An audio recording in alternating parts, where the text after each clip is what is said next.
The story opens in a mystical realm where all beings can step onto the path of cultivation, a world ruled by cultivators. Strange figures appear everywhere. Even people riding flying brooms wait. This might be the wrong world for a second. This place is filled with powerful existences. Warriors riding ancient beasts, others controlling ferocious killing, and even useless nobles riding flying bears. In this cultivation society, experts are everywhere, with some reaching near immortal godhood. The protagonist is Li Fan, a 21-year-old young man with decent looks. While wandering, he accidentally falls into a spatial rift and gets transported into this world. Strangely, he isn't shocked at all by the transmigration. The moment he arrives, he already understands his situation. Perfect. I can cultivate into an immortal. Excited, he immediately changes out of modern clothes and puts on loose ancient robes. Haha, I'm here. This is the classic Chosen One script. I need to find a place to test my spiritual root. After asking around, he finds a testing site. The examiner, wearing sunglasses and acting arrogant, laughs at him. Haha, no presence, no talent. I've lived 300 years and never seen such a completely useless spiritual root. The man turns away and spreads the news that Li Fan has no qualification to cultivate. Hearing this, Li Fan still reacts intensely. Is this my destiny? The crowd turns to stare at him, mocking voices rising. You're a trash, and you still want to become an immortal? Even my farm chicken has more talent than you. You should just go find a tree you like and hang yourself. Li Fan's mood sinks heavily, pushed to the edge. I can't cultivate? Do you really have to insult me this much? Suddenly, a voice echoes from above. A system panel appears before him. Congratulations, you have activated the God-tier cultivation system. Complete 666 missions to become the unrivaled strongest. Seeing the system, his emotions flip instantly. A God-tier system? This is the script of a true protagonist. Without hesitation, he accepts. It's here. My invincibility arc is here. I'll show you all what a true Chosen One looks like. A flash of light appears as the system successfully binds and begins assigning missions. Li Fan looks extremely confident. Come on then, give me the mission. I'll become an absolute immortal for sure. But the mission makes him freeze. First mission: assist in delivering a pregnant sow next door owned by the demon boss Wang. The reward is a book on post-birth pig care. His body stiffens completely as he grabs the system in rage. What the hell is wrong with you, system? You want me to deliver 666 pig births? 3 years pass, and his life becomes tied to farming work. Every day is manual labor, and he grows increasingly frustrated with the system. During that time, aside from farming work, chopping wood and raising chickens, he is also forced to practice calligraphy and learn painting. He even helps an old neighbor with gardening and catching rats. While feeding chickens, his mood is clearly heavy. This system is a total scam. Suddenly, the old man calls out, "Little Lee, it's almost New Year. Can you write couplets for me?" Hearing this, he quickly walks over. All right, what style do you want? The chickens he raises every day stare at his back with strange looks. Right after, they begin to transform, turning into phoenixes and soaring into the sky. Ha ha ha, the master is gone, time to go eat. The nearby lake begins to ripple strangely. A dragon emerges, speaking cautiously. I told you our master is becoming more terrifying every day. A nearby tree takes humanoid form, an old man slowly analyzing the strange changes. The chickens continue discussing the situation, but no clear answer is found. The village where Li Fan lives is located deep within towering mountain ranges. It is covered by dense spiritual energy, completely isolated from the outside world. At that moment, a group approaches. Leading them is a stunning young woman with a graceful figure, Mu Tianning, the saintess of the Li Huo sect. A young man behind her steps forward. Saintess, this is. She interrupts firmly. This concerns the survival of our sect. As Saintess Mu Tianning, I cannot stand by. She raises an 8 trigrams mirror and commands, everyone activate golden core defense. Once I break the formation barrier, follow me in immediately. The people behind her respond in unison as Mu Tianning activates the formation plate in her hands. A burst of blazing fire energy forms instantly and shoots straight toward the barrier. She continues pouring in power, shaking space itself with a massive explosion. The separating veil is torn open, and dense spiritual energy surges out violently. Those outside can barely withstand it and shout in shock. This energy is too strong. The formation plate itself cannot handle the pressure and shatters into pieces. Mu Tianning is hit by the backlash, suffering severe injuries, and her clothes are torn. She raises her hand weakly, voice trembling. We couldn't even break the first layer. Then how are we supposed to find the divine water pearl? At that moment, Li Fan walks over and catches Mu Tianning as she collapses toward him. In the chaos, his hand accidentally touches her body. He quickly regains composure and disperses the mist around them. Miss, are you okay? Did the fog just make you short of oxygen?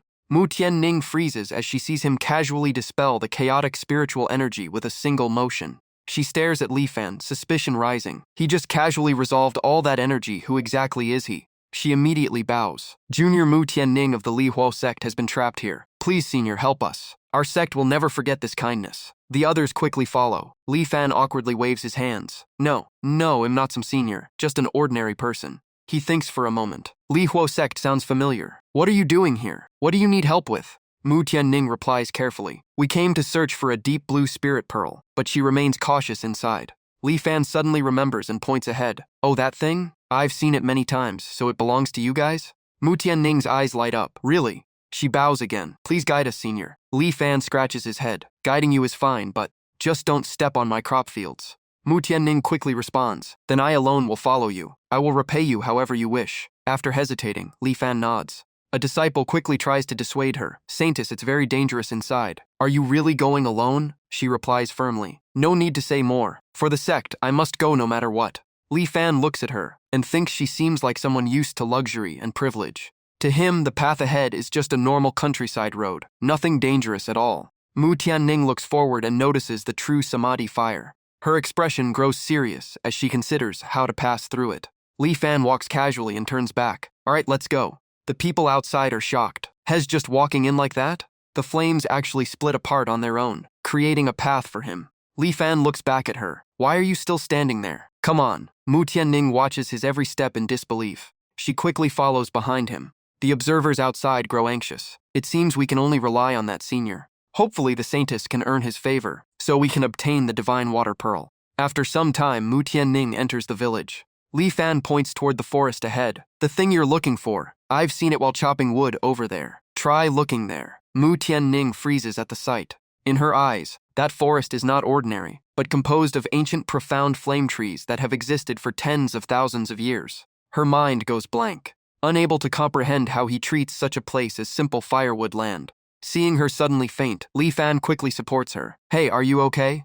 Mu Tianning opens her eyes weakly. I am fine, just a little dizzy. Li Fan thinks her body is too weak to handle a few steps and helps her to a nearby tree. Rest here for a bit. As soon as she sits down, Mu Tianning feels overwhelming spiritual energy surrounding her. Her expression softens in shock. Even just sitting here is nourishing her entire body with spiritual power. Li Fan takes out a water flask and hands it to her. Want some water? She accepts it respectfully. Thank you, senior. Looking at the flask, she suddenly freezes, realizing the contents are anything but ordinary. She drinks it in large gulps, instantly feeling her body unblocked as her cultivation rapidly rises from second level to third, then fourth. Her aura surges uncontrollably, and she cannot hold back a cry. In a short moment, she reaches perfection. She stares at the flask again, completely stunned by the mysterious liquid inside.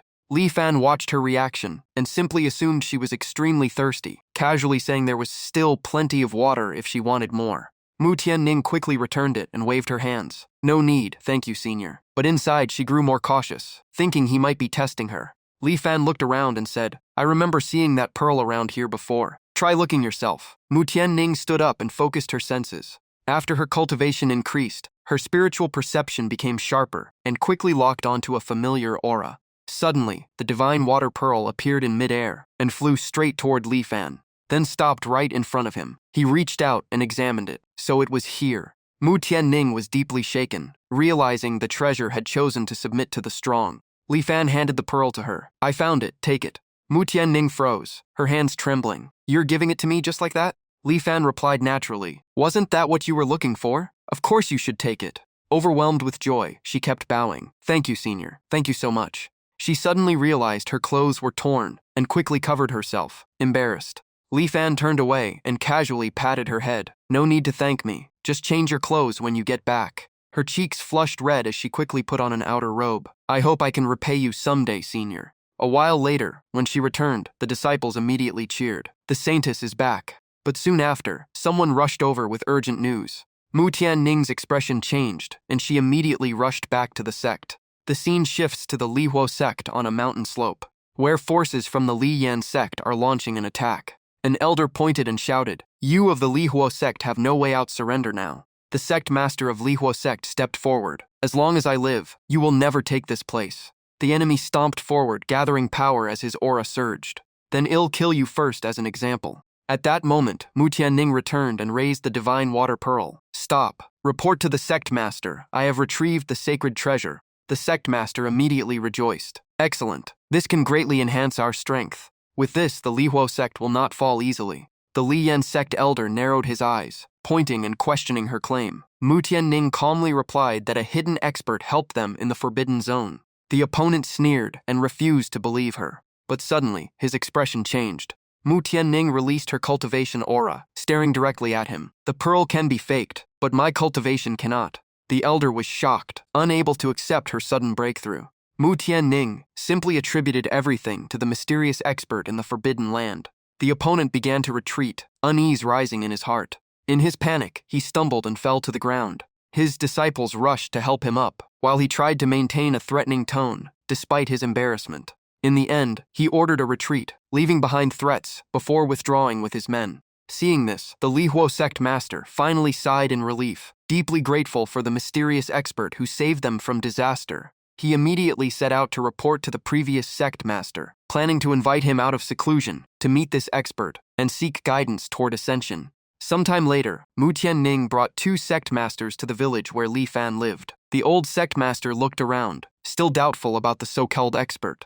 Mu Tianning hesitated slightly and admitted she wasn't fully sure either, only remembering vague instructions about a nearby small village. The current sect master walked inside, scanning everything. He realized it was close to a forbidden zone, yet there was no danger at all. The villagers were all ordinary mortals. Suddenly, the former sect master's expression changed. His eyes locked onto the hose, sensing a profound mystical aura within them. He immediately went to ask 2 elderly villagers about their origin. The old woman replied calmly that they were just her belongings. The old man beside her mentioned Li Fan had used them before, which reminded her and confirmed it. The former sect master grew even more suspicious and asked where little Li lived. The old woman pointed toward a stone house beside the vegetable garden. Both sect masters looked confused at how ordinary everything seemed. The 3 of them walked over, carefully observing the surroundings.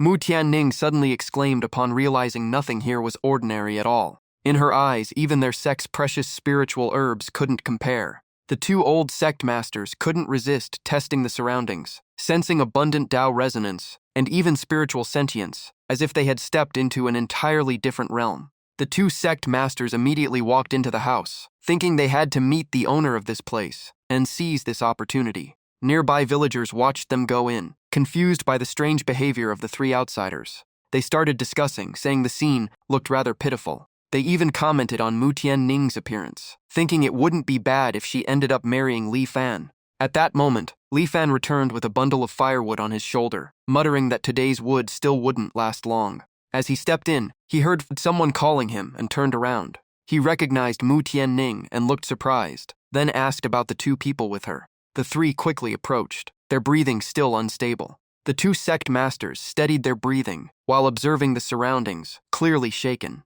In their eyes, everything here was beyond comprehension, from the trees to even the chickens, all radiating terrifying aura. Just a casual glance from a chicken was enough to make the former sect master clutch his head in pain. The chicken itself had no idea what was going on. Seeing this, Li Fan quickly helped him up, asking if he was okay. The former sect master looked at him in shock, realizing that even a light touch from him had instantly dispelled the pressure. Mu Tianning explained their identities, saying they came specifically to meet him. Li Fan still didn't fully understand and asked again. At that moment, the system appeared again with a new mission. Following the mission, Li Fan invited them to stay for a meal. Since they were already here, they might as well eat together. The 3 immediately agreed. He went inside, put down the firewood, and started cooking. In his mind, it was just simple food to host guests. But in their eyes, every dish carried an unimaginable power, shocking them deeply. The former sect master exchanged a glance with the others, silently realizing this was yet another opportunity bestowed by the senior. Then all 3 began eating without restraint, until nothing was left on the table. Immediately after, the current sect master felt his cultivation skyrocket. The former sect master also made a major breakthrough. Mu Tianning likewise reached a higher realm. The former sect master showed a satisfied expression and slowly collapsed in overwhelming bliss. Li Fan quickly caught him, thinking he had simply overexerted himself or had some old-age health issue. He helped him sit upright and placed a cup of tea in his hand. "Did you eat too fast?" Drink some water to settle down. The old sect master stared at him intensely. Thank you, senior. Full of expectation. He lifted the cup and drank it in one go, immediately his expression changing in shock. My cultivation bottleneck, this tea has filled in the missing piece. The sensation spread through his body, like he had entered a completely tranquil realm. He immediately bowed deeply to Li Fan. This kindness, I will never forget. The sect master and Mu Tianning followed suit. We dare not forget your great grace. Li Fan looked at them in confusion. It's just food and drinks, why are you reacting like this? Are they really that deprived? A system notification suddenly appeared, reminding him it was time to paint. He glanced at it and thought, again already? He helped Mu Tianning up and said casually, everyone stand up. It's nothing serious. I still have things to do. I can't keep you here. Mu Tianning looked up. Can I visit you again in the future, senior? Li Fan replied casually. Of course. Mu Tianning happily stood up and leaned slightly closer in excitement. Thank you, senior. Soon after, the three left the village. On the way, the two sect masters kept praising Mu Tianning. This time she did well. With that senior's help, the Li Huo sect had a chance to recover. Just as they stepped out of the village gate, the sky was suddenly covered by a dark, ominous aura.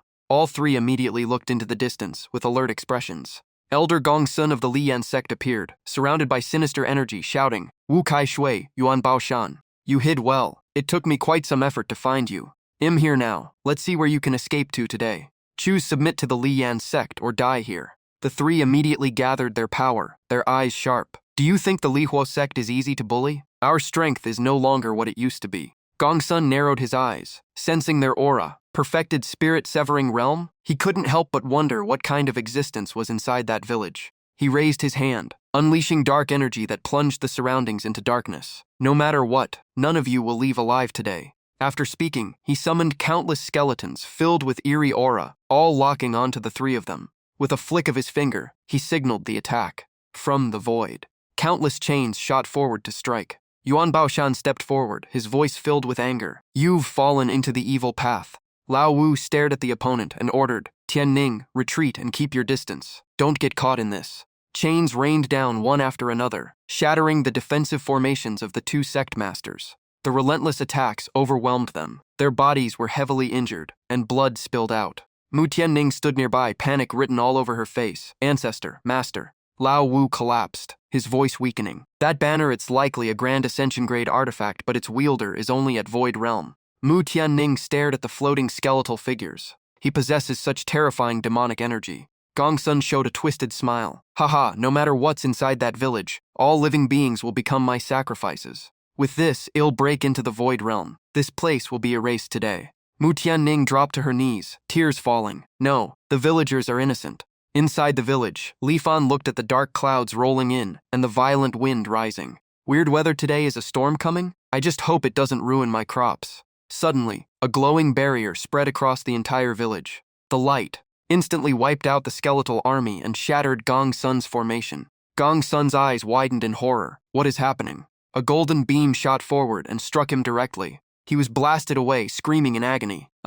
Severely injured, he crawled aside. No, I can't die here, I need to report this. His body slowly turned into black smoke, and the sky returned to normal. Mu Tianning looked ahead and whispered, Did the senior take action? Lao Wu struggled to stand, staring at the village. No, this is the natural protective mechanism of this place. Because that senior lives here, it has become a forbidden zone no one can invade. Seeing Lao Wu coughing blood from his severe injuries, Mu Tianning panicked. Ancestor, you're hurt. Lao Wu gritted his teeth in pain. Those chains left an incurable wound in my body. Mu Tianning suddenly suggested, then should we go back and ask Senior Li for help? Yuan Baoshan and Mu Tianning quickly helped Lao Wu return to Li Fan's house. They had just left and were already coming back, only hoping they wouldn't be seen as a nuisance. At that moment nearby, a little girl was chasing a boy while shouting, Hey, stop running. Let me see that painting. The boy hugged the painting tightly while running back. No, this was given to me by Big Brother Li Fan. Your painting will be finished tomorrow. The girl refused to give up, still chasing. Just let me take a look. I'm not stealing it. On the way to Li Fan's house, Lao Wu suddenly stopped, his body frozen by an invisible attraction from the painting. Two little friends, please wait, he asked respectfully. Where did that painting come from? The boy looked a bit cautious. It was given to me by Brother Li Fan. He opened the painting proudly. Look, isn't Brother Li Fan's painting amazing? Lao Wu's eyes locked onto the painting. His expression changed instantly. Then his body went weak, and he fell backward. His face showed blissful realization. The Tao of the Great Sun so powerful, all demonic energy is purified in its presence. Even my injuries are completely healed. Yuan Baoshan looked at him in shock. You are fully healed? Could it be that Senior Li already predicted we would be injured and deliberately arranged for this child to bring the painting here? Lao Wu widened his eyes and slowly analyzed. With a figure like Senior Li, nothing can escape his insight. Even that Gong's son escaping alive might have been part of his arrangement. Mu Tianning looked uneasy. But what exactly is Senior Li trying to do? Lao Wu shook his head heavily. We are not qualified to understand. But since we have received so many opportunities, we must do everything we can to repay him. Mu Tianning lowered her head. Yes, if Senior Li has any request, I am willing to give everything. The scene shifts to a tall mountain near Li Fan's village. On the peak, Li Fan is diligently completing a painting assigned by the system. He complains in his mind. This system is way too much, making me climb a mountain in this cold just to paint scenery. Even if it's beautiful, it's freezing. In a forest opposite him, 3 eagles are chasing a young white tiger, their roars shaking the area. Catch it. The white tiger bloodline can help us transform. The white tiger screams while running. Stop chasing me. If you dare eat me, my father will never forgive you. The 3 eagles refuse to stop, then stop running. Above them, Leaf continues focusing on his painting, completely unaware of everything happening nearby. Xiao Baihu suddenly senses a strange surge of energy and locks onto it, wondering why that place has such a powerful aura. It doesn't matter if that person can save me, that's enough. It then rushes straight toward Li Fan, leaving the 3 eagle beasts stunned behind. Meanwhile, Li Fan is still struggling with his painting, unsure what to add for more impact. The 3 eagle beasts suddenly appear in front of him, sparking an idea. Perfect timing, just add you into the painting. Seeing Li Fan channel Tao rhythm into his brush, the 3 eagle beasts freeze in confusion. A burst of light engulfs them instantly, and they panic, screaming in fear. Li Fan finishes the painting, completing the system's task. He turns around in confusion, wondering where the 3 birds just went. Xiao Baihu watches everything and is shaken inside, realizing even 3 void ascension eagle beasts were drawn into the painting, and now it fears it might be next. Li Fan suddenly senses something and slowly turns his head, feeling another presence nearby. Xiao Baihu panics, its thoughts racing, deciding to gamble since humans supposedly can't resist this move. It quickly transforms into a small white cat and appears in front of Li Fan. Cute and harmless on the outside, but it is actually a scheming spirit beast. Li Fan notices the small cat in this desolate place and can't help but stare. A cat like this in such a remote area, Bai Xiaoqing thinks he hasn't even seen her true beauty yet. Li Fan reaches out and picks up Bai Xiaoqing, catching her off guard. Then I'll take you with me. He gently pets her with interest, saying he hasn't raised a cat in a long time and will take good care of her, while Bai Xiaoqing feels a strange comfort spreading through her body. While enjoying it, she still feels something odd about his petting and senses a unique aura from him that puts her at ease. The system appears again and assigns a new mission: adopt the white cat as a pet. Seeing the task, Li Fan gets excited and pulls the cat closer, saying this is exactly the kind of mission a man should have. After a while, Bai Xiaoqing completely blacks out in a dazed state. The scene shifts to Li Fan's home garden. Bai Xiaoqing stands by the window, carefully observing her surroundings. She feels uneasy, wondering what kind of terrifying existence Li Fan really is. His house is filled with equally monstrous creatures. Suddenly, the chickens in the yard all stare directly at Bai Xiaoqing. Where did this cat come from? Why is it in the master's home? Feeling their gaze, Bai Xiaoqing shivers and quickly backs away in panic. She loses balance and falls forward. But just before hitting the ground, Li Fan catches her. Li Fan holds her and asks in confusion why she suddenly fell, wondering if she is too weak from hunger. Bai Xiaoqing climbs onto his shoulder, watching the chickens, and thinking that absorbing his aura alone might be enough to grow stronger. From now on, she will stay close to him every day. Eventually, she will become as strong as those beasts. Li Fan takes out a piece of pastry and asks if she likes it, telling her to try it. Bai Xiaoqing tastes it lightly and feels a dense energy inside, realizing it suits her perfectly. Suddenly, Li Fan's body heats up, making him confused and wondering if it's because he has been alone too long. After feeding her, Li Fan leaves, while Bai Xiaoqing watches his back and notices his embarrassment seems to make his spiritual energy even stronger. Night falls. In cat form, Bai Xiaoqing approaches Li Fan's bed and checks if he is asleep. Seeing him in deep sleep, she immediately transforms into a half-human beast form and lies beside him, sensing the overwhelming Tao aura that surpasses all beast clans. She softly calls out, "Master, Master." Li Fan slowly opens his eyes in a daze. He sees a seductive figure and murmurs that he must be dreaming. Thinking it is just a dream, he closes his eyes again, blushing slightly, while Bai Xiaoqing feels even more satisfied noticing the dense spiritual energy around him. If every day were like this, she could evolve into a true bloodline divine beast just by sleeping. She snuggles closer and falls asleep peacefully, thinking staying by his side will ensure she is well nurtured.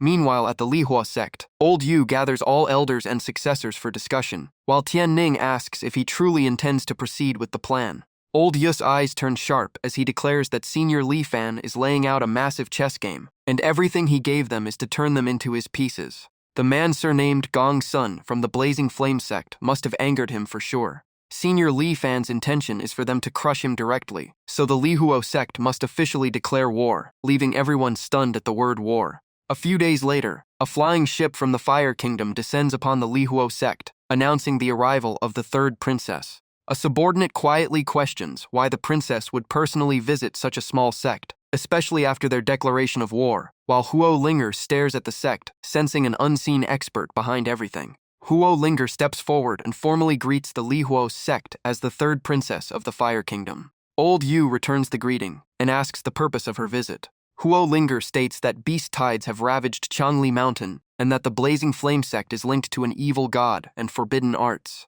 Old Yu frowns, confirming the events while recalling how he himself barely survived such power thanks to Senior Li Fan. Huo Linger insists the Lihuo sect must have support from a hidden expert and asks to meet that person to save their kingdom's people. Old Yu immediately realizes everything is within Senior Li Fan's calculations, even drawing the princess here. He agrees and arranges for Tianning to guide her to meet the senior, making Huo Linger overjoyed. Soon after, Tianning and Huo Linger board a flying ship toward Li Fan's village, and Huo Linger nervously asks what gifts should be brought.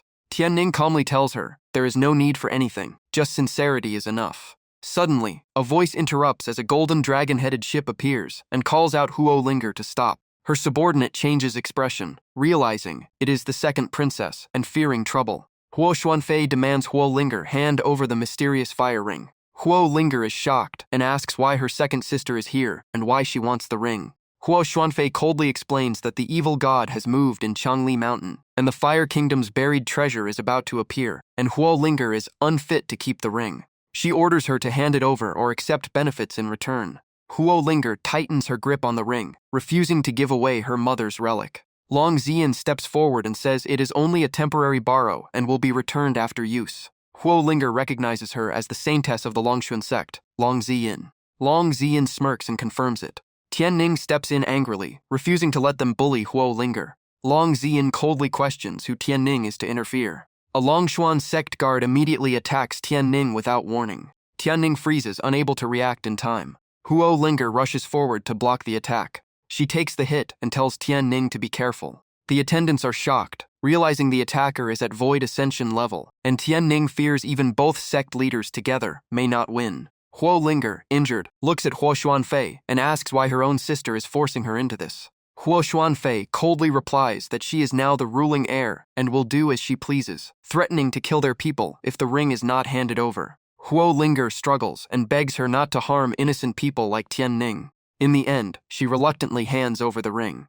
Long Ziyin takes it with disdain, saying the weak must accept their fate. She remarks that the Lihuo sect must have found new backing to act so boldly. But in the eyes of the Longxuan sect, they are still nothing but insects. Huo Linger collapses in despair, recalling her past losses, while Tianning comforts her, saying no one from the Longxuan sect can stand against Senior Li Fan, and justice will surely come. The scene shifts to Li Fan's stone house, where a group of phoenix blood chickens roam nearby. Li Fan admires his painting again, feeling satisfied and thinking it looks too good to be his work, when Tianning calls from outside. He turns and recognizes her as Tianning enters with Huo Linger, saying this is Senior Li Fan. Huo Linger immediately steps forward and bows respectfully. She greets him as Senior Li Fan, making him awkward and telling her not to be so formal. He helps her up and asks if something got into her eyes, while Tian Heng explains she was bullied and had her mother's heirloom stolen.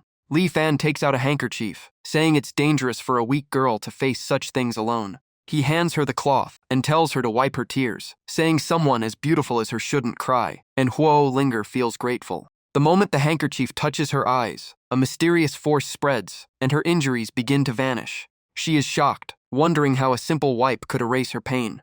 Even her Ming fire eye begins evolving into the profound fire eye. She senses spiritual energy flowing everywhere, feeling as if she has stepped into a mortal paradise. Tian Heng excitedly asks if she received a fortuitous opportunity, and Huo Linger admits it has already transformed her completely. She bows again in gratitude while Li Fan is confused, thinking it is just a normal handkerchief, and that her life must be difficult for her to react like this. Li Fan gestures for them to come inside.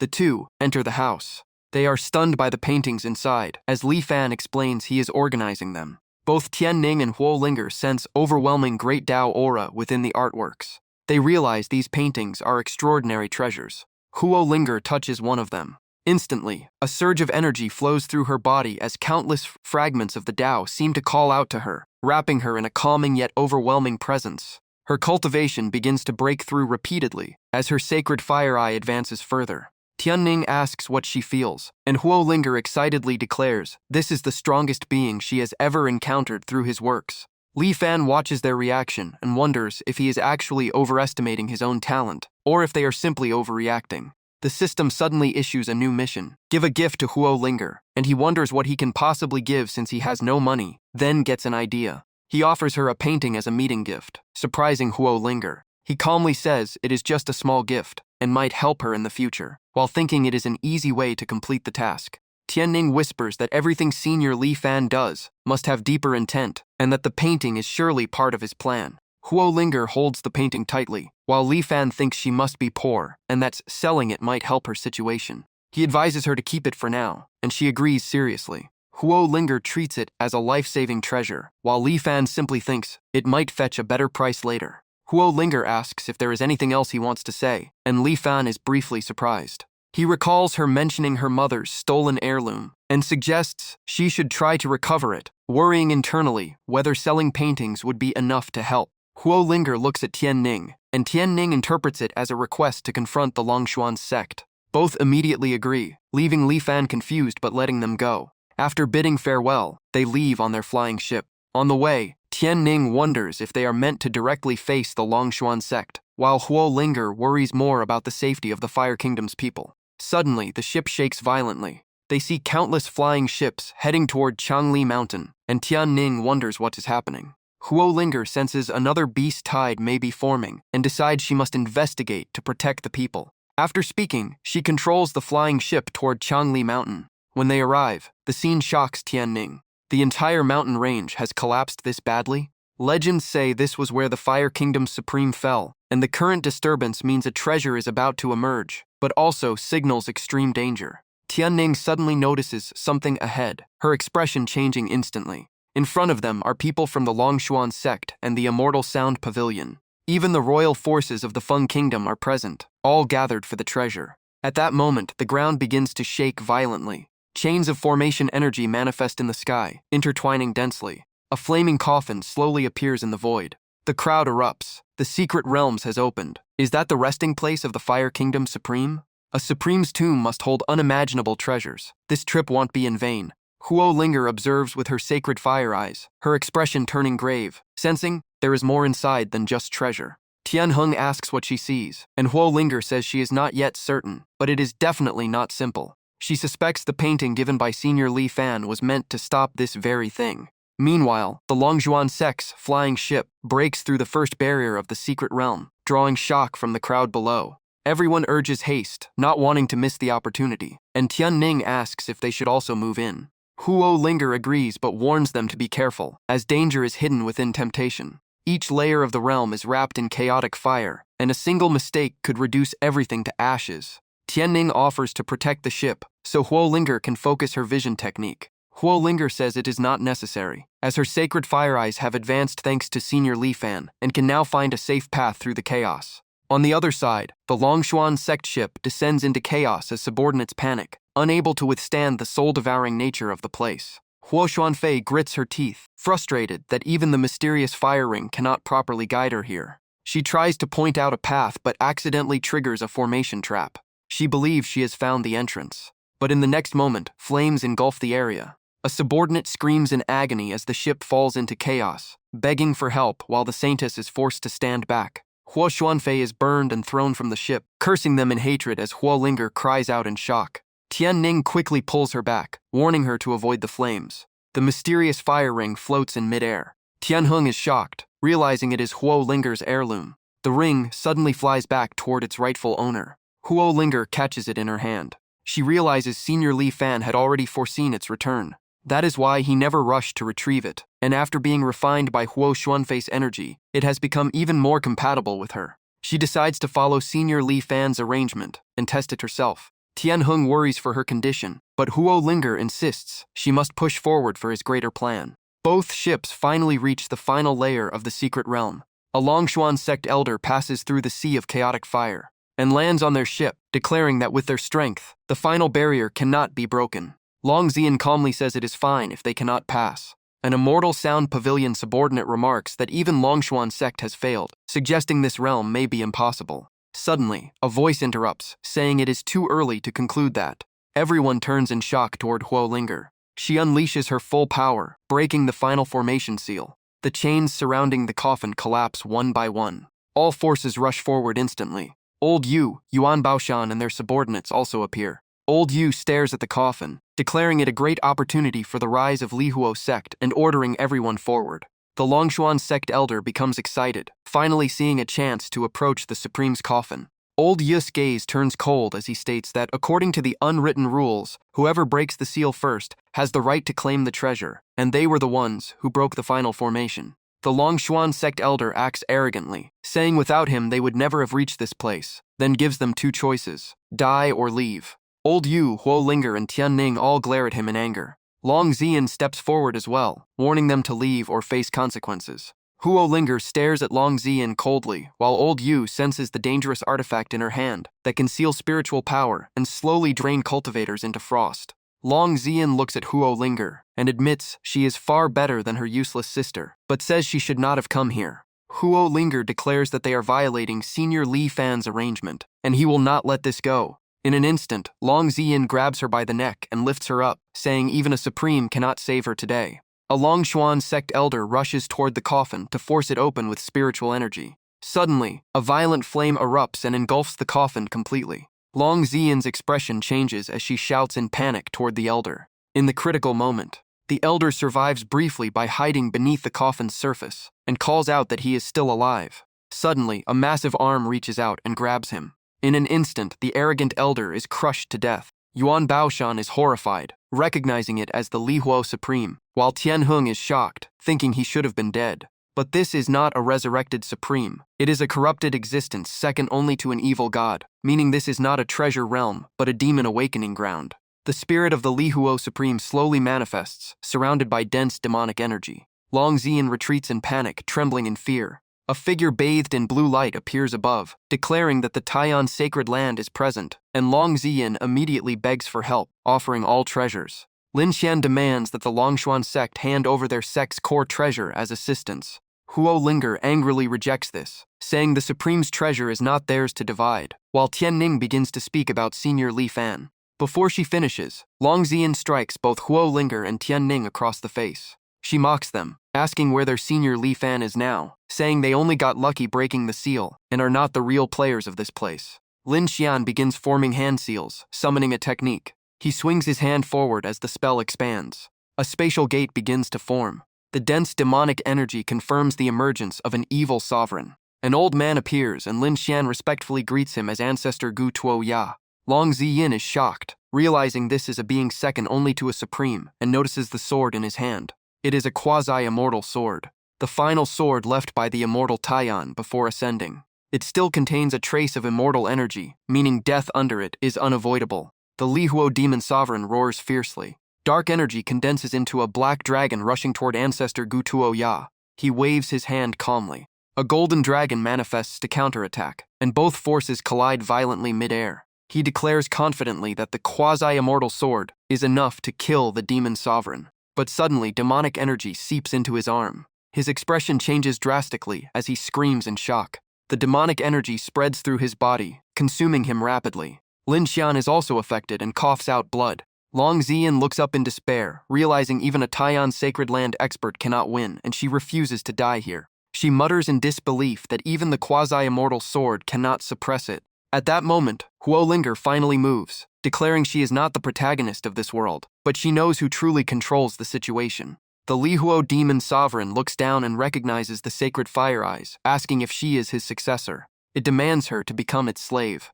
Huolinger is forced under pressure, struggling to resist as her voice breaks. At the critical moment, she gathers all her strength and throws Li Fan's painting into the air. Golden light erupts, spreading everywhere and wiping out all demonic energy. A massive surge of power slams straight toward Li Hua Yaozun. He looks up, his face changing. This power doesn't belong to this world, no, I won't lose. He continues casting dark arts to resist, but his body is suddenly locked in place, unable to move. Then he is dragged straight into the painting, his screams echoing endlessly. Ling Ni stands still, eyes fixed on the painting. It slowly falls through the air. What exactly is this? Tian Ning runs over excitedly. Sister Ling Ni, we did it. Senior Li will definitely praise you. An old man steps forward and bows deeply. I represent the Feng Kingdom royal family to greet the divine maiden. Everyone around immediately follows and bows to Ling Ni. Members of Xian Yin sect, Sheng Luo, and Taiyan Holy Land all lower their heads one after another. Greetings, divine maiden. Long Ziyin's face turns pale with no color left. Even the Yaozun that Taiyan Holy Land couldn't stop was destroyed by that painting. I almost crippled her with Ding Duan Ling. I even attacked her divine maiden. My Long Xuan sect is finished.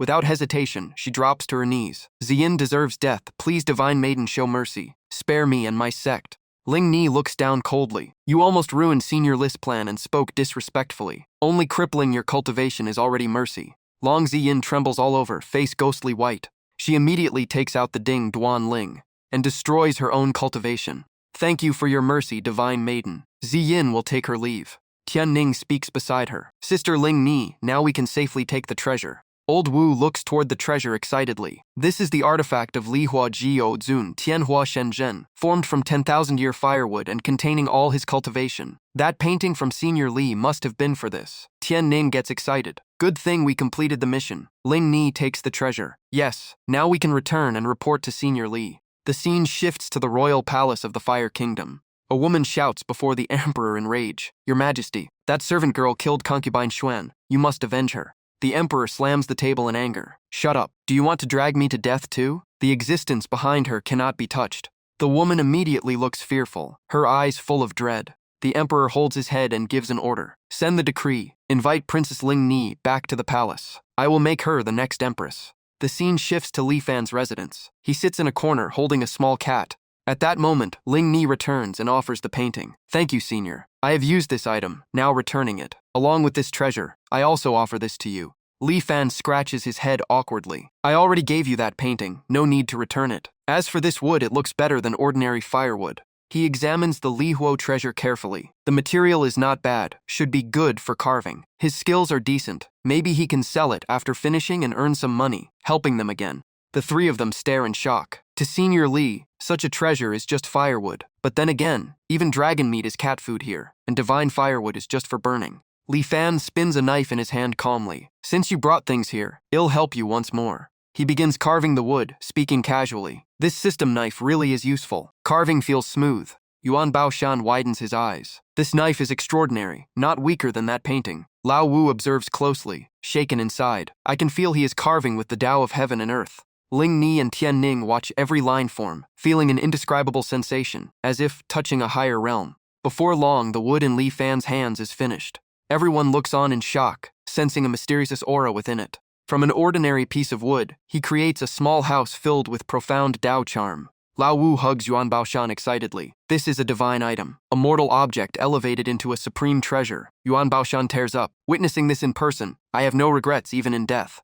Li Fan looks at his work with satisfaction. My skills are not bad after all. He hands the carving to Ling Ni. Ling Ni freezes in disbelief. Something like this is really for me? What did I do to deserve Senior's effort? Li Fan stands before them. There is some leftover wood. I'll make hairpins for you as well, one each. He then personally hands the item to Ling Ni. Lao Wu bows deeply. We can never repay the Senior's great kindness. Yuan Baoshan silently thinks that such treasures were given away so casually. To the Senior, all of this seems like nothing more than a trivial matter. Li Fan speaks calmly. If you want to thank me, just tell me some interesting stories from outside the cultivation world. I've lived in this village for a long time and never been out. After hearing this, everyone falls into silence. Interesting stories outside the cultivation world. What level would even interest Senior Li? Maybe matters involving supreme beings, or even beyond the Xuantian realm. Lao Wu bows firmly. For Senior Li, even if torn apart, I will not refuse. He must want us to become his eyes and ears. Seeing their reaction, Li Fan becomes even more awkward. It's just listening to stories, why are they taking it so seriously? I really don't get it. Fine, you can go now. I still need to paint.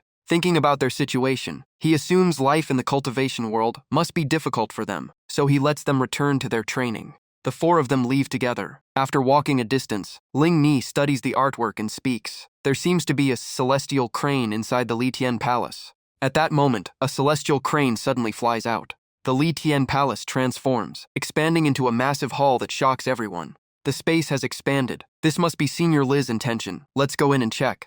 Tian Ning steps inside, stunned. This is inside the Li Tian Palace? Ling Ni observes carefully. This place is filled with Dao aura, and the intent flows endlessly, at least at the level of a sacred hall. Lao Wu nods. Correct. This item can match a sect-protecting treasure. It can change size freely. One day of cultivation here equals hundreds of years outside. Senior Li likely wants us to grow stronger quickly and build a force for him. After a few days of cultivation inside, Ling Ni clearly feels the change. Her cultivation speed is terrifyingly fast, and her power has risen dramatically. Meanwhile, outside, a golden-armored commander appears, staring at the Li Tian Palace. The aura of Huo Ling Ni is nearby. It must be here. He stands high and shouts, "Imperial decree of the Fire Emperor, Third Princess Huo Ling Ni, come out to receive it." Hearing this, Ling Ni frowns slightly. An imperial decree? Outside, the shouting continues without pause. "Third Princess, come out and receive the decree." Ling Ni steps out with the people of Li Hua sect. The commander immediately recognizes her identity and begins reading the decree. The Fire Emperor summons Third Princess back to the palace and appoints her as successor. Third Princess, kneel and accept the decree with thanks. Ling Ni looks at him coldly. A mere commander of the Imperial Guards dares to act so rudely toward me. He laughs arrogantly. Even if your status is high, the Fire Kingdom does not rely on birth alone. Without backing, your strength alone is not enough for the throne. I may only be a front palace commander, but I am already at the void-breaking realm. Even the Emperor does not look down on me. Ling Ni shows disdain. Void-breaking realm? Tian Xiang beside her adds. Does that sound impressive? He freezes, unable to react. In an instant, Ling Ni appears behind him. Such a small void-breaking realm and you dare show off? Enraged, the commander strikes with his spear. Ling Ni simply raises her hand. Flames erupt and instantly swallow him. He screams in panic. How is this possible? You're also void-breaking realm. The imperial decree falls from his hand. Ling Ni steps forward and catches it. Today is the day I avenge my mother. Tian Ning looks on excitedly. Sister Ling Ni, you defeated a void-breaking realm in one move. Holding the decree tightly, Ling Ni speaks coldly. The Fire Emperor is cruel. This summons is just an excuse. I will use this chance to kill him and bring the Fire Kingdom under Senior Li's control. Lao Wu nods slightly. This is indeed the step to building a force. Fire burns in Ling Ni's eyes. Mother, it's time. At the palace, the woman beside the emperor panics after hearing the report. What? A small sect like Li Huo sect dares to speak of killing his majesty? The emperor's expression turns cold. They have backing now, so they are fearless? Then let's see. He turns to the eunuch. Have Longshuan sect and Kongyang sect made a move yet? The eunuch lowers his head. They refuse to send anyone. War reports keep arriving one after another. Suddenly, an imperial guard rushes in. Your Majesty, it's bad. The third princess has stormed the palace. Our forces can't stop her. The old emperor freezes in disbelief at how fast things have escalated. Where are my elite guards? The eunuch kneels. Your Majesty, retreating now is still possible. The woman continues screaming. Your Majesty, please kill her. Even if she has backing, she is still only at the Great Ascension realm. Killing her should be easy. If she returns to the imperial palace, then what happened back then? The old emperor's eyes grow heavy. The pressure of an immortal truly beyond imagination. What a pity for all my civil and military officials. This grudge should come to an end as well. He pushes the door open and steps out, shouting, My child, today I will bless you to become the ruler of the Fire Kingdom. Ling Ni looks at him coldly. This is exactly why I never wanted to return here. You are about to become emperor. Everything you dislike can be changed. The Fire Kingdom will follow your will, just like your mother once wished.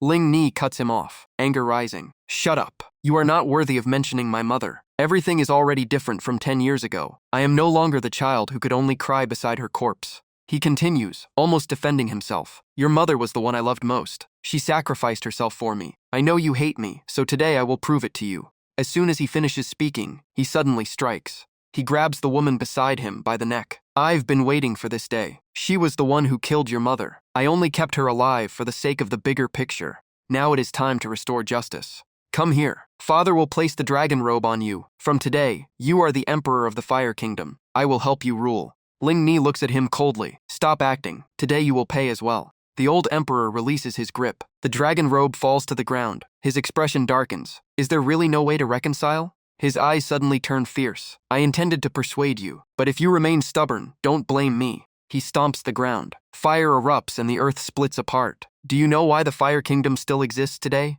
Ling Ni stands beside Lao Wu, her gaze locked on him. The emperor summons a magma dragon of fire and stands atop it, roaring. Because this land has a fire spiritual earth vein. Generations of the royal family have nurtured it with their lives. Countless corpses have given it sentience. This fire vein can burn even immortals. I am the true dragon of fire. Even a supreme being or whoever stands behind you cannot defeat me. Come then, take my life if you can. Ling Ni immediately takes out the Li Tian divine bow given by Li Fan.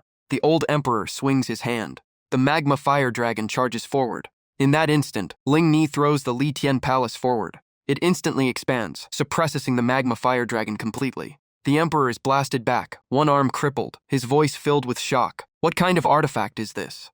Ling Ni unfolds Li Fan's painting. What the Fire Kingdom needs to change is you.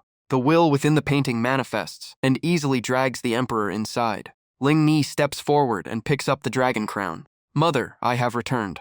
A few days later, Ling Ni is officially crowned. A report echoes outside. Supreme Elder Hongshuan of Taiyan Holy Land and Luo Ming of Ziyang Holy Land have arrived. Ling Ni stands beside Tianning, the supremes of the Holy Lands. The two enter and bow. Hongshan represents Taiyan Holy Land in congratulating the new emperor. Luo Ming of Ziyang Holy Land greets you. Ling Ni responds, "You are too polite."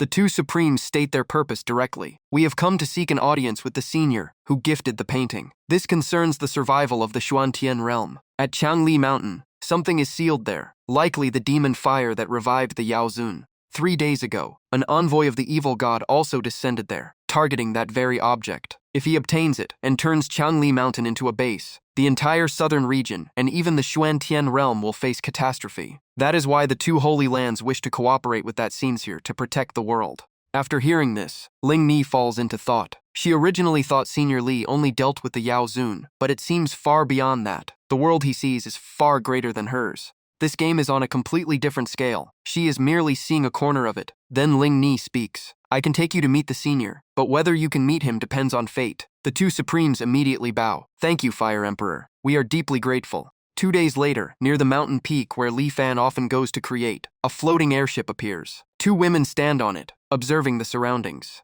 Ziling speaks. This is indeed the place where the ancestor once gained enlightenment. Even a glance feels like a hidden dragon's presence. Nanfeng speaks. I heard a Yao Zun was once destroyed here by a single painting. It is hard to imagine who could create such a work.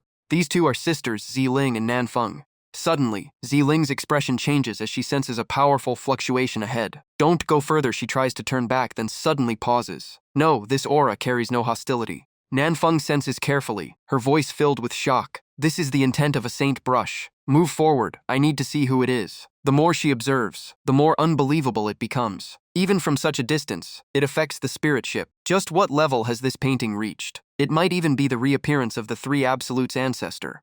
Ziling cannot hide her urgency. Sister, let's go take a look. Nanfeng remains cautious. I do understand the Tao of painting, but if this is truly a supreme expert, approaching recklessly would be dangerous still. This place is already full of danger. One more doesn't change much. She immediately orders, lower the ship. Do not be disrespectful to the one ahead. Nanfeng continues, Ziling, that light contains too many unknowns. You still want to go? Ziling's eyes stay locked ahead. As long as I get closer, the painting Taos inside me begins to circulate on its own, as if drawn by the great Tao. If I can see it even once, I would have no regrets in this life. Hearing this, Nanfeng decides, all right, we go together. On the other side, Li Fan is focused on finishing his painting, with Bai Xiaoqing beside him. Ziling and Nanfeng are now hiding behind nearby bushes, eyes fixed on the scene ahead. The sight before them shakes them deeply. Every brushstroke feels like it merges with heaven and earth. It surpasses everything they have ever seen in their sect. Even their ancestors' works cannot compare. After a while, Li Fan finishes the painting and titles it 10,000 Mountains Gathering Dragon Formation. Bai Xiaoqing stamps it beside him. Li Fan smiles proudly and rubs Bai Xiaoqing's head. Good job, little Bai. You even know how to stamp it now, haha. He suddenly notices someone approaching and becomes awkward. Damn, where did these two beauties come from? Great, they saw my embarrassing moment. He clears his throat. Ahem, who are you two? Ziling and Nanfeng immediately bow. Senior, I am Nanfeng, and this is my junior sister Ziling. We were passing by and were drawn here by your painting intent. We apologize for the intrusion. Li Fan clasps his hands behind his back, thinking to himself, these two even carry mountaineering gear. They must be out seeking artistic inspiration. Looks like they were attracted by my painting skills. Calling me senior makes sense. So that's it, you two also understand painting. We're somewhat fated then. Ziling gathers her courage. Senior, may I take a closer look at the painting? Nanfeng is startled. Ziling, how can you be so bold? Nanfeng quickly explains. My junior sister lacks manners. Please forgive her, senior. She understands that such a figure is unfathomable, and the painting contains immense Tao power. How could it be casually viewed? But before she finishes, Li Fan already brings the painting forward. She freezes. Huh? Li Fan speaks casually. It's just a painting, no need to be so polite. In that instant, Nanfeng feels a massive surge of energy rushing toward her and cannot help but exclaim, Ah, senior, this power. Her consciousness gradually sinks into a peaceful state, as if returning to the origin. In an instant, her cultivation skyrockets from nascent soul, 5th level to 6th, then 7th, 8th, and finally reaches perfection. Her eyes shine as she stares at the painting. A feeling of heavenly blessing rises within her. If I had never stepped into Changli Mountain, how could such detail be depicted? Could it be that this senior? She recalls an ancient legend. Deep within Changli Mountain lies an ascension platform. Those who enter either ascend or vanish without a trace. If not an immortal reborn, how could one reach such a level? Li Fan feels quite pleased with himself. Being admired by two beauties isn't bad at all. But seeing the sky darken and them being in a dangerous mountain area, he speaks up. Fate brought us together. No need to thank me. He coughs lightly. It's getting dark. This place isn't safe. There's nowhere nearby either. If you don't mind, you can come back to my village. Ziling and Nanfeng immediately brighten with excitement. Senior, we can really follow you? The scene shifts to Li Fan's small village. Dark clouds suddenly cover the sky, thunder rumbling. Amid the storm clouds, two envoys of the evil god appear, staring down at the village below. One of them speaks coldly. As envoys of the evil god, we must clear all obstacles for our lord. This place feels like a forbidden zone, yet nothing special can be seen. Better to destroy it directly. As soon as he finishes, both activate dark thunder arts and rush toward the village. Arrogantly, they charge straight into the seemingly ordinary mountain settlement. After a moment, in the heavy rain, they suddenly stop. An invisible force surrounds them. The dense spiritual energy makes it impossible to advance, the pressure far exceeding even a seclusion chamber of a supreme master. We are supremes, yet we can't even step inside? The distance felt like it was stretched into infinity, as if the horizon itself blocked them. What place is this? Why can't we use our full power? They knew they had to get in. There was definitely a huge secret inside, one that could threaten their master. One of them widened his eyes and roared, "Burn the demon soul." The two immediately erupted with power, burning their origin essence to force their way deeper inside. As they charged forward, they shouted, "Even if we die, we must see it clearly. If we report this to the master, it will be worth it." Step by step, they pushed into the blinding golden light ahead. Suddenly, a claw emerged from the darkness, followed by a sharp wind slash and terrified screams. In an instant, the two evil god envoys were reduced to charred skeletons scattered outside the village. At the same time, two sacred land envoys accompanying Ling Ni and Tian Ning were heading toward Li Fan's residence. Hong Xuan held the demon detection mirror and said in a low voice, "This treasure can sense evil within 1,000 miles. They may have already reached that senior." Luo Ming replied, "Then we must hurry and report it." Hong Xuan looked ahead gravely. It's too late. They might already have clashed. Based on the mirror's reaction, the evil god envoys are stronger than us. We can only hope that Senior can hold on. We must rush there immediately. The mirror shows traces of an evil god here, before even an immortal-level demonic aura erupted. When the group arrived, Ling Ni immediately landed and said anxiously, "Hurry, check on Senior Li. I hope he is still safe." Hong Xuan suddenly exclaimed, "Those Yaksha bones? Don't tell me those two demon generals are already dead?" Seeing the Supreme's reaction, Tian Ning asked in confusion, "What are Yaksha bones?" Ling Ni also noticed their expressions had completely changed. Hong Xuan picked up a fragment and examined it. These are what remain after a Yaksha demon general dies. They were destroyed before they even entered Senior Li's residence. Hearing this, both Tian Ning and Ling Ni froze in shock. Even an immortal-level existence was wiped out before stepping inside. Luo Ming said solemnly, "This person's strength far surpasses Supreme's. Even immortals can't compare." Hong Xuan nodded. "No wonder he dares oppose an evil god. Killing immortals is effortless. We must not be disrespectful." The two elders immediately changed their attitude and approached Ling Ni and Tian Ning. Please, help us meet that senior. From afar, Li Fan's voice rang out. Oh, Ling Ni, Tian Ning, you're here again? He walked over holding a broom, with Zi Ling and Nan Feng following behind him. Ling Ni and Tian Ning immediately bowed. Greetings, senior. Hong Xuan glanced at Luo Ming and lowered his voice. Something's wrong. It seems the senior just returned. There are no traces of battle. Luo Ming also frowned. Then those demon generals never met him, so why did they die right at the entrance? Suddenly, Li Fan shouted, Who did this?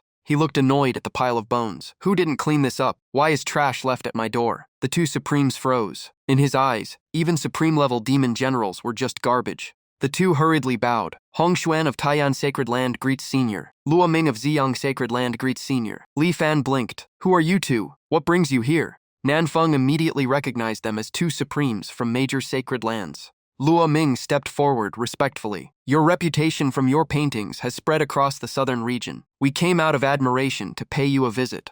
Li Fan smiled in satisfaction. Haha, you flatter me. He secretly thought Ling Ni must have used his paintings to build fame, and these people might be here to buy art. Li Fan invited them in. Then come inside and have a look. The two elders quickly stepped back and gestured for him to lead. Please, senior. We would not dare walk ahead. Suddenly, Li Fan raised his hand, sensing the air around him. The wind seems quite strong today. Hearing this, both Supremes froze, sensing hidden meaning behind the simple words. They quickly followed Li Fan inside. The moment they stepped in, their expressions changed dramatically as an overwhelming pressure filled the space. They were terrified. Without Li Fan leading them, they would have died instantly. The spiritual force here far exceeded even the immortal-grade protective formations of Taiyan Sacred Land. Luo Ming now suspected those demon generals were destroyed by this very force. Hong Xuan suddenly stared at a tree ahead and trembled. That could it be peaches of immortality? Luo Ming followed his gaze in shock. But that should only exist in the immortal realm.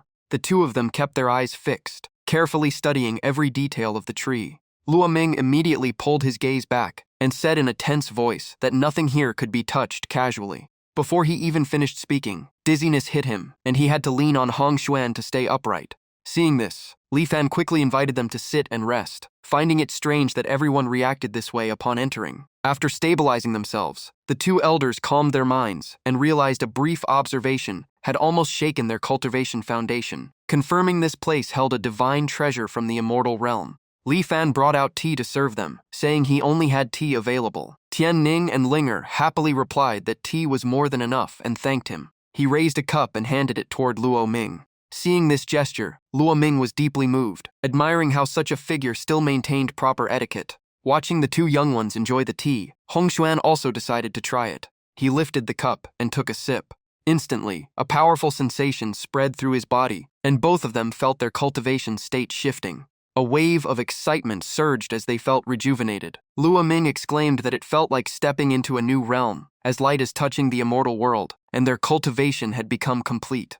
Hong Xuan held the cup tightly and laughed, saying 100 years of bottleneck had been broken in an instant. Luo Ming remained immersed in the aftertaste, muttering as strange visions appeared in his mind. Nan Feng looked at the two supreme elders in confusion, wondering why they were acting so strange. The two elders stepped forward and bowed respectfully to Li Fan, expressing their gratitude for his great kindness. Li Fan waved his hand and said there was no need for formalities, calling it simple fate that they met. He then took out a painting and said it was his work for the day, inviting them to take a look since they came from afar. While unrolling the painting, he thought he should present it properly so it could sell at a good price. The painting was fully opened before everyone. Everyone froze at the scene revealed, as if facing an extraordinary creation. Li Fan introduced it calmly as his latest work. 10,000 mountains gathering dragon sand. A golden dragon coiled through the mountains. The two supreme elders immediately knelt in shock, seeing the entire Changli mountain rendered in terrifying detail, its value far beyond any ordinary treasure. They began to suspect the painting had been prepared in advance specifically for them. The more they thought, the more impossible it seemed, since no one could enter those mountains and return alive. Meanwhile, Li Fan assumed their reaction meant they were satisfied and hesitated to name a price too directly. Li Fan asked if they really liked the painting that much, and both elders quickly nodded, saying it could solve their major problem. Hearing this, Li Fan misunderstood again, thinking they needed it for some business rescue. He rolled up the painting and handed it over, telling them to take it if they wanted. The two supreme elders accepted it, but grew more suspicious, believing there must be deeper intent, while Li Fan felt puzzled that they took it without paying. After a moment, Li Fan coughed and reminded them awkwardly that even delivery should come with payment. The two elders exchanged glances, thinking he was avoiding karma and using a transaction to prevent causality. They also wondered if mortal currency could even be worthy of someone like him. After discussion, they took out 2 small boxes as their sincere offering. They said this was everything they had brought, and hoped he would accept it, apologizing if it seemed insufficient. Li Fan accepted them with a satisfied smile, guessing they were likely gold or silver from their weight. He placed the boxes aside and said it was done, thanking them and welcoming them to return any time if needed. The two elders again misunderstood, believing everything had been arranged by him long ago. They bowed and took their leave, promising to visit again. Li Fan raised his teacup and casually said he would not keep them. After leaving the village, the two kept discussing everything they had experienced. The lingering pressure still made them break into cold sweat. Luo Ming admitted they had underestimated the situation, now believing Li Fan was an immortal-level existence, possibly beyond that, and even growing peaches alone proved it. Very few beings had ever entered the immortal domain. Now that someone from the upper immortal realm had appeared in the lower world, they believed it must be tied to a greater heavenly scheme. Hong Xuan spoke in a low voice, wondering if even their 2 sacred lands were just pieces in the senior's grand layout. Luo Ming replied that it wasn't just them. Even the 2 girls they met earlier were from the 3 absolute sacred land of Central Province. If even sacred lands were just chess pieces, then this game clearly wasn't limited to the southern region. Hong Xuan sank into deeper thought after hearing this. The scene shifted back to Li Fan's residence. Linger stepped forward and reported respectfully that thanks to the treasure given by the senior, the Fire Kingdom had stabilized, and they came today to deliver the news. Li Fan misunderstood again, thinking his painting had helped their business, and replied that things would only get better if they kept working hard.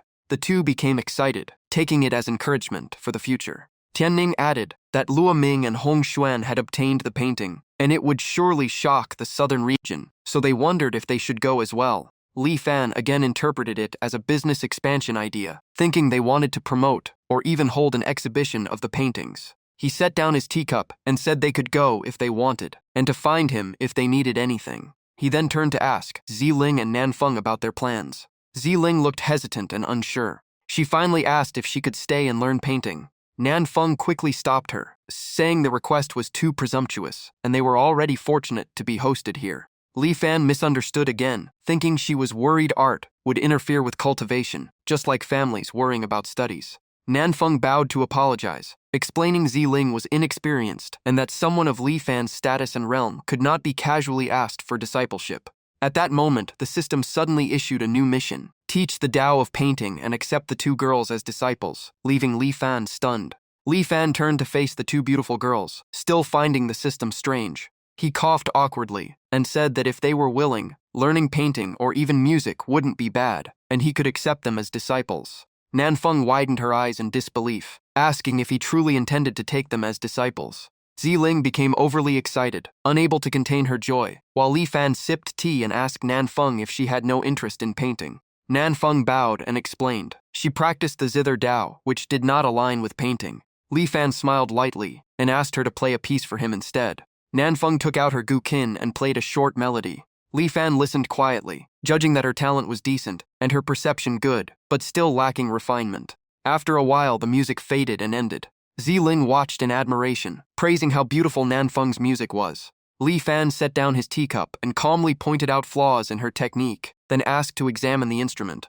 Nanfeng was stunned, asking if he not only understood painting but also the zither Tao, recalling even her master had said her technique was not refined enough. Li Fan took another sip of tea and said that seemingly simple things often hid great power, then told her to listen carefully to his performance. He moved his hand slightly. A sound instantly rang out. It soared into the sky like music from the immortal realm. Nanfeng was completely immersed in the melody, her body relaxing. She felt as if she had grasped deeper truths of the world. Emotion surged within her, like she was drifting at the edge of heaven, in search of an unreachable sound. Her eyes gradually became moist. At that moment, she even felt that she would not regret giving up her life just to hear this piece. Li Fan looked at her and asked with a faint smile if she now wanted to become his disciple. The 2 immediately bowed and formally acknowledged him as their master. Having completed the goal, Li Fan turned away, visibly relieved, and told them to stand and stay here for now. He walked to the side, looking at the surroundings with a heavy heart, feeling the path of cultivation seemed a little closer yet still unreachable. Perhaps he was only meant for an ordinary life after all. The scene shifted to Taiyan's sacred land, where Hong Xuan and Luo Ming had returned.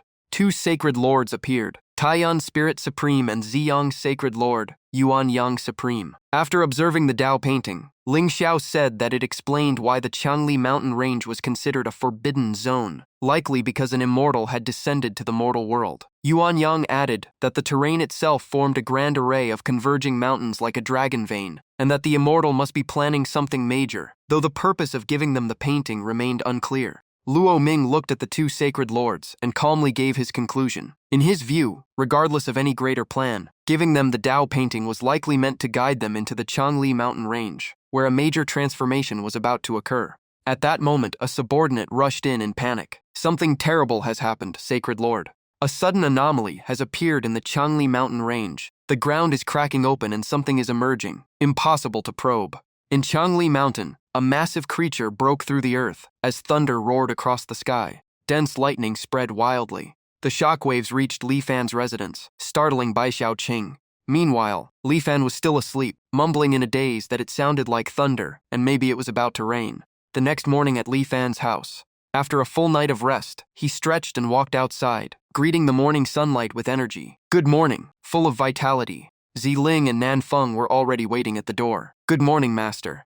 Nanfeng spoke first, saying they wanted to wash up, but Li Fan scratched his head and said it was a small matter and he would handle it. Nanfeng watched his back and imagined the well in the courtyard as a ground vein spiritual source, likely a cultivation site not to be touched lightly. Ziling also whispered that such a concentrated spiritual spring should only be used by supreme-level experts. Li Fan brought out a basin of water, calmly saying to boil it before washing their faces, and that firewood was already prepared. The two girls were stunned, realizing a sacred spring was being used just for washing. He then filled another basin and poured it into the chicken trough. The scene left them completely speechless, confirming the demeanor of an immortal. Ziling quietly asked Nanfeng if the firewood he mentioned might be the legendary profound flame wood. When they used the water to wash their faces, they felt an overwhelming change in their bodies, and were shocked that even such simple use could transform their physique. Ziling even wanted to drink it. Nanfeng immediately stopped her, telling her not to embarrass their master, and to forget their past life in the sacred land and adapt here. Li Fan was already sitting at the table, and called out loudly for them to finish washing, use the leftover water to water the vegetables so nothing would be wasted, and then come eat breakfast. Ziling looked around in confusion, thinking their past lives in the sacred land were nothing compared to this place.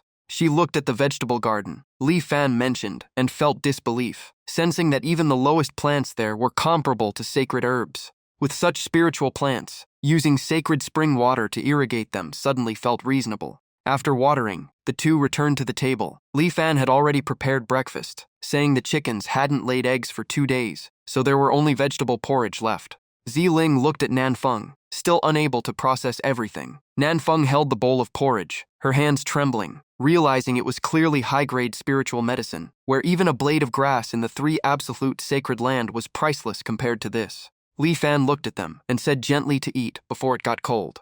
Nanfeng stared at the bowl for a long time and finally decided to taste it.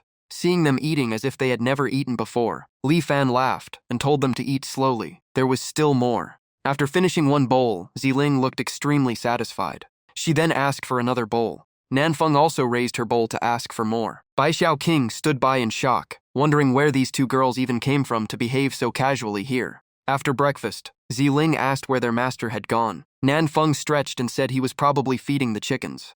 Ziling looked toward the flock of chickens with suspicion, saying they seemed unusual. Nanfeng observed them and replied that anything raised by their master was certainly not ordinary, possibly divine beasts in disguise, and even their feed must be precious spiritual herbs. A while later, Li Fan returned holding an egg and handed it to Ziling, telling her that after eating she should practice painting, and Today's task was to draw on the egg.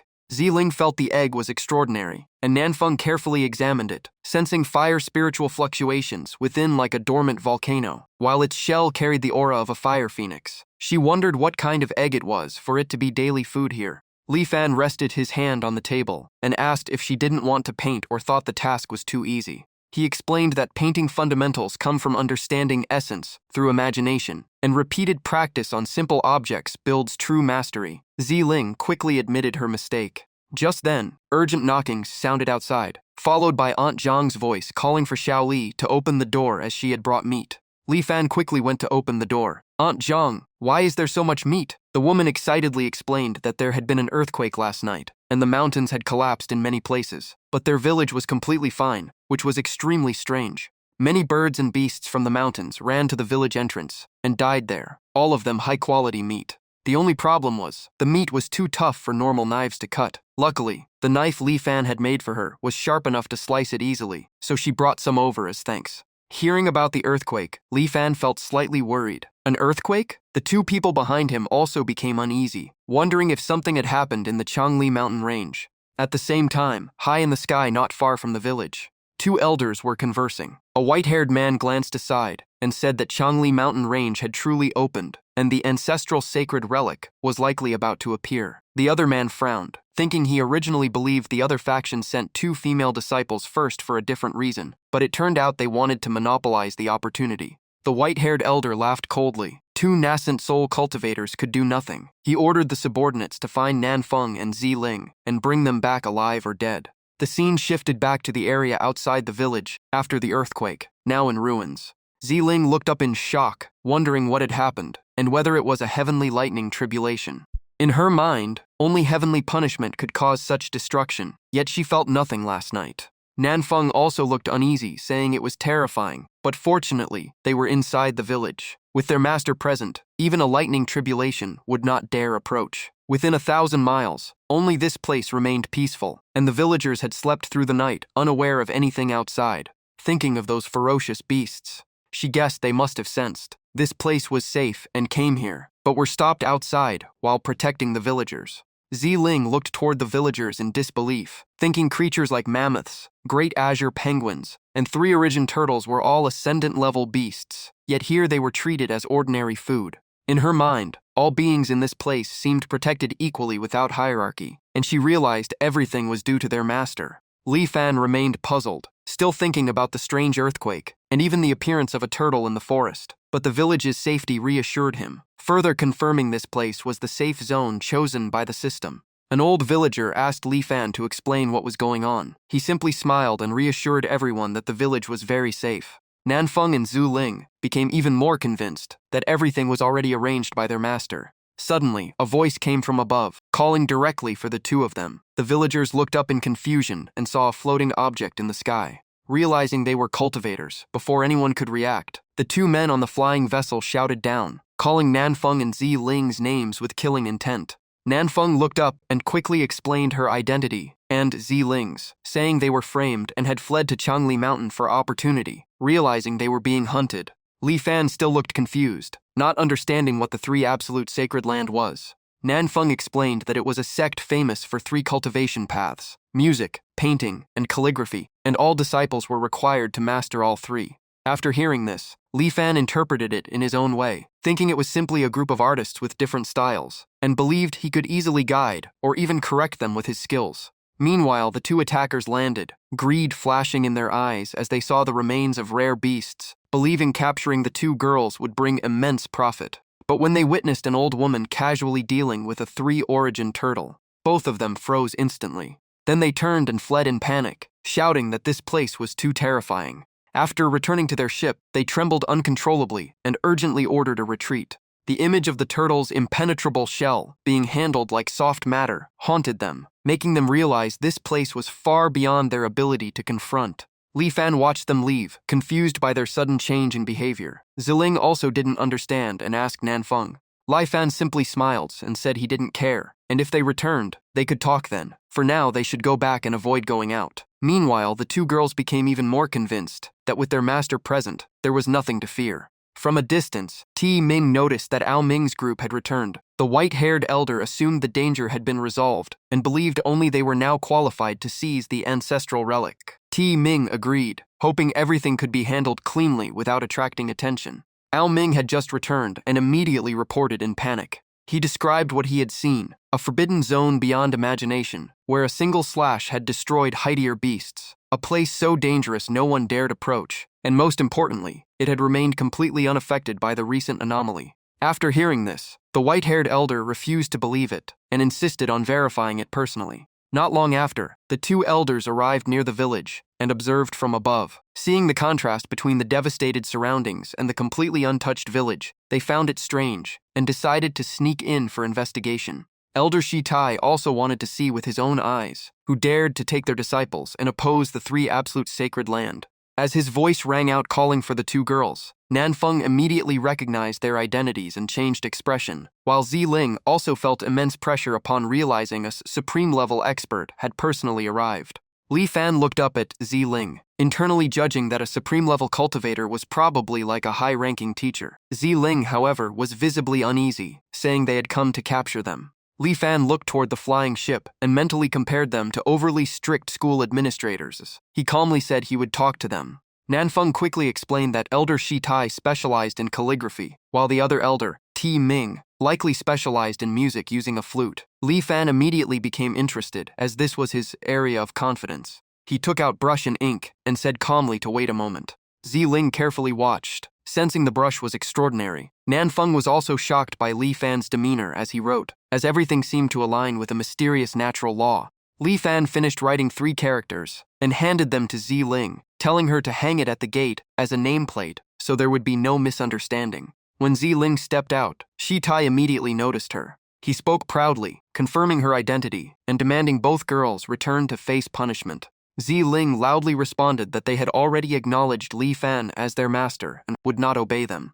Shitai immediately rushed forward with contempt, considering it betrayal and preparing to strike. At that moment, Ziling unfolded the calligraphy scroll in front of him. Shitai instantly collapsed into it, his gaze drawn into the content as chaotic thoughts surged, his consciousness losing distinction between self and world.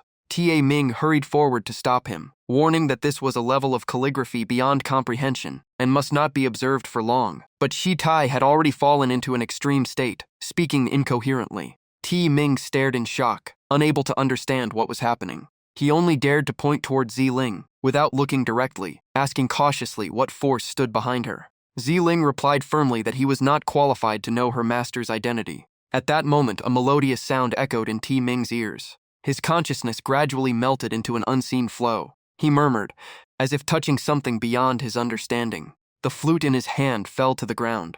On the flying ship, the remaining subordinates watched in panic as a supreme cultivator, on the verge of ascension, disappeared in an unimaginable way. Li Fan walked out and looked around, casually asking if they had all left. Ziling picked up the flute in surprise, recognizing it as a supreme artifact, but Li Fan showed no interest and even dismissed it, telling her to throw it away.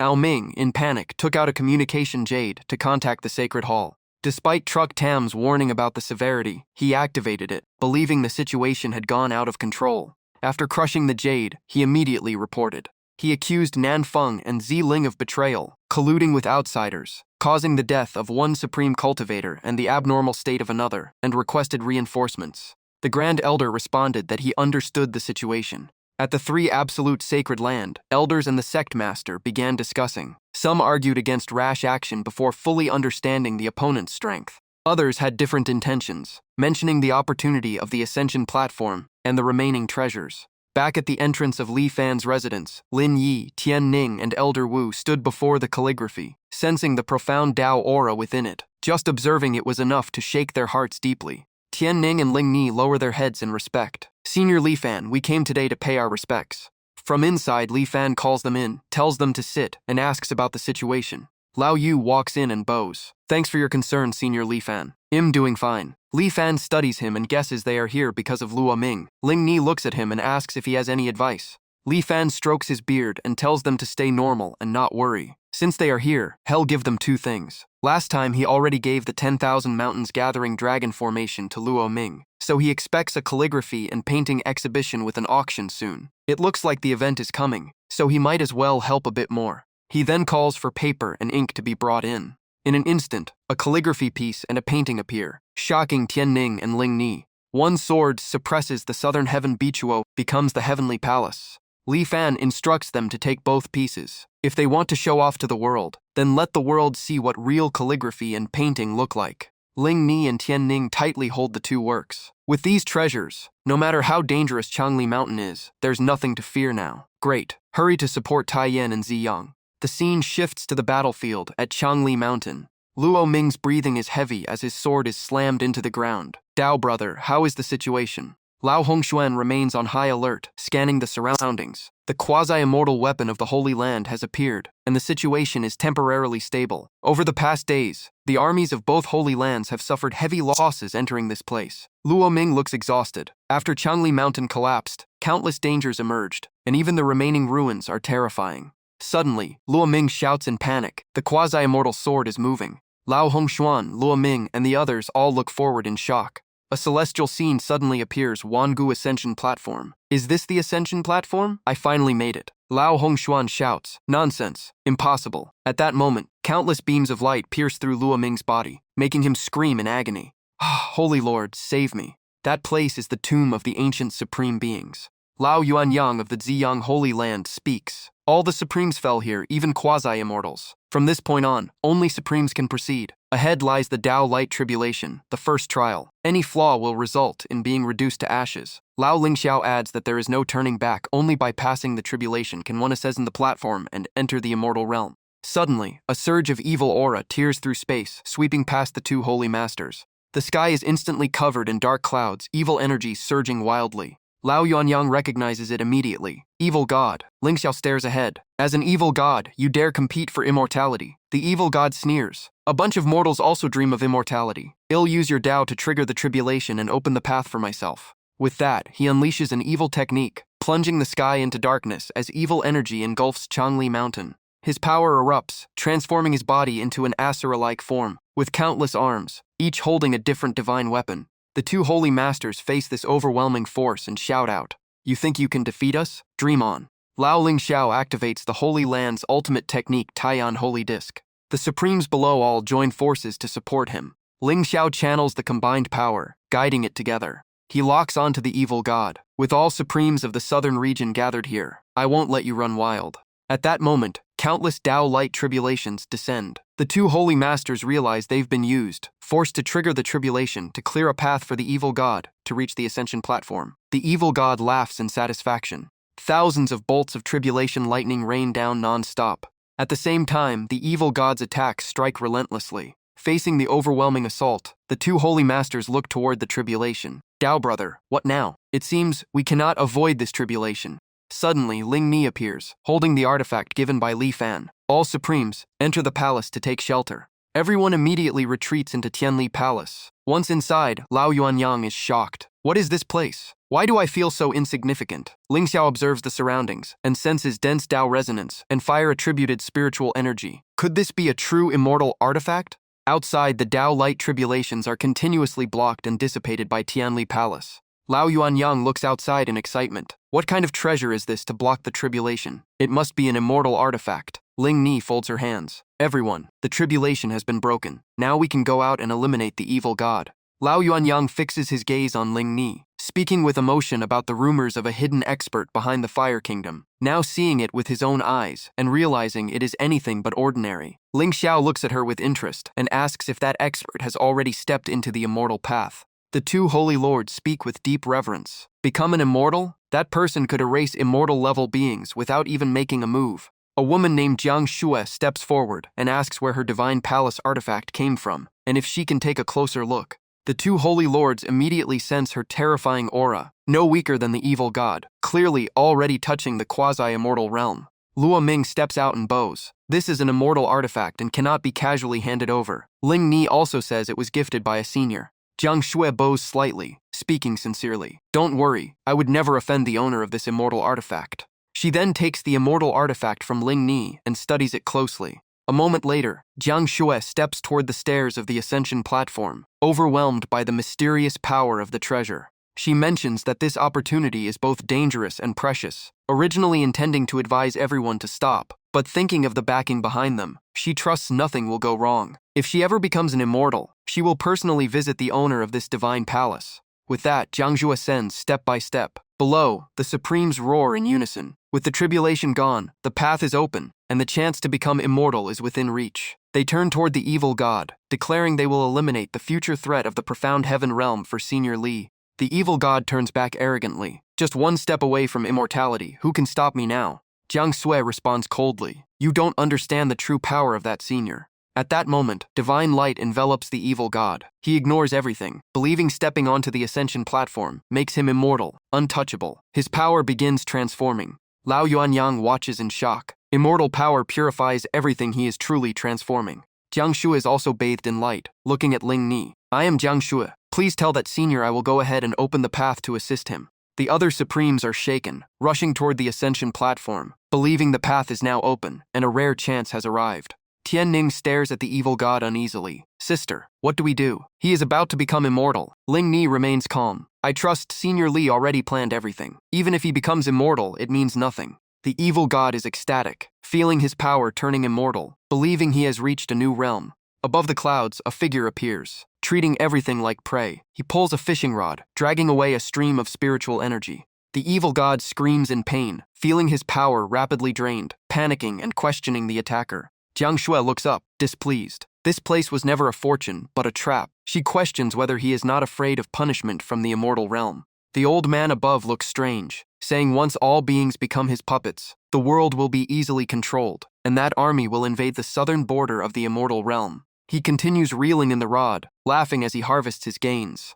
Jiang Shui unleashes her full power, activating the blood of immortal heaven technique. A primordial immortal spirit appears, questioning who dares interfere with the ascension platform. Jiang Sui explains everything and asks it to judge the situation. The spirit then questions the old man's scheme. The old man grows furious, mocking it as a mere unknown minor immortal unworthy of speaking for the immortal realm. He then strikes with his true body, destroying the primordial spirit with one punch, declaring none of them are his match, and challenging everyone to come. Jiang Shui is filled with rage, unable to understand why such an evil being could become an immortal, despair rising as the southern region falls into chaos, while the true savior has not yet appeared. Ling Ni activates the artifact given by Li Fan, realizing everything has already been calculated by him, and the real target is not the evil god, but that immortal itself. In the sky, countless paintings of Li Fan spread out, surrounding the enemy. The old immortal looks up, his expression changing, as he senses the strange formation above. A massive divine sword appears, radiating overwhelming immortal energy. Ling Ni steps forward, her voice cold. Kneel now and accept the Tao of Senior Li Fan. The old immortal turns sharply, furious, declaring himself a true immortal and refusing to believe anyone can force him to submit. A terrifying pressure suddenly crashes down, forcing the so-called immortal to kneel with no resistance. Immediately after, a surge of sword intent descends, shaking the entire ascension platform. From Li Fan's painting, the move One Sword suppresses the southern heaven manifests and erases the old immortal completely in a single strike. The evil god cannot withstand the residual force, and his body begins to dissolve. Jiang Sui becomes excited, sensing the Tao manifesting as all evil spirits are swept away. At the same time, in the southern frontier immortal realm, a young immortal stands alone against an army of demons. Surrounded, he gasps for breath, wounded all over, feeling resentment as no reinforcements arrive, and higher powers remain indifferent due to old grudges. He keeps scanning the battlefield, hoping the immortal king will appear. With no other choice, he gathers all his strength and roars out. At that moment, a streak of sword light flashes by and wipes out the entire demon army. Overwhelmed with joy, his vision blurs as he believes the immortal king never abandoned them. Back at Changli Mountain, Ling Ni retrieves the artifact into her hands. The remaining survivors below quasi-immortal level kneel, realizing this is the work of Senior Li Fan. They all bow in respect. We greet the Divine Lady. Ling Ni tells them to rise and says she only acts on behalf of Li Fan. Jiang Shui steps forward and mentions the legendary senior, whose sword shook the southern domain. She bows and requests an audience, and others echo the same wish. Ling Ni looks at Tian Ning for guidance. Tian Ning thinks and says the senior prefers peace and may not want disturbances, but they can try asking. The two holy lords are overjoyed and wait respectfully for a chance to meet him. Lao Yuanyang holds a vial of true immortal blood and asks if he may take some, and Ling Ni agrees. He turns to Ling Xiao, suggesting refining it for further breakthrough, and Ling Xiao agrees. Jiang Shui stands in deep thought, realizing all other paths feel insignificant after what she has witnessed.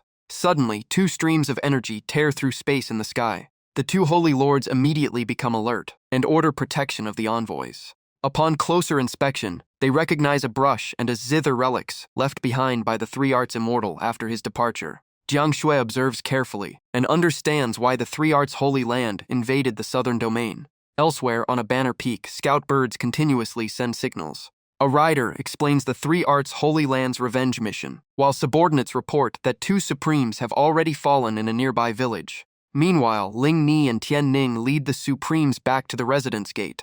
The 2 holy lords stand at the entrance, studying the calligraphy deeply, while Jiang Shui also falls into contemplation of its profound Dao meaning. Tian Ning steps forward and knocks. "Senior Li, are you home?"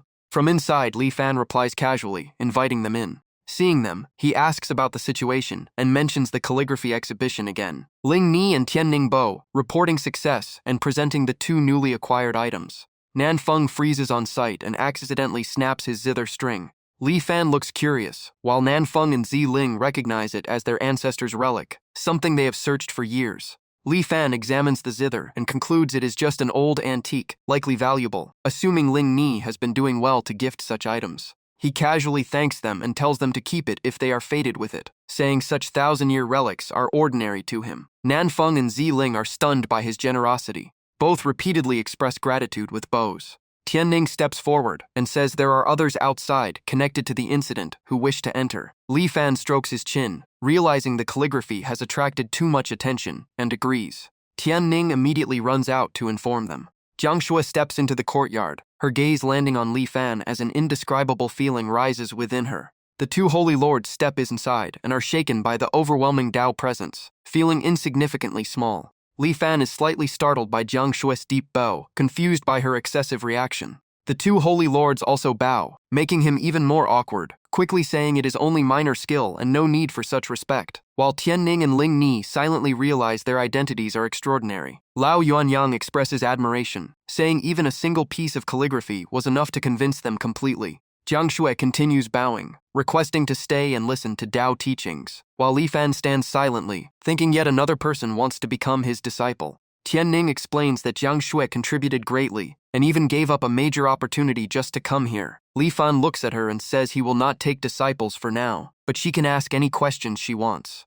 Jiang Shui freezes slightly, realizing this is an extremely rare opportunity, and begins to think carefully. Li Fan places a hand on her shoulder to calm her, telling her not to be too tense, and to just ask what she wants, recalling how he once felt the same when he was a student. Jiang Shui cautiously asks, "What is an immortal?" After hearing this, Li Fan falls into thought, realizing he is not a cultivator, and guessing the question relates to the artistic intent in his paintings. Everyone around falls silent, waiting for his answer. After a moment, Li Fan speaks, explaining that immortality exists within all ordinary things, from grass and trees to dust itself, and true transcendence is hidden in the mundane. To understand it, one must see through opposites. Only then can one grasp the meaning of immortality. Jiang Shui reflects deeply, gradually realizing the path she once followed may have been wrong.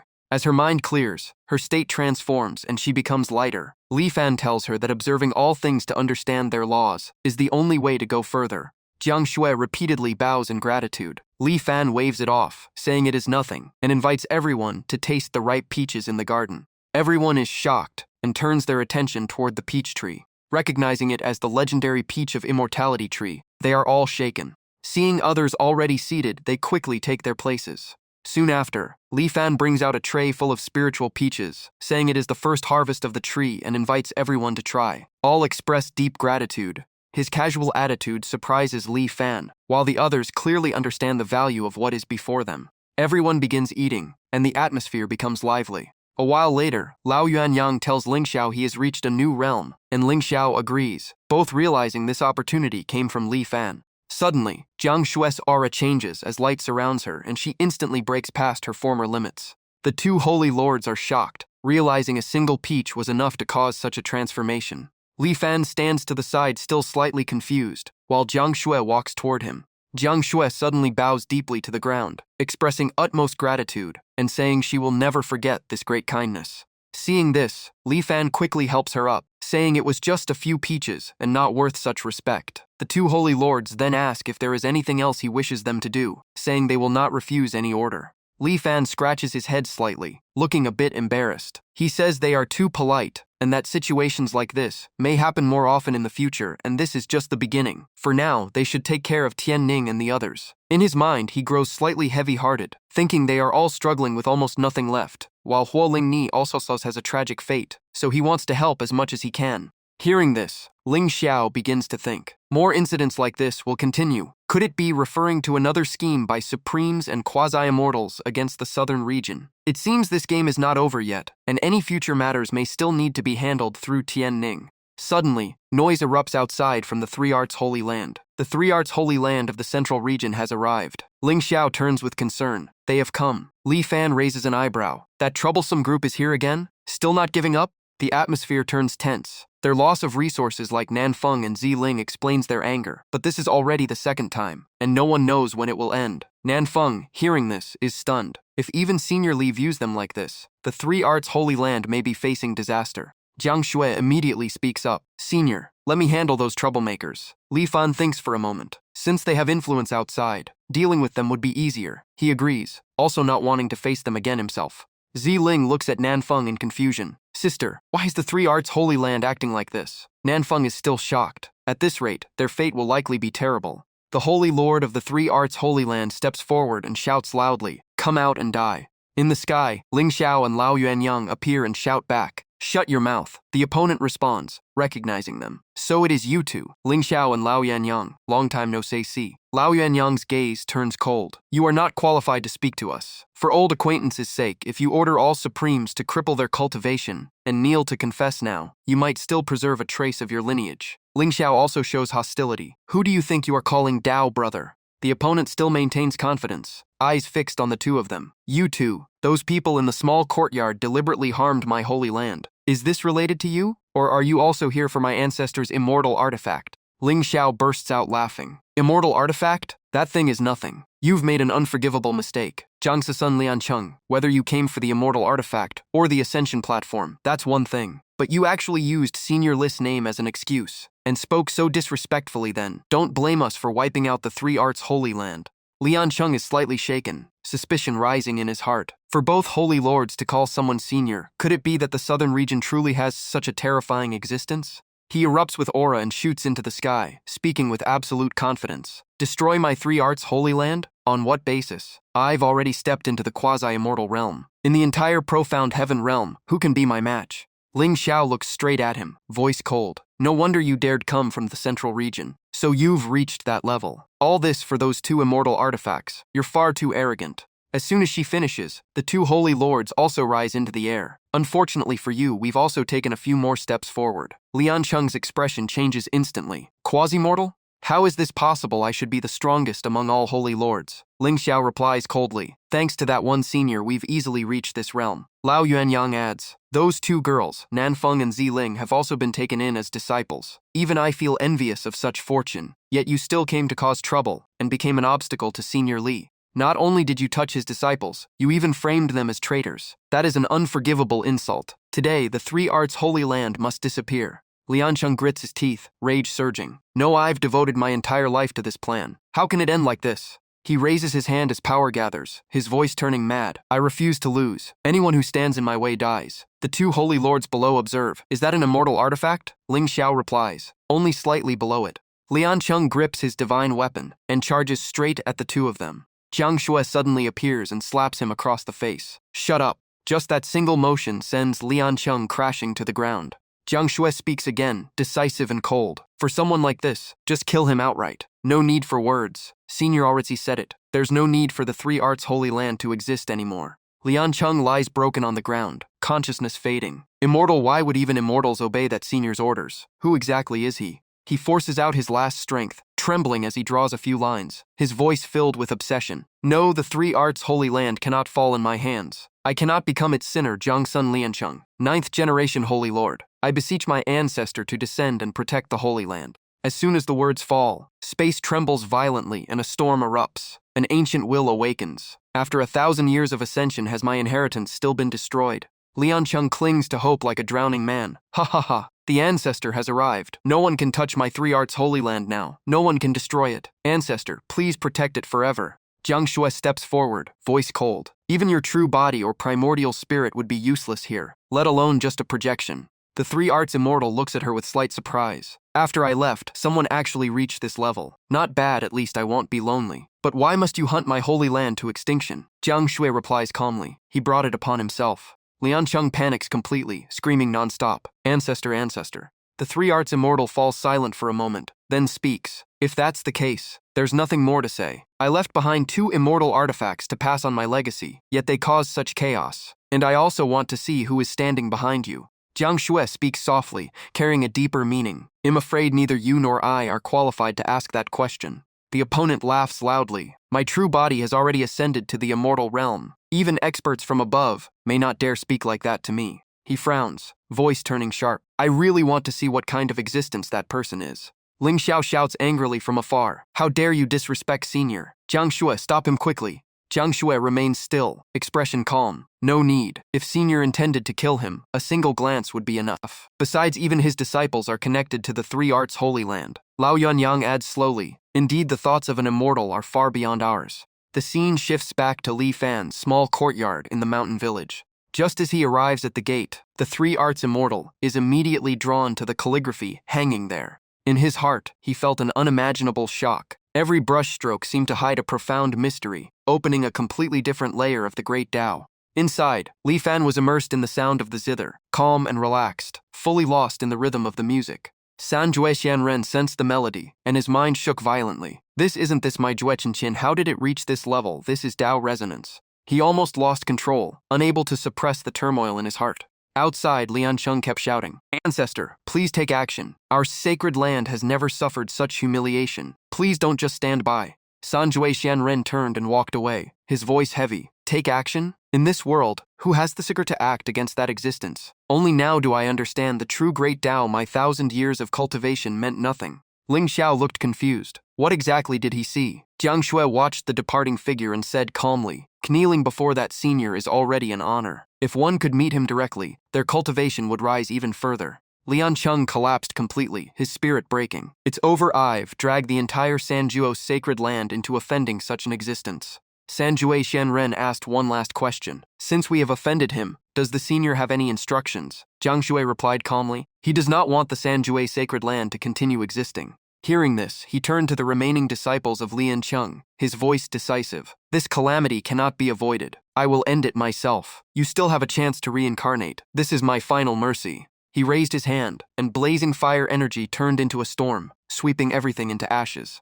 All of this stems from your greed. That zither was left for future generations from this moment on. You have no path back. Then a single strike fell. Lian Cheng's body and soul were completely erased, vanishing without a trace. After finishing, San Jue Xianren bowed to Jiang Shui. Please pass a message to Ziling and Nanfeng. If they agree, they will become the new masters of the San Jue sacred land.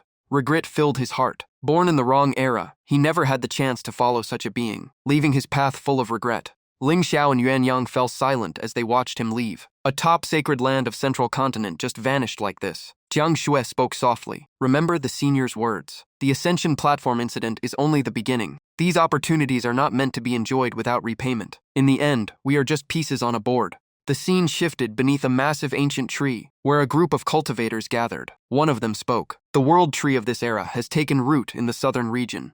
Zheng Xuan has also headed there. He plans to use Changli Mountain and the ascension platforms of various sects to escape suppression, then wipe out all strong cultivators. By then, the world tree's foundation will be shaken. This is the perfect chance for us to act and cleanse each region. When the world tree reveals itself, that will be our moment to seize it. Elsewhere, in the endless sands of the western desert, a monk advanced silently. Baikon's sacred land in the north, the divine domain, and the Xuanyuan clan of the east have all been erased. Is the great calamity of the Xuanxin realm about to descend? The man looked ahead and spoke calmly. Keep moving. Ahead is Lei Yin Temple, where the great virtue monks should give us answers. But the scene before them brought confusion. Strange weave clearly arrived. A disciple suddenly pointed. Master, look, that's the sacred beast statue of Lei Yin Temple on the peak. The monk's expression darkened. That statue is the only symbol of Lei Yin Temple in the western desert, placed in the main hall, and worshipped for generations. If it's here then. The thought struck him, and he dropped to his knees, staring at the statue. Lei Yin Temple has been buried beneath our feet. In the endless sea of sand, the two figures collapsed in despair. The ground they stood on was the ruins of the ancient Lei Yin Temple Hall. At the same time, Ling Xiao and Yuan Yang received continuous reports. Baichen's sacred land destroyed, Leiyin Temple vanished in the desert, Xuanyuan clan wiped out in the east, Taihua sacred land in central continent reduced to ruins. One of them trembled. This is terrifying. It seems Li Senior's words came true faster than expected. Has Saintess Mu Tianning arrived yet? Soon after, Ling Ni and Tianning arrived and greeted the two sect masters. Ling Ni glanced at Yuan Yang. We've received news from He Guo that more than 4 sacred lands have been destroyed, Tianning said gravely. Not only that the real number is 12. Out of fewer than 20 major sacred lands in the entire Xuanqian realm, more than half are gone. Jiang Shui looked at the scene, a deep unease rising in her heart. She never expected the Xuanqian realm to fall into such a catastrophe. At this moment, the southern region might be the only place still relatively stable. Yuan Yang quickly spoke up, asking what instructions Senior Li Fan had left behind. Ling Xiao followed with a heavy expression, saying the southern region's peace only exists because of him, and only Li Fan could save the current situation. Tianning calmly suggested opening the southern region to refugees from all over the world. Ling Ni agreed, saying that although it was risky, it was the right choice, and perhaps Li Fan had noticed them because of this compassion. Both sect masters agreed, deciding to immediately announce that the southern region would accept all refugees seeking shelter. Once the news spread, countless flying ships from major forces rushed toward the southern region for safety. Back under the ancient tree, one cultivator asked in confusion why they still could not break through. They had already killed more than half of the top experts, and the world tree's roots were soaked in blood, yet it still remained stable, so they considered destroying it directly. Another shook his head, sensing something wrong, saying the highest power in this world should only be at the immortal level, and wondered why Zheng Xuan had not returned, suspecting the southern region was abnormal. At that moment, a subordinate rushed in and reported urgently that Zheng Xuan was dead, shocking everyone since he was a true immortal and should be invincible in this realm.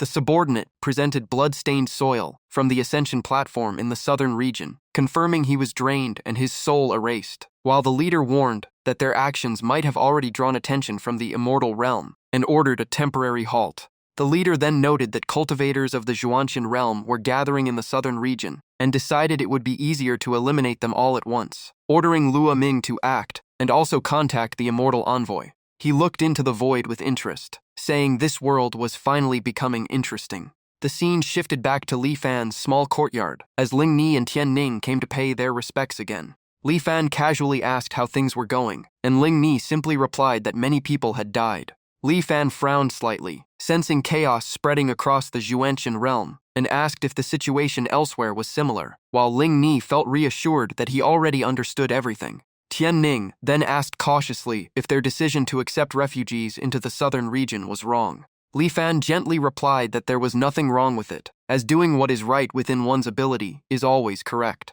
At that moment, the system suddenly issued a new mission, requiring him to accept 10 disciples and teach them survival skills, leaving Li Fan feeling helpless. He worried that while skills like music, chess, calligraphy, and painting were manageable, other strange talents would be difficult, and finding 10 suitable people seemed even harder. He considered asking Ling Ni for help, since she had outside connections, but hesitated, not wanting to break the image of a hidden expert. Noticing his gaze, Ling Ni asked why he was looking at her like that. Li Fan smiled and asked for her help in finding people to pass down his teachings, explaining he wanted to pass on some knowledge due to the current chaotic world. Tianning was shocked and asked if he intended to take disciples. Li Fan nodded, saying he could not ignore the situation, while Tianning excitedly offered to spread the news, believing his so-called minor arts were actually great opportunities, as Ling Ni reflected that despite his detachment, he still cared for all beings, while Li Fan inwardly sighed at the system forcing him into it. He coughed lightly, trying to stay calm. There's no need to make a big deal of it, just let things unfold naturally. In truth, he thought of himself as an ordinary man and had nothing worth showing off, especially since what he taught was nothing impressive. Tianning and Ling Ni replied in unison that they understood and would obey. Back at the Taiyan Sacred Hall, both sect masters were stunned speechless upon hearing the news. What? Senior Li Fan wants to take disciples? They immediately realized that if this spread, it would shake the entire world. They quickly asked if there were any specific instructions. Ling Ni and Tianning relayed his message. Yuan Yang fell into thought and said it could not be made public to the sects to avoid disturbing the senior, and must only be spread quietly so the fated could come. After speaking, both sect masters could not hide their curiosity and half joked, "I wonder, do we still have a chance?" Elsewhere, a chubby young man flew on his sword, grumbling in frustration. What destiny? It's all nonsense. Sending me to investigate this is just annoying. He landed and headed toward the sword god sect, still annoyed after years of being an outer disciple. Thinking about his skill in growing spirit plants, he felt a bit more confident, believing he would not be without a place to go, even if he left. As he thought, he suddenly looked up and saw a flying ship passing overhead, surrounded by dragon aura. It was clearly from the Holy Dragon royal family, making him wonder why such a force had come to the southern region. On the ship, a subordinate reported that the mission to escort the prince to Changli Mountain was complete. Another voice immediately protested, asking why they were abandoning him in such a dangerous place instead of bringing him in. The next moment, he was thrown straight to the ground. A cold voice came from the ship, saying they were already risking their lives and would not take unnecessary burden. Lu Rong observed from a distance and suspected that the man might be the abandoned prince of the Holy Dragon Empire. Long Ziswan quickly turned and introduced himself, asking if Lu Rong was from the Dugu clan, hoping to travel with them for safety. Lu Rong revealed he was not from the Dugu clan, but an outer disciple of the Sword God sect. Long Ziswan invited him to travel together, and Lu Rong agreed without hesitation. Later, Long Zishuan helped pull Lu Rong onto a tall tree and asked if he had also come for the rumored opportunity to become a disciple of a great expert. Lu Rong admitted yes, but said there was no sign of any expert here, only people being used as sacrifices. Long Zixuan said he was basically in the same situation, calling himself a useless prince with a broken dragon soul, despised and oppressed in the royal family. Lu Rong replied bluntly that they were both the same. Suddenly, Lu Rong noticed something ahead and pointed it out, sensing something unusual and believing a remarkable existence must be inside since it remained untouched amid such chaos. Long Zishuan decided to enter, but Lu Rong stopped him, warning they knew nothing of the danger inside. However, Long Zishuan insisted, saying he had nothing left to lose and would take the gamble. Lu Rong hesitated but refused to enter recklessly. Watching him, Lu Rong finally gave in, deciding to follow even if it meant risking his life. After walking a short distance, they saw Long Zixuan stop and stare at a puddle of water. Lu Rong asked why he had stopped, and Long Zixuan told him to take a closer look. Lu Rang froze for a moment before realizing the water was filled with spiritual energy. The two immediately knelt down and drank it greedily, amazed at its purity, and even thinking it could be used for refining spirit medicines. An old man rushed over in shock, asking what they were doing, and warning them not to drink that water since it was contaminated by upstream farming. Long Zixuan was stunned, asking if it had been fertilized with manure. The old man waved them along, inviting them to follow him home, while Lu Rong looked confused and asked what to do next. Long Zixuan stared ahead and said they could not disobey the senior's arrangement. Long Zixuan's gaze landed on the old man's walking stick, and his expression changed instantly. Brother Lu, this senior is not ordinary. That staff seems to surpass even the immortal-grade weapons of my sacred land. He might be the expert we are looking for. The old man scooped water with a ladle and said casually that the water over there was not clean, so each of them should drink a bowl to quench their thirst, and they could also pick some fruit along the road. The two stared at the ladle in disbelief. This is a dragon bone of top-tier quality, a treasure beyond immortal grade, yet it is being used as a water scoop, and the spirit herbs nearby not just top grade, but far beyond anything they had ever seen. Seeing them frozen in place, the old man looked confused. What's wrong? Why are you just standing there? Long Zixuan and Lu Rong immediately knelt down. Senior, please accept us as disciples. The old man laughed and waved his hand. Haha, so that's why you came to this small village. You came to the right place, but you got the wrong person. I'm not the one who takes disciples. Long Zishuan looked up. If not you, senior, then who? The old man placed his hands behind his back and spoke calmly. I don't have that ability. The one who takes disciples is Xiao Li. Xiao Li can do anything, mastering all kinds of skills. Everything here was helped by him. This staff, this ladle, even the trees in the yard were all made by him. If you learn even a little from him, it will be enough for a lifetime. Go find Xiao Li. The two immediately rushed toward Li Fan's house, their minds shaken. So the real expert is someone else then. Just how terrifying is that person? This is truly a heaven-sent opportunity. That old senior must at least be an immortal, and he has already pointed them in the right direction. Lu Rong and Long Zishuan stopped in front of the small gate, unable to look away. The Li senior mentioned by the immortal is here. We must seize this chance before anyone else arrives. Their eyes locked onto the 3 calligraphy characters above the gate. Those 3 characters carried an indescribable pressure, making it impossible to look away. Long Zishuan muttered that it felt even more terrifying than anything left by the royal ancestors of his empire. Ziling also looked out curiously, wondering who they were. The two stepped forward and introduced themselves. I am Lu Rong from the Sword God Sect, and this is Long Ziswan from the Holy Dragon Empire. We have come to seek Senior Li for discipleship. Ziling's eyes lit up with anticipation. She had not expected visitors so soon. Please wait a moment. I will inform my master immediately. Lu Rong and Long Zishuan watched her leave, both puzzled. Is that girl also the disciple of that senior? As expected, he is extraordinary if even his disciples are this young, yet already at the Saint Realm. Lu Rong was shocked. What? She is already at the Saint Realm? In his understanding, that level could only be reached by beings on the verge of immortality. We must remain respectful. Soon after, Ziling returned briskly. Master has agreed, you may enter. As soon as they stepped through the gate, Long Zishuan felt a strange surge of energy, awakening his dragon soul. Lu Rong was equally shaken, realizing the plants here surpassed all spirit herbs he had ever seen. Even those of his sect paled in comparison. Even the courtyard of the previous immortal could not match this place. Just what level has the master of this place reached? Li Fan looked at the two standing stiffly and spoke casually. What are you standing there for? Looks like the outside world is truly in chaos if even strangers are coming here to learn useless skills from me.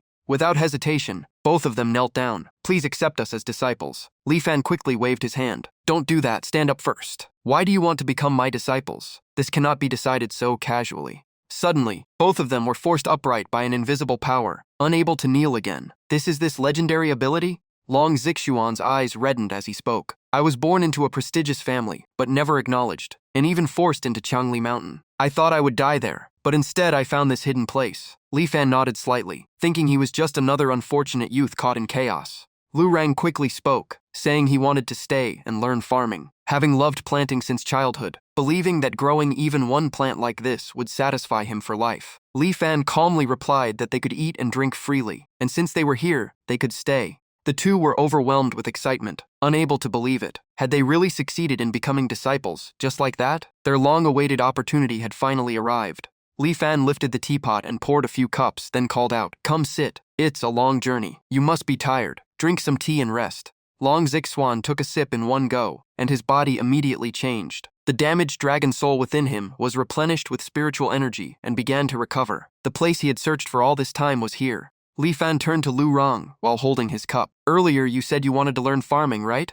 Lu Rong could not hide his excitement. Yes, senior. Li Fan nodded. Then I'll teach you. Farming isn't difficult. At least it's within my ability. Long Zishuan cupped his hands and bowed. Master, I would like to go to that lake for a moment. Li Fan glanced over and laughed. So you want to learn fish farming? All right, I'll teach you that too. One handles the garden, one handles the fish. That works out well. After speaking, he stood up. Follow me. I'll guide you step by step. Nanfeng, bring the hoe. Holding the hoe, he led the way. Come, we'll start at the vegetable garden. I'll teach Lu Rang first.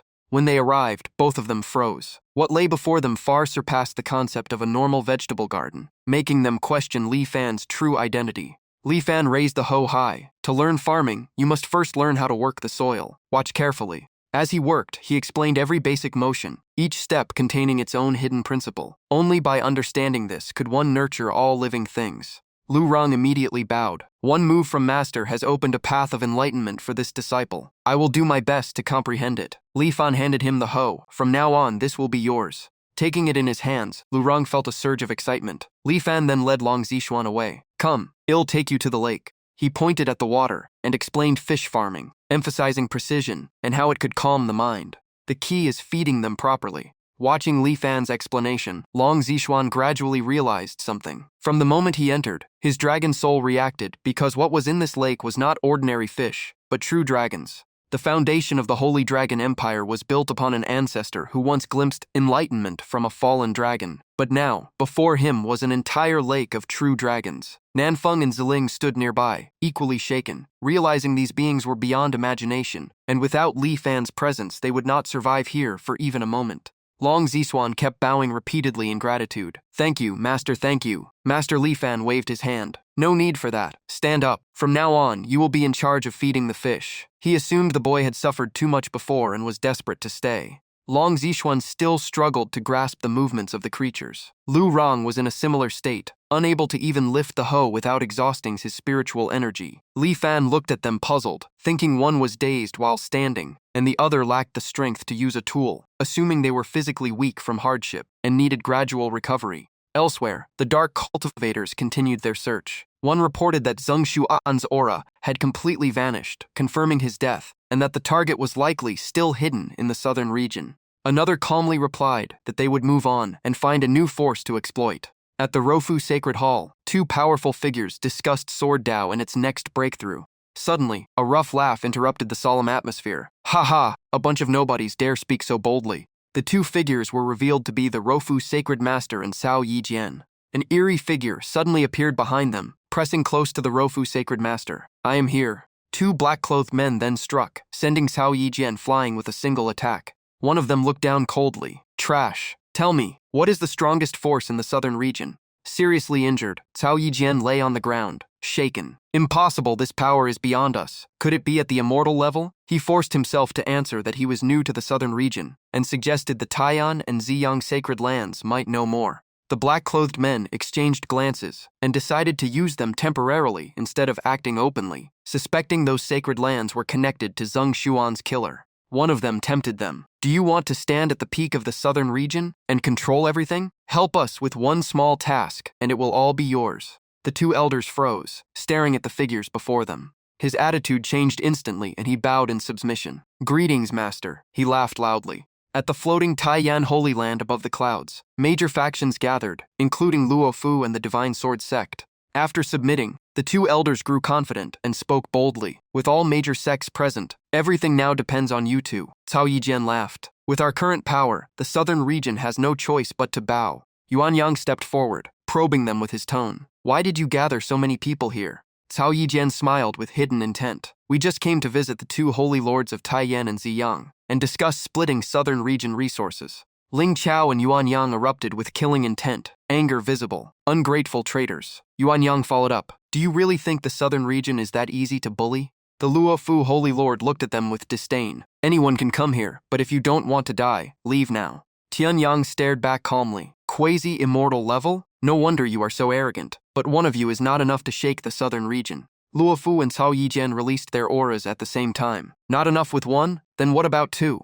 Cao Yijian sneered coldly. Leave now if you're smart, I can spare you some dignity. Otherwise, the consequences will be severe. Yuan Yang could no longer hold back and turned to Ling Ni and Tian Xiang. We can't endure anymore. Just give the order and we strike. Tian Xiang's expression turned cold. No need to hold back anymore. Anyone who steps forward, kill. With the order given, the Taiyan and Ziyang holy lords attacked immediately. Do you think the southern region is a place you can do whatever you want? The Luofu holy lord froze slightly, suspicion rising. They have also reached that realm? Could there be someone even stronger backing them? He smirked with calculation. Even if you reach that level, the outcome won't change. Together, we are far beyond you.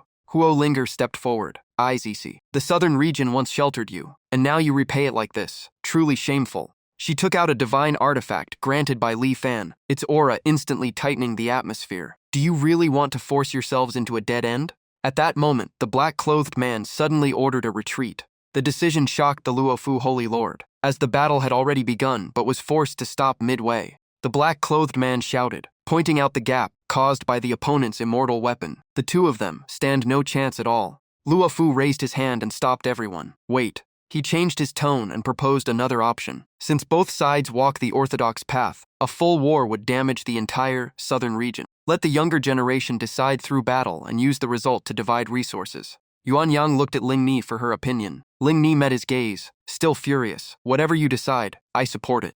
After hearing her answer, Yuan Yang declared, Fine, the southern region agrees. In 3 days, the younger generation will compete. The people from Luofu Holy Land and the Divine Sword Sect quickly withdrew. Ling Chao watched them leave, full of doubt. They were clearly ready for war, but changed instantly when the divine goddesses appeared. Yuan Yang agreed, sensing something unusual behind it. Ling Chao voiced his suspicion to the two goddesses. There may be someone else controlling them. Yuan Yang added that reaching that realm so quickly is impossible without external help. Ling Ni turned to Tian Xiang with caution. We should report this to Senior Li. Tian Xiang agreed without hesitation. The scene shifted to Li Fan's small courtyard.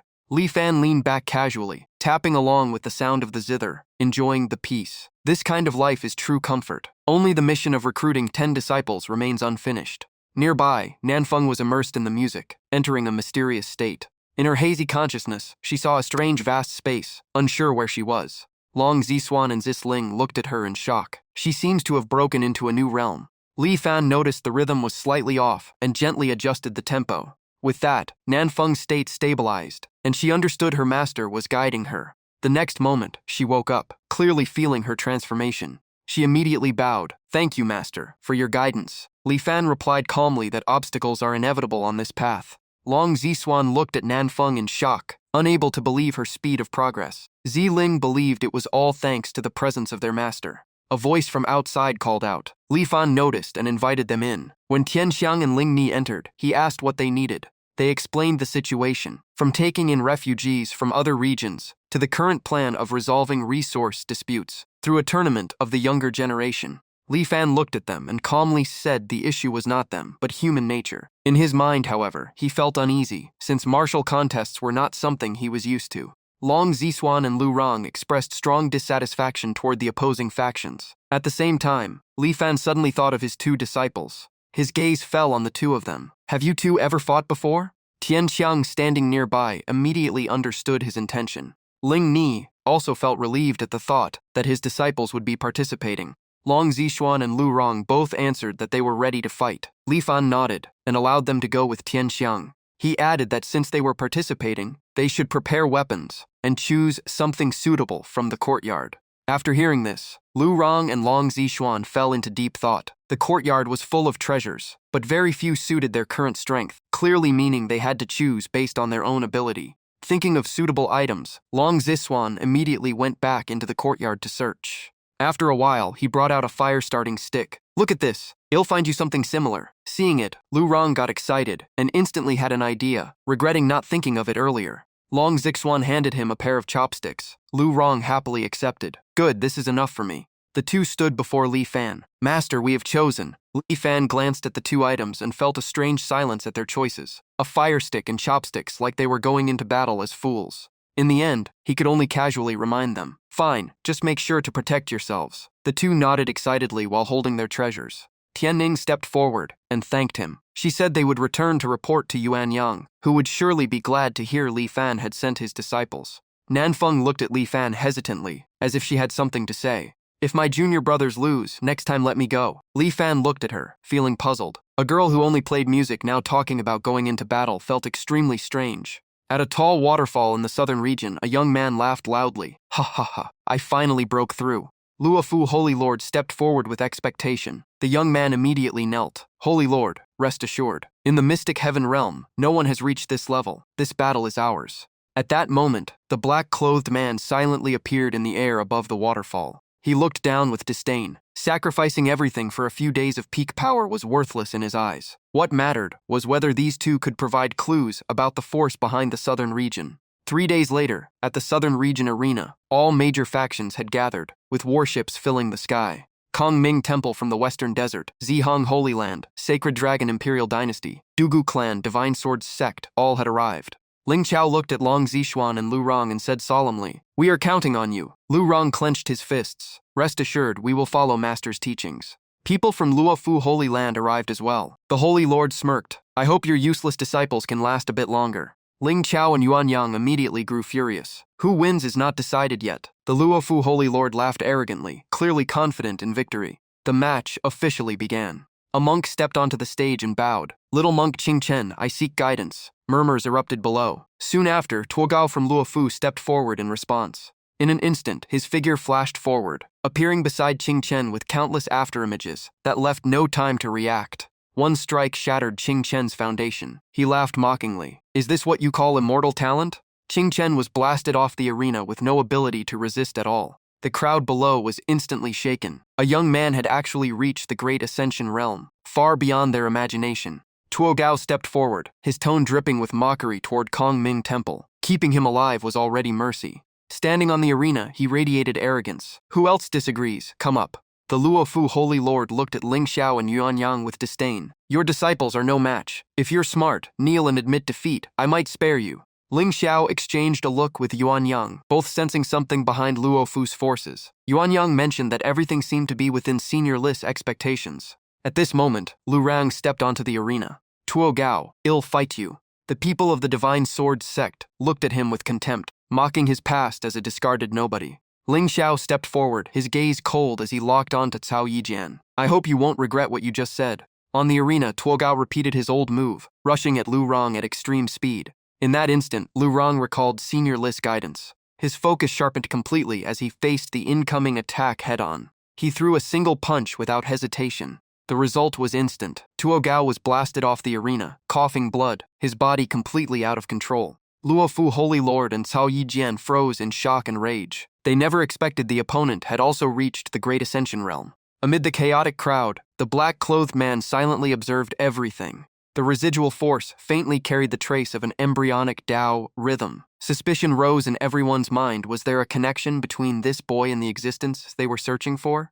Lu Rong pointed directly at Cao Yijian and the Luofu Holy Lord. Luofu Holy Land, Divine Sword Sect, come at me together. The black-clothed man secretly transmitted orders, signaling them to attack at the same time. Before the arena, a blinding light suddenly erupted, engulfing Lu Rang. Within the light, a man and a woman appeared, both shouting loudly. The crowd was shocked, recognizing the aura of a sovereign from these two young figures. Lu Rang looked at them with disdain. Such empty threats meant nothing to him, as greater existences stood behind him. The two attacked together, their sword lights merging. Senior brother, kill him together. On the viewing platform, both holy lords grew tense. The situation had fully tilted. Ling Xiao immediately suggested using a quasi-immortal artifact, but Zixuan spoke to calm him. Hearing this, Ling Xiao and Yuan Yang gradually steadied themselves, remembering they were disciples of Senior Li and must have protective treasures. On the arena, Lu Rang slowly took out his old pair of chopsticks. With a simple motion, the two quasi-immortal swords instantly lost their power.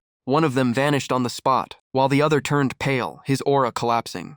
Luofu Holy Lord could no longer remain calm and slumped into his seat, his mind filled with confusion about the origin of that seemingly ordinary object. The two black-clothed men in the crowd were also shaken. In their eyes, those chopsticks had already surpassed normal limits, and greed began to rise. One of them immediately ordered his subordinates to go onto the arena. The two subordinates trembled, fear clearly written on their faces, unwilling to face the outcome they had just witnessed. The black-clothed man took out pills and artifacts, forcing them to consume them, while assuring them the opponent was already exhausted and not a threat. The two quickly kowtowed in gratitude and reluctantly obeyed. Lu Rang noticed the movement and turned toward them. The two tried to act fierce, shouting threats. Lu Rang's eyes turned cold as he responded, completely disregarding them. Long Zixuan couldn't hold back and stepped forward. Wait, let me take this round for my junior brother. The opponents continued their arrogance. Long Zixuan answered with visible anger. One of them took out a magical artifact, releasing a surge of purple light. He slammed it into the ground, cracking the earth under overwhelming pressure. A violent wave of power surged forward toward Long Zixuan. Long Zixuan activated a secret technique, his aura transforming dramatically. A deafening explosion echoed across the Holy Land. After the clash, both enemies were blasted back, covered in blood. The black-clothed men were shocked to the core, recognizing traces of true dragon technique. Greed instantly filled their eyes. Without hesitation, both soared into the air, determined to seize the opportunity. A blue energy beam was unleashed, aiming straight at Long Zixuan with undisguised greed. Long Zixuan remained calm and pulled out the fire-starting stick, giving it a light motion. Instantly, two strands of black chi emerged and locked onto the two black-clothed men. The crushing pressure left them unable to resist, their faces twisting in pain.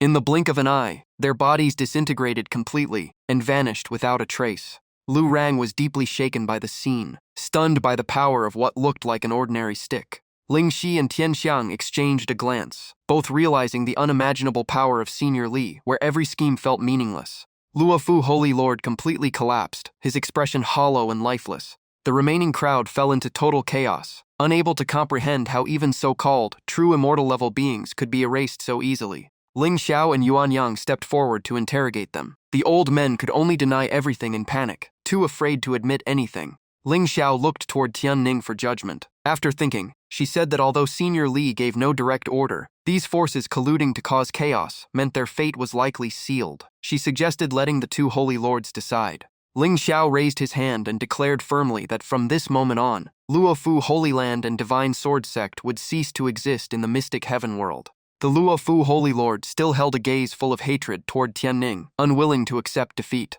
A reckless thought surged within him as he rushed forward, aiming to strike Tianning in a final desperate attempt. Facing the attack, Tianning remained calm and slowly took out her hairpin. She pointed it toward him. A golden burst of energy erupted from it. The light pierced through both of them, shaking them to the core as they could not believe the power contained in such a small object. Witnessing this, all cultivators nearby knelt in unison in reverence. Tianning only calmly asked everyone to coexist peacefully. An elder stepped forward and asked about rumors regarding the great expert at Changli Mountain. Ling Xiao confirmed it and said even he was not qualified to meet that person. At Li Fan's small courtyard, Ling was focused on every brushstroke, fully immersed in her painting. Nanfeng observed and realized Ling's state resembled the bottleneck she once experienced. Li Fan stepped forward and gently guided her, telling her to follow her natural perception rather than being bound by what she saw. Those words made Ling suddenly enlightened, her eyes brightening. Master disciple understands. Nanfeng watched happily, realizing Ling had stepped into a new realm. Li Fan simply smiled and said she could try painting different things starting tomorrow. Suddenly, Tian Ning's voice echoed, and Li Fan turned to see they had returned. The disciples reported excitedly. Ling Ni expressed gratitude on behalf of them all, while Li Fan responded casually, still confused about their weapon choices. He casually told them to store the fire stick in the kitchen and throw away the chopsticks. The two froze in disbelief. Ling Ni then reported that rumors of his name were spreading outside, and many people were coming to seek apprenticeship, which might disturb the peace here. Tian Ning stepped forward and admitted she had not handled things properly. Li Fan speculated that the disciples might have exaggerated things, causing misunderstandings. Thinking this, he walked to a corner and began preparing something. After a while, he handed out a sheet of paper and asked Nanfeng to paste it outside the gate to filter unqualified visitors. Nanfeng read it and realized it resembled a trial for those seeking to become disciples. Everyone in the courtyard observed it and felt it contained profound meaning beyond ordinary understanding. At the same time, several flying ships were heading toward the mountain village. Those seeking apprenticeship gathered outside the courtyard, all sensing the extraordinary nature of the place. A young man pointed forward, recognizing the residence of the great expert and feeling its unusual aura. But as he approached, an invisible force caused him to scream in pain. A strange cat wearing unusual clothes appeared, carefully reading Li Fan's challenge. After it finished, the crowd erupted in discussion, believing it was a divine test only a transcendent being could set. Everyone quickly realized that passing this question was required to qualify for apprenticeship. Looking at the drawing, they felt layers of profound meaning hidden within it, far beyond normal comprehension. The crowd gradually agreed to stay and try to decipher the mystery. After a while, an elder sighed and admitted no one in the mystic heaven world could solve it, though he still gained some insight. The elder urged his son to leave, saying his condition would not allow him to continue, but the young man insisted on staying, refusing to back down. The elder looked at his son with both helplessness and a hint of admiration for his determination. Others gradually withdrew, believing they were not destined for this opportunity, though a few still chose to remain. Inside, Nanfeng grew worried when she saw that no one could solve the problem, and most had already left. Li Fan sat in a corner, drinking tea, thinking that setting such a test was necessary to avoid accepting the wrong people. But suddenly, he sensed something was wrong, and his expression changed. He turned to ask Nanfeng about mathematics, only to receive a confused look in return. Li Fan's mind became chaotic, unable to understand what was going on. He immediately asked Nanfeng to remove the challenge, realizing the mistake was that this world lacked such foundational knowledge. Facing Nanfeng's confusion, he could only briefly explain that the problem was unsolvable. After that, Nanfeng left. She retrieved the posted challenge under everyone's gaze. A young monk nearby asked about her identity and received confirmation. Another young man stepped forward and asked why the test was removed. Nanfeng explained that the content involved fields no one here could understand. When asked if they could enter, she simply shook her head as there were no clear instructions. The two exchanged glances and decided to enter anyway, regardless of consequences. They both understood their situation clearly and had nothing left to hesitate about. Nanfeng went inside to report, and Li Fan agreed to let them in, seeing their determination. Upon entering, both immediately knelt and requested to become disciples. Li Fan looked at the young man and asked his purpose, receiving a firm answer. When he turned to Qingchen, he spoke frankly, causing the other to feel complicated thoughts about the identity of the person before him.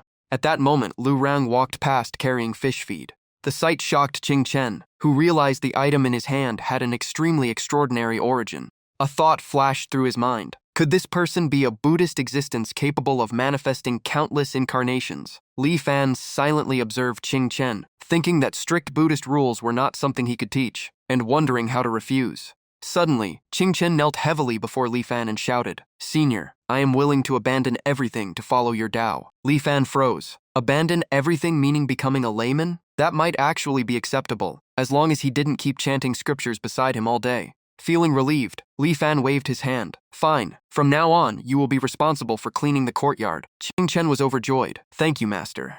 Li Fan casually waved him up. "Enough formalities. It's getting late. Time for dinner. We'll start teaching tomorrow. Nanfeng, Ziling, bring out the dishes." The two newcomers froze in shock. "This is food? It clearly looks like sacred-grade elixirs." Long Ziswan laughed. "Eat up, junior brothers. We reacted the same way at first, but you'll get used to it. It's just normal meals here." They began eating and chatting freely. No wonder Senior Brother Long and Senior Brother Lu are so extraordinary. "Ha ha. Tomorrow we'll take you to the vegetable garden. Everything comes from there." Suddenly, everyone's attention shifted to Nanfeng. While eating, her aura changed dramatically as her cultivation broke through. Nanfeng felt a bit embarrassed. "Sorry, I couldn't control it. I accidentally stepped into the immortal realm." The two newcomers stared blankly. She became an immortal just by eating a meal? What exactly is this hot pot? The scene shifted to the edge of the highest heavens in the sea of clouds, where three black-clothed men appeared among the sky layers, and one stepped forward to report.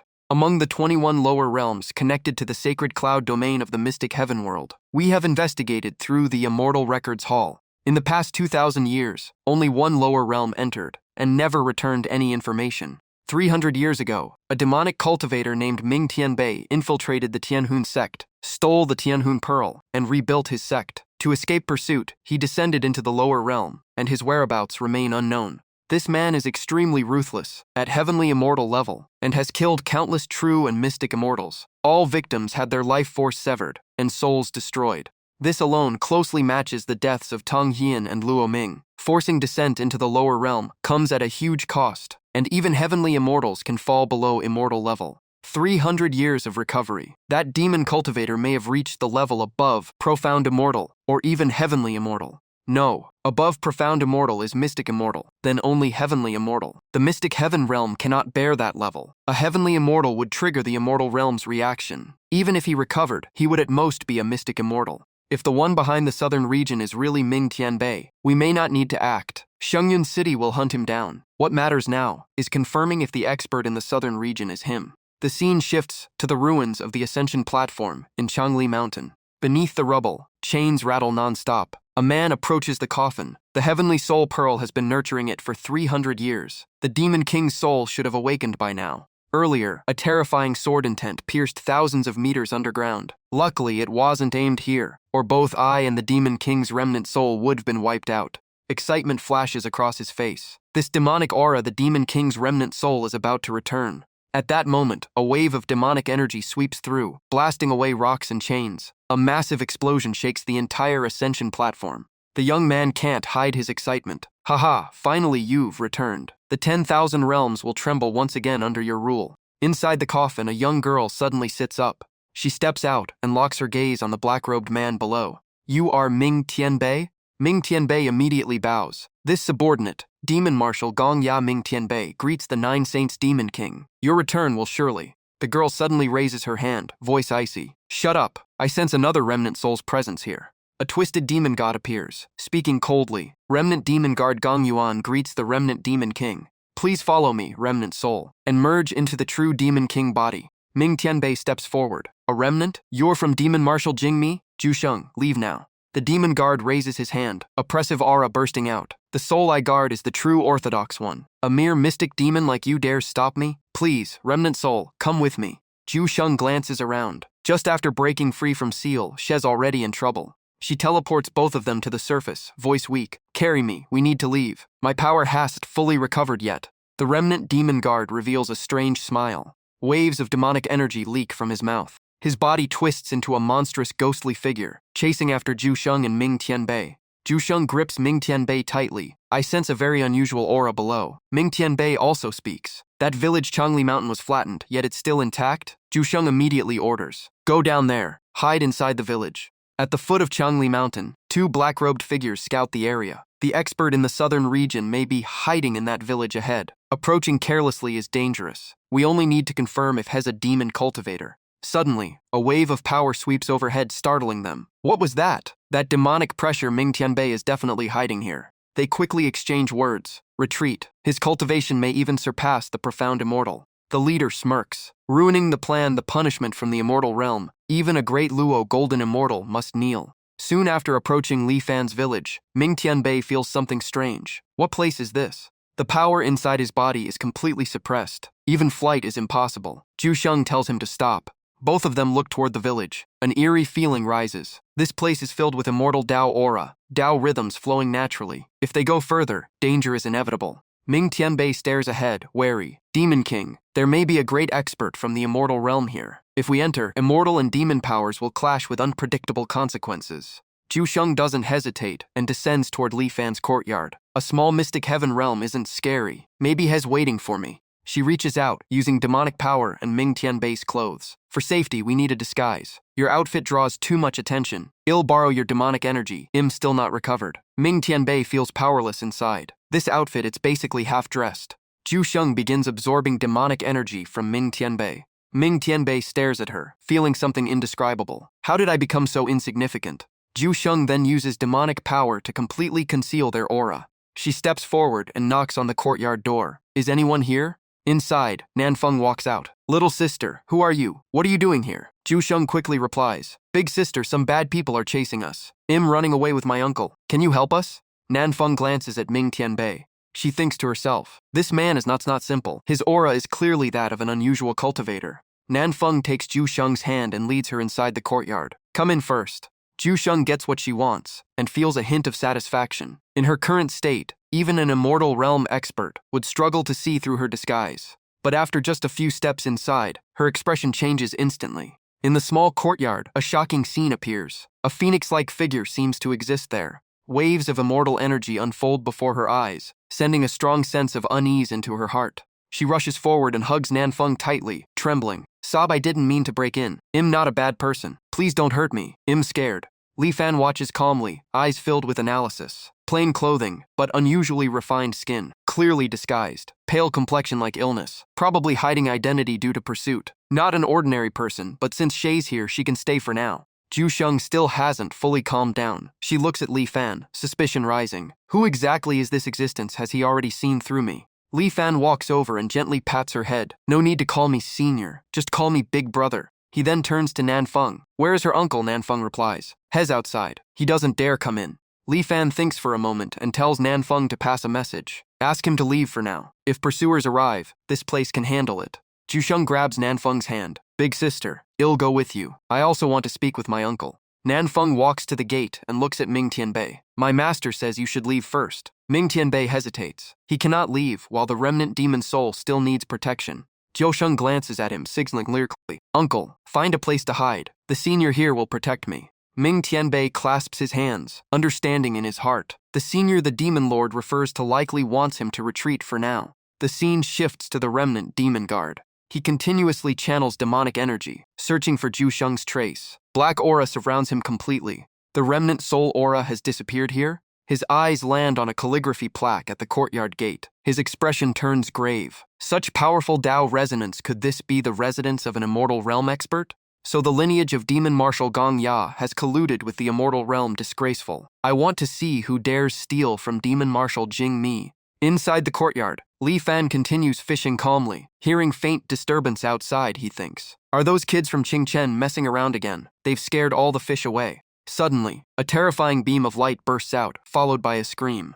Ming Tianbei turns back in shock. A demon king? We need to go back and check. Arriving at the scene, he sees the remnant demon guard lying crippled, barely breathing. His heart shakes. What kind of immortal expert did this? Witnessing this, Ming Tianbei is shaken to the core. Such power suggests the demon king is backed by an unimaginable existence, possibly even protected by them. Thinking this through, he decides to retreat and report back to Demon Marshal Gong Ya. Above the clouds, the black-robed group returns and reports. What happened? Is the Southern Region expert really a demon cultivator? No delay. Report to the Hallmaster immediately. The leader speaks. It is Ming Tianbei. Do we still need the Hallmaster? Just inform Shengyun City of Northern Immortal City that the thief who stole the Heavenly Soul Pearl is hiding in the Southern Region. Let them handle it. Inside the courtyard, the meal is served. Li Fan places a piece of fried tofu in front of Zhu Sheng. Eat. You're still growing. The table is filled with items resembling holy herbs. Ju Sheng freezes slightly. Even in the demon palace, such things are rare. Doubt rises in her heart. Has he seen through my identity? Knowing I slept for thousands of years, did he prepare this to nourish me? She asks. Big brother, why are you treating me so well? Li Fan thinks briefly and smiles. You've been running for so long, you probably haven't eaten or rested well. I just want you to recover. You're still just a child. The past doesn't need to be carried. Forgetting it might be better. If you want, you can treat this place as home. By the way, he asks, what's your name? Ju Sheng trembles slightly inside. Her past feels like it's been seen through. She almost blurts out her true identity, then stops. My old name, I've forgotten it. Big brother, can you give me a new one? Li Fan thinks for a moment and says, Xin Jing, how about it? Xin means heart and Jing means peace. Xin Jing, you're still young. You can't neglect learning. There's no teacher in the village, so I'll teach you how to read. Is that okay? After the meal, Li Fan takes out brush and ink and begins teaching the first strokes. He writes the poem Quiet Night Thoughts by Li Bai. Qing Chen stares at the brushwork, his heart trembling. Just one glance feels like an immortal existence drifting through endless years. Yu Qing is also shocked. The hidden sword intent inside it is terrifying, carrying loneliness and sorrow, as if touching the very essence of the Tao. Xin Jing looks at Li Fan, realizing something. This is the supreme immortal path. If one at peak cultivation obtained such a piece, it could lead them toward the immortal king realm. Li Fan turns and asks, can you recognize the characters? Then he points at each stroke, slowly explaining to her. At the same time, in Shengyun City, within a mountain range rich in spiritual energy, a subordinate rushes to report to the white-haired sect master. A branch has confirmed it. The demon cultivator Ming Tianbei, the one who stole the heavenly soul pearl, is hiding in the southern region of the mystic heaven realm. After hearing this, the sect master immediately orders, send people down to retrieve the heavenly soul pearl. If anyone resists, kill them all. The mystic heaven realm can only sustain mystic immortals. I will send a true disciple. He is already at immortal realm, so the backlash from descending won't be too severe. Soon after, the chosen disciple prepares to set out and hunt down Ming Tianbei. A spatial rift connecting to the immortal realm slowly opens. He rushes through and immediately feels the cost of crossing realms. As expected, it consumes a lot of power. Even with origin stones, my cultivation still dropped slightly. A confident smile appears in his eyes. Southern region Ming Tianbei, coming. The scene shifts to the Taiyan Holy Land beneath the main hall. Ling Xiao speaks with Tian Xiang. Ever since the two true immortals were killed by young Master Long, the mystic heaven realm has returned to calm. All sects want to return to their ancestral lands. I wonder if Senior Li has any instructions. Tian Xiang replies. I will ask the senior again, if everything is truly safe. Outside, a disciple rushes in panic. We're under attack. Ling Xiao is shocked. Who is it? Outside the Taiyan Holy Land, an immortal realm disciple floats in the air, speaking arrogantly. This pathetic formation dares block me? Where is Ming Tianbei? Speak, and you may keep your life. Ling Xiao's expression changes. An immortal? Could he be from the same faction as those two? I don't even know who Ming Tianbei is. In an instant, the figure disappears, then reappears right in front of Ling Xiao, throwing a punch. Shut up. From now on, every useless word costs a life. Ling Ni angrily draws out an immortal artifact. Just a mere immortal dares claim dominance over the mystic heaven realm?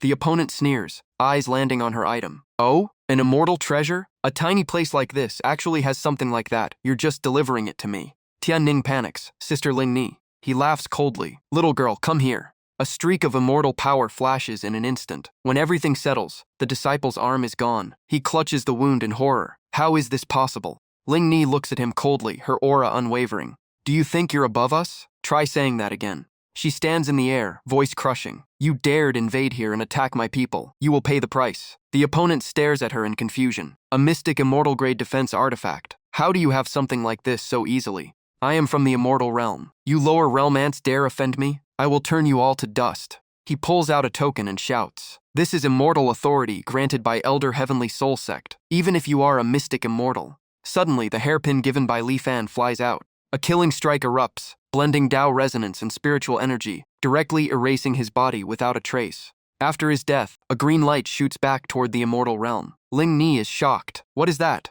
Ling Xiao, badly injured, speaks weakly. A mark left by a powerful being. There's someone backing him. Tian Ning helps him up. He said Hez from the immortal realm. What does that mean? Ling Xiao continues, heavy voice. If they truly come from the immortal realm, once they bring revenge, the entire mystic heaven realm may face annihilation. The scene shifts to the Heavenly Soul Sect main hall. The white-haired sect master speaks. Any news of the Heavenly Soul Pearl? A subordinate kneels immediately. please forgive us. The disciple carrying the mystic immortal artifact has died before sending any message. However, he left a life imprint. We have located the place of his death. It is very likely Ming Tianbai's doing, the one who was once a heavenly immortal before descending to the lower realm. The sect master immediately orders, use primal origin stones and send more forces. Retrieve the heavenly soul pearl and eliminate the demon cultivator along the way. Not long after, a subordinate steps out before the crowd of disciples. He announces slowly, the sect master has decided. Recover the heavenly soul pearl and wipe out the demon cultivator. Deploy the strongest mystic immortal experts and use primal origin stones to break through world restrictions and descend. In the small courtyard, Li Fan is teaching Xin Jing characters when Tian Ning and Ling Ni arrive. He asks, what happened that made you both so anxious? Tian Ning recounts everything. Senior people from the upper realm were sent down to capture Ming Tianbei. They clashed with us and even attacked senior Ling Xiao. Li Fan is slightly surprised, thinking, people from above, are they some kind of official force? Xin Jing, standing nearby, also quietly thinks, has the immortal realm discovered me? Tian Ning continues in detail, then says, in the emergency, we killed him. She immediately kneels. It's all our fault for causing trouble for you. If there is punishment. Li Fan turns calmly. You did nothing wrong. I'm even pleased you killed them. If they want to come, let them come. In his mind, death in the cultivation world is normal, especially for those who act arrogantly. Tian Ning sighs in relief. Thank you, senior. With you here, evil cannot stir trouble. Ling Ni also shows trust. Even beings from the immortal realm are nothing in front of senior. Suddenly, thunderous explosions echo in the sky. Ling Ni looks up, uneasy. Did we provoke someone important from the immortal realm?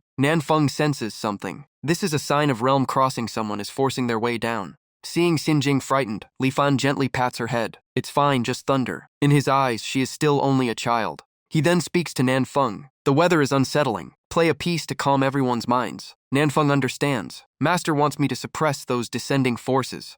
Elsewhere, the Blackrobe group gathers above the cloud sea. The leader laughs. The Heavenly Soul Sect truly has some skill, using so many primal origin stones. Even the world's resistance couldn't stop them. He continues with calculation. The world power of each realm comes from its living beings. After this battle, the Mystic Heaven realm will weaken, making it easier for us to act later. But the world's power seems to be recovering. Where is this sound coming from? Who is interfering with us? It can't be a demon cultivator. Outsiders are not acknowledged by the world itself. Could it be the origin consciousness of the Mystic Heaven realm resisting? Deploy all primal origin stones. After descending, wipe this place clean and erase even the world's will. A massive surge of energy crashes into Changli Mountain, bringing countless celestial phenomena. The experts of the Heavenly Soul Sect also descend, confirming the death of their true disciple. One of them channels spiritual energy. Massive stones are lifted into the air. He roars, you dare shelter demons and obstruct our descent? Your crime is unforgivable. From today onward, this world will be erased. A colossal mountain manifests, covering the sky.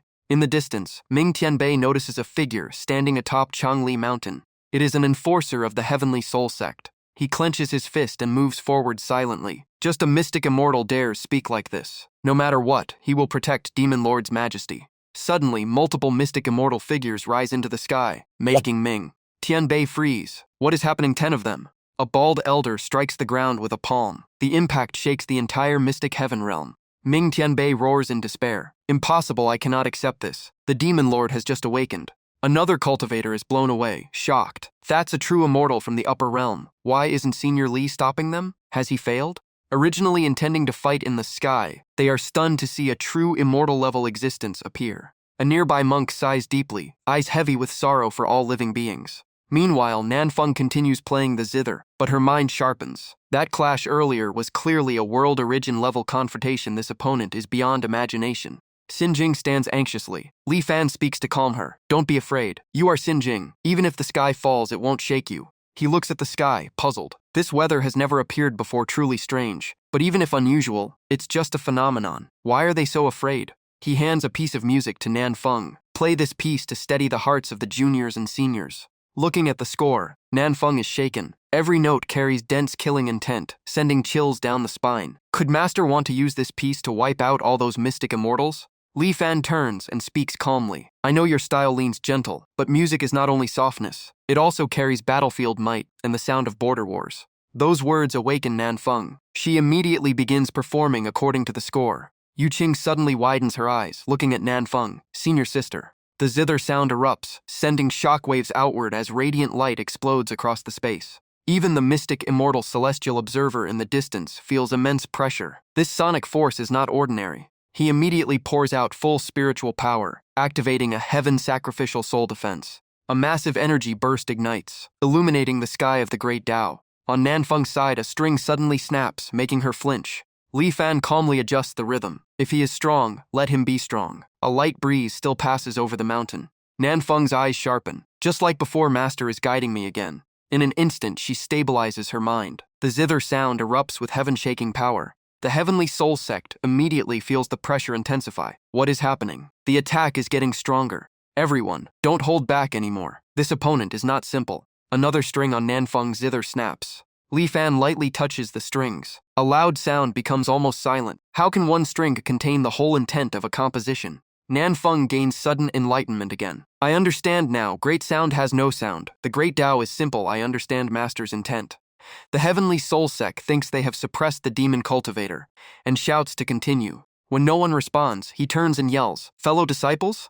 But what he sees freezes him in place. His body stiffens completely. Could the heavenly soul sect already be facing a great disaster? On Ling Xiao's side, Tianning catches falling golden light like rain. It is immortal rain, a sign of a golden era in the mystic heaven realm. She looks up. We may never reach immortal realm. Senior Li is far beyond true immortals, acting effortlessly. Ling Xiao murmurs, looking into the distance. That battle music was performed by Li Senior's disciple Nanfeng. Elsewhere, Zi Ling stares at Nanfeng. Senior sister has reached mystic immortal, skipping directly from immortal to beyond true immortal. Nanfeng curiously asks, Master, does this piece have a name? Li Fan suddenly stands up. Of course it does. It is called Emperor Venerable Breaking Formation Melody. Xinjing stands aside, stunned. He is playing chess. This ancient situation may affect the fate of all heavens. At the cloud sea above the heavenly border, the black-robed group grits their teeth in fury. The destruction of 10 mystic immortals shocks them. One reports, Leader, the yellow mist sea is about to revive. Absorbing the essence of those 10 experts will revive the world tree, even stronger than before. The leader shouts urgently, ignore that. The plan to merge 10,000 realms cannot be delayed. Seize the world tree now. They activate a divine artifact, attempting to devour the world tree as a colossal entity appears and swallows it. The leader suddenly changes expression. Not good. It is heading toward the southern region. Do not let it descend. A streak of spiritual light rushes forward, calling out, Little tree, don't be afraid. I'm here to help you. That figure rapidly approaches the divine tree. But in the next moment, a piercing force passes through his body. He screams in pain. At the brink of death, he activates a substitute technique. Only a remnant soul returns to the immortal realm. A gate guardian shouts, What soul dares cause trouble here? He urgently replies, Take me to the hall master immediately. The guard recognizes him in shock. You Chenbing? Weren't you in the mystic heaven realm? How did you end up like this? Inside, the old hall master speaks gravely after hearing news of the devouring artifact's destruction. Even he could not break it. This makes him suspect a connection between the mystic heaven realm and the ancient first heaven realm. He then turns to Elder Zheng Te, who controls spatial Dao laws not restricted by the lower realm, and orders him to investigate personally. Zheng Te accepts the order excitedly and descends immediately. He activates a divine artifact, locking onto the coordinates of the mystic heaven realm. Arriving at the mountain village where Li Fan resides, he stands in the mist, carefully scanning the surroundings. As a mere heavenly immortal, he could easily enter Xuantian realm, which meant the lowest level here had to be Xuan immortal. The spiritual energy was insanely dense, even forming immortal spirit qi, and the small village gave him a chilling sense of danger. Just then, Li Fan's old neighbor stepped out and loudly questioned the sneaky stranger. Zheng Te looked at the old man and instantly felt crushing pressure from his overwhelming aura. Even the walking cane radiated a terrifying presence, making him want to retreat at once. The old neighbor simply coughed, thinking it was just a thief who got scared and ran. Zheng Te fled in panic at near-vanishing speed, heading straight back to the immortal realm. His mind was filled with fear, convinced that place was beyond dangerous. Lucky he escaped alive. On the way back, he furiously shouted the name Yu Chenbing. At that moment, Yu Chenbing had just been healed by the camel master when Zheng Te stormed in. Confused, Yu Chenbing asked what happened, surprised he returned so soon. Before he could finish, a heavy punch slammed into his face. Zheng Te exploded in rage, cursing him without restraint. The camel master immediately demanded an explanation. Zheng Te pointed at Yu Chenbing, saying this idiot almost got him killed in Xuantian realm, describing the forbidden southern village and the terrifying old man. The camel master frowned and questioned how he even made it back alive. He reminded them that almost no one who entered a forbidden zone ever returned, unless they defied the rules themselves. So he asked if anyone there truly noticed Zheng Te. In his view, it might not be a forbidden land at all, but a special artifact creating fear and illusions. Hearing that, Zheng Te began suspecting it could be an immortal monarch-level artifact. The camel master calmly stated that once the fusion of the 100 realms ends, Xuantian realm will be crushed, and they can seize the treasure. Yu Chenbing sat in the corner, bruised and confused, still not knowing why he was beaten. Meanwhile, in the quiet night of Shengyun City, the sect master of Tianhun sect recalled how a single melody killed 10 Xuan immortals instantly. His subordinate anxiously asked for a solution, fearing other forces would attack once they sensed weakness. The sect master decided to spread news that the immortal monarch breaking formation melody of Saints Sound Immortal appeared in Xuantian realm. After careful thought, he declared this was the only way to divert attention and ordered the news released. The subordinate bowed and left to carry out the command. Soon, the news swept across the 4 regions, and major forces prepared to break the boundary and compete. A bald old man roared angrily, unwilling to be obstructed. A muscular man responded with open provocation. A senior monk stood silent, but his eyes showed clear displeasure. A cold woman suggested silencing all the noisy ones. Not long after, she appeared atop Changli Mountain.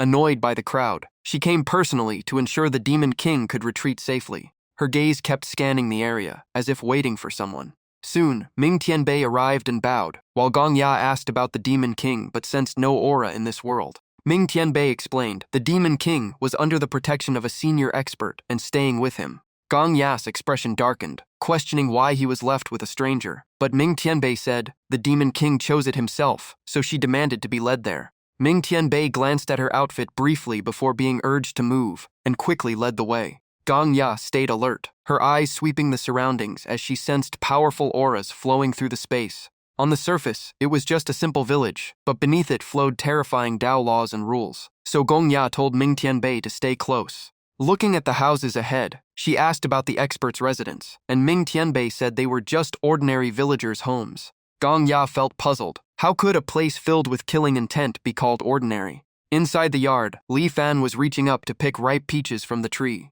He kept some, and planned to share the rest with the villagers.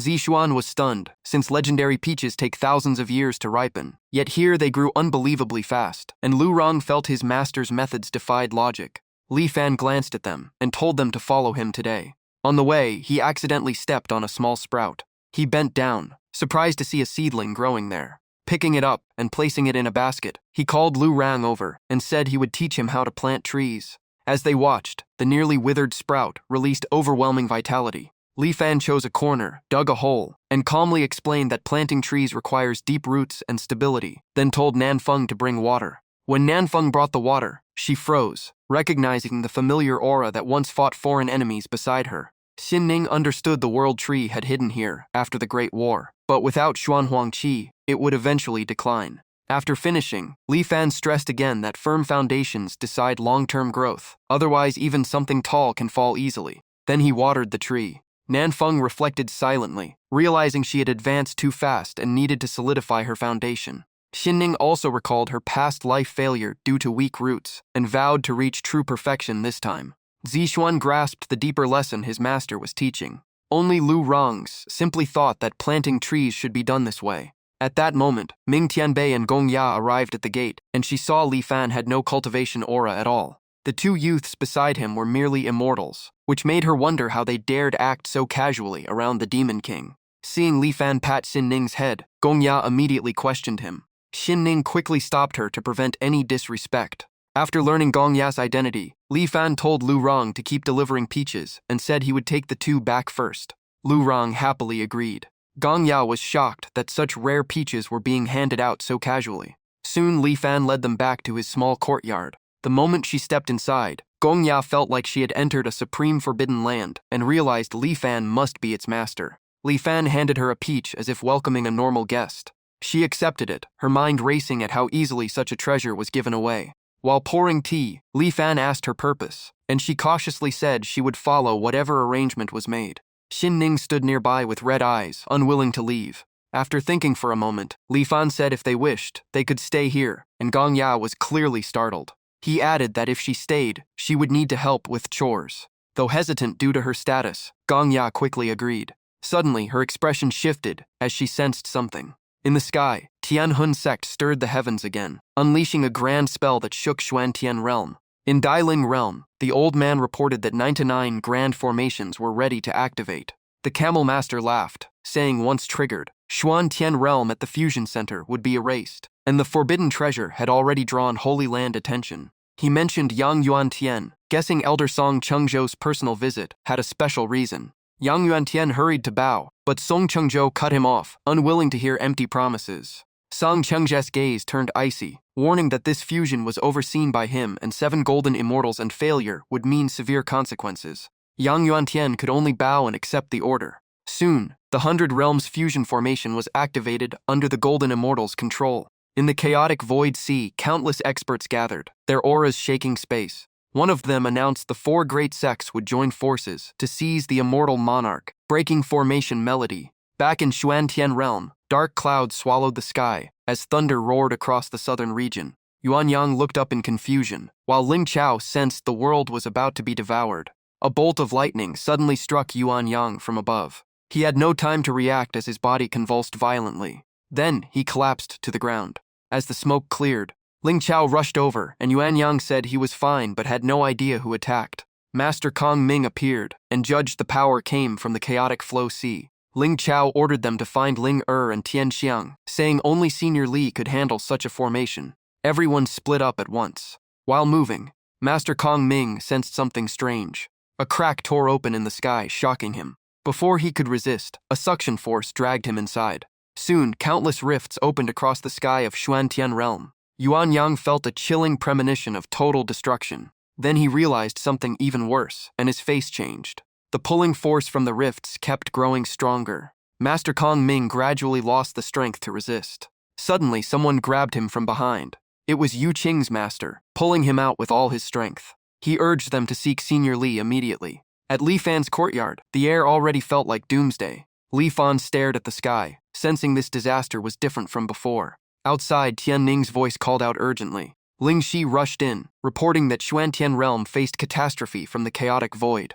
Li Fan's expression changed, unable to hide his unease. Gong Ya suggested going out to check, but Xin Ning advised staying. Just then, Dugu Chenliu requested an audience. Yu Qing recognized her father and called out, and Li Fan allowed him in.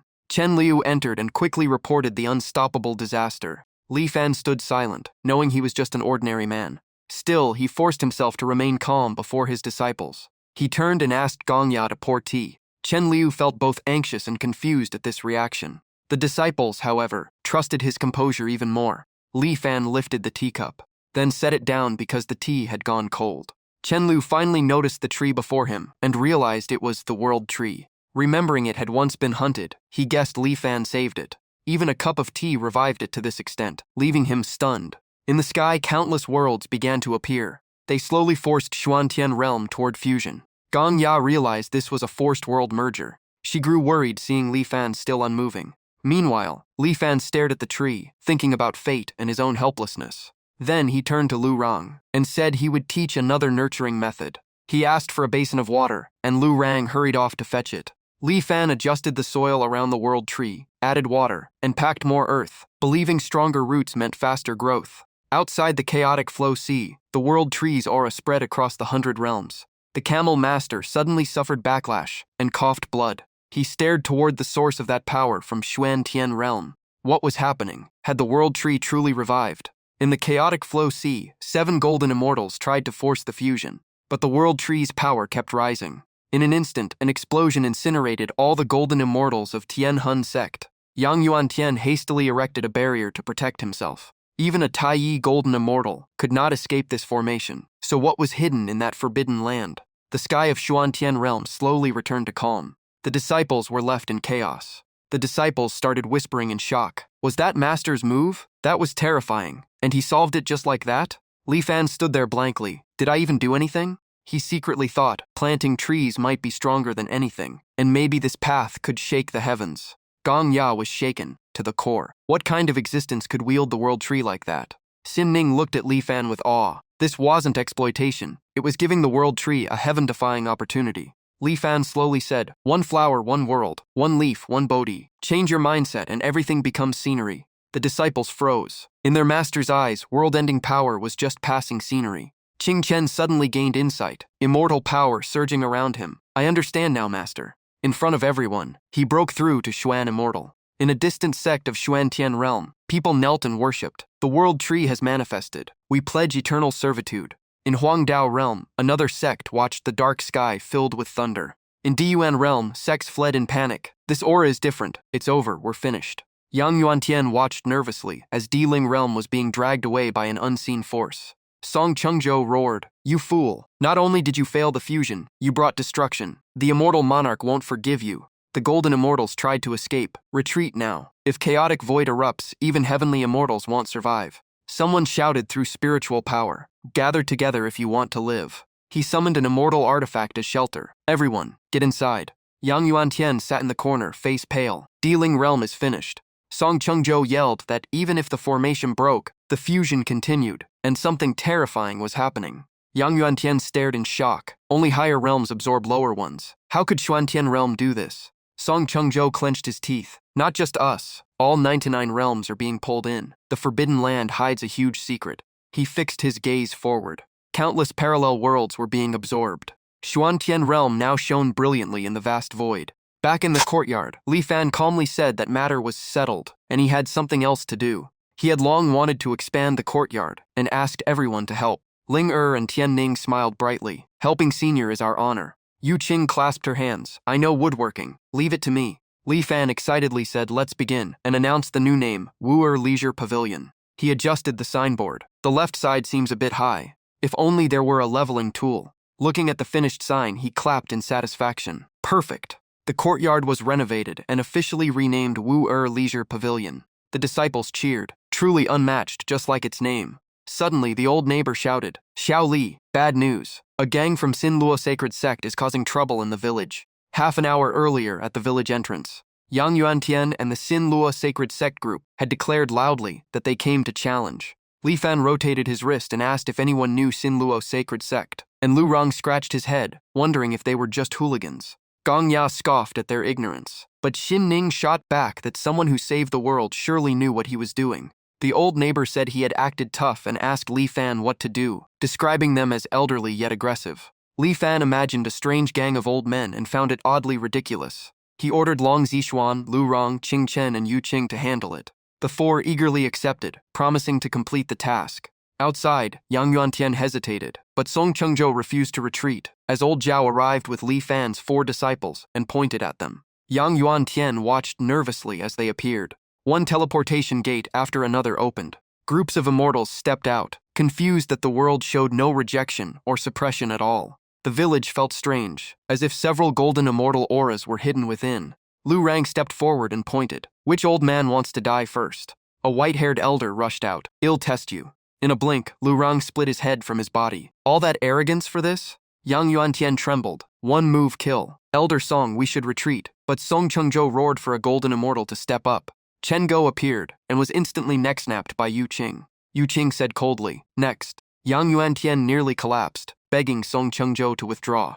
Song Chengzhou's eyes burned red. "Retreat means death anyway. I'll do it myself." Long Zixuan stepped out, spinning his flaming staff. "Slow old men. Who's next?" He slammed it down. "Afraid already? Trash sect." Song Chengzhou charged in fury. A massive explosion echoed all the way to the courtyard, drawing Li Fan's attention. Chen Liu worried, but Li Fan calmly said it was just some old men, and his disciples even knew how to use firecrackers. Gong Ya lowered her gaze. In his eyes, even immortal monarch forces were nothing but scraps. Long Zixuan stood in the dust and scoffed. Couldn't even take one hit. Yang Yuantian fled in panic, shouting for help. Qing Chen held a broom and formed a seal. "The heart is pure, why rush?" With a light motion, a violent storm formed and swept everything away. The immortals were horrified. Even someone near Taiyi Golden Immortal fell instantly. A subordinate reported that Xuan Immortals had arrived and could enter the Forbidden Land.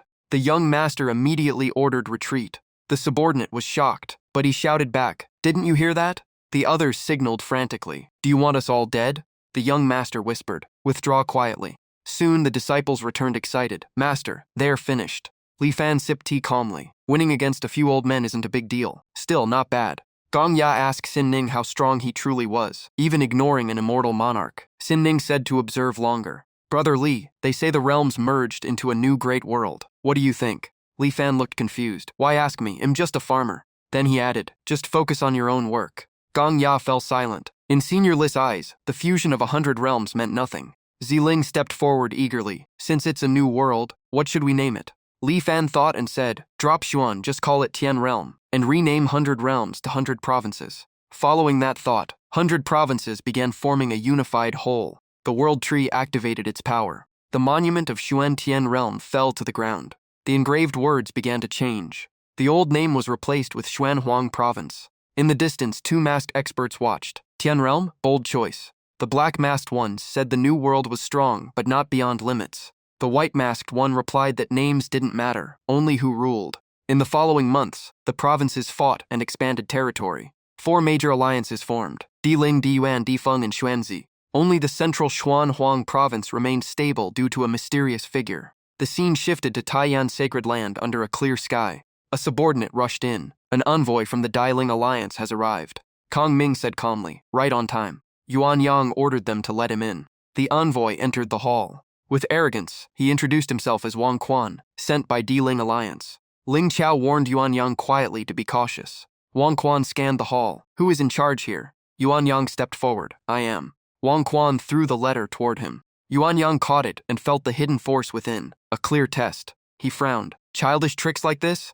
Wang Quan felt uneasy. Even a place like Xuanhuang Continent has someone like that? After reading the letter, Yuan Yang tightened his grip, his face darkening. The message was simple. Leave Xuanhuang Continent within 10 days. Ling Xiao snapped back instantly. 1 letter? And you think you can drive us out? Wang Quan said calmly. This letter was written by the Alliance Protector. You all know his strength. Ling Xiao looked at him, his gaze turning cold. Wang Quan smirked. Heavenly Immortal. The 2 holy masters exchanged glances, speechless at his arrogance. Yuan Yang said in a deep voice, no matter who they are, once the 100 realms merge, we can fight back. Heavenly Immortal, Golden Immortal, even Great Luo, we will not retreat. Wang Quan pointed at them and growled, just wait. In 3 days, our army will flatten this place. He left right after. Ling Xiao and Yuan Yang laughed. The royal envoy left in such a hurry. We did not even serve him properly. Prepare some sunflower seeds to send him off. After that, they reported everything to Ling Ni and Tian Ning, and both were honored as alliance leaders.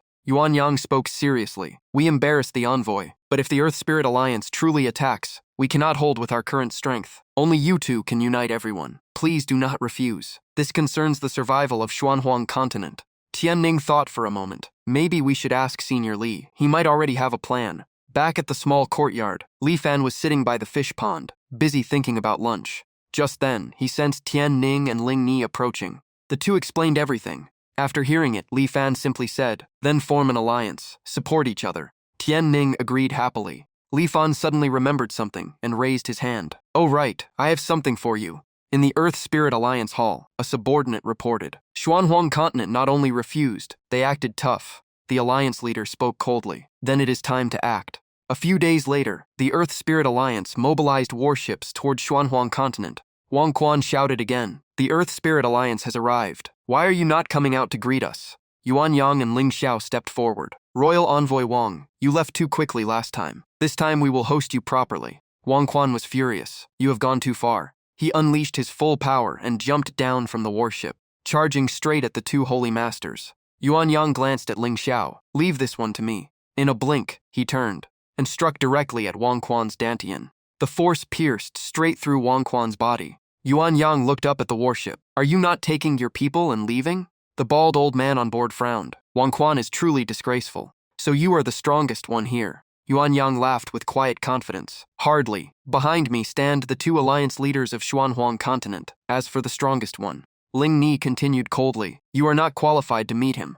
The old man felt insulted and roared. You arrogant brats, I will turn you to ashes. He waved his hand, and countless bolts of lightning struck the Taiyan Holy Hall. Ling Ni stood still, her gaze icy. A deafening explosion echoed across the Holy Land. Within the sea of flames, Ling Ni used the immortal artifact given by Li Fan to control the fire. She locked onto her target. The ones turning to ashes will be you. With that, she hurled the artifact toward the warship.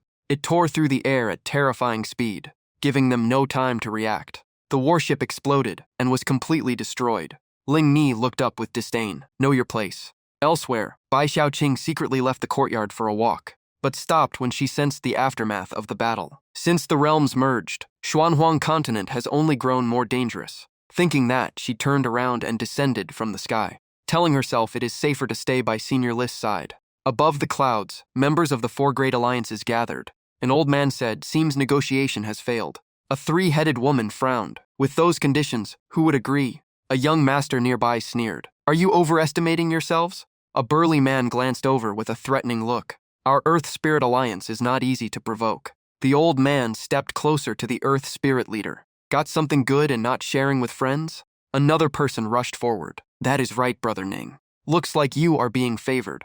Enough talk. I will take the southern region. You can split the rest." The three-headed monster also stepped in. "I want the southern region too. There is opportunity there." Someone sneered. "So you have been planning this all along?" A person with twin ponytails looked annoyed. "Do you have a problem with that?" The three-headed monster glanced over. "Or do you want someone else to take the profit?" The man withdrew his spiritual power. "I have no time to argue.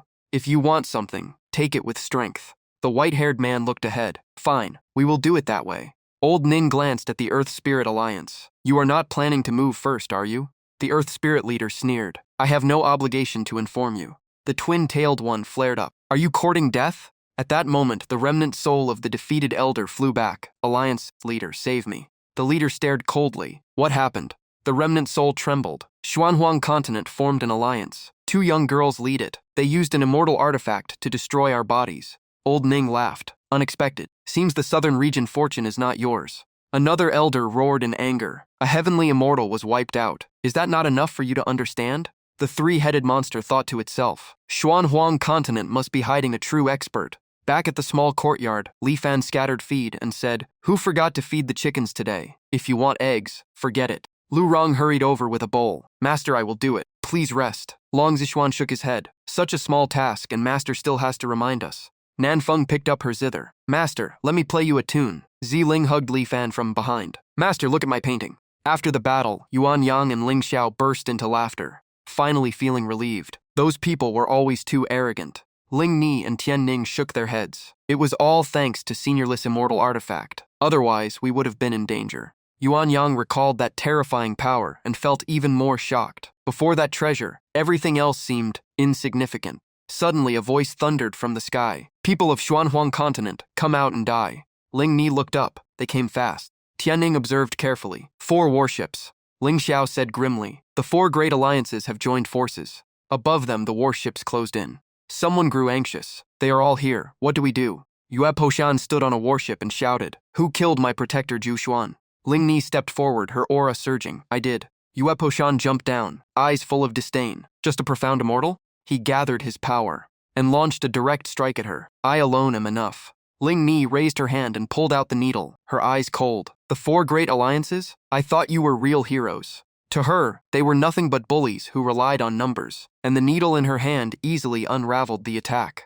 The remaining force split apart and slammed into the ground, explosions shaking the sky. The 4 great alliances stared at the needle in shock, a quasi-immortal artifact. Ling Xiao and Tian Ning grew worried. "This man is a golden immortal. Alliance leader, do not be careless. He is 3 realms above Sister Ling Ni." A Xiao fixed her gaze on Ling Ni, then waved her hand as a giant python shot forward. "This quasi-immortal artifact is mine." Yue Poshan frowned, eyes locked on Ling Ni. "You think you can keep the treasure from me?" He activated a dark technique and sneered. "Let us see if you truly have the skill." Ling Ni stood still, calm as the python lunged. Then she moved. Spiritual power surged through her body, and she leapt into the air, narrowly avoiding both killing blows at once. Her eyes turned icy, as expected, shameless to the core. Her aura rose sharply as she poured all her power into the needle. "Why not all of you come at once?" The next move was mysterious and unpredictable, blasting away both the python and Yue Poshan's attack. Yue Poshan froze in shock. "That strike just now used 80% of my power." A Sha Yao's greed deepened. She transformed into a python again and charged. "I like this quasi-immortal artifact more and more." For a brief moment, Ling Ni thought of Li Fan. Meanwhile, the 4 great sects rushed in together, shouting, "Just relying on a quasi-immortal artifact and you dare act arrogant? The girl and that artifact will both belong to me." How bold.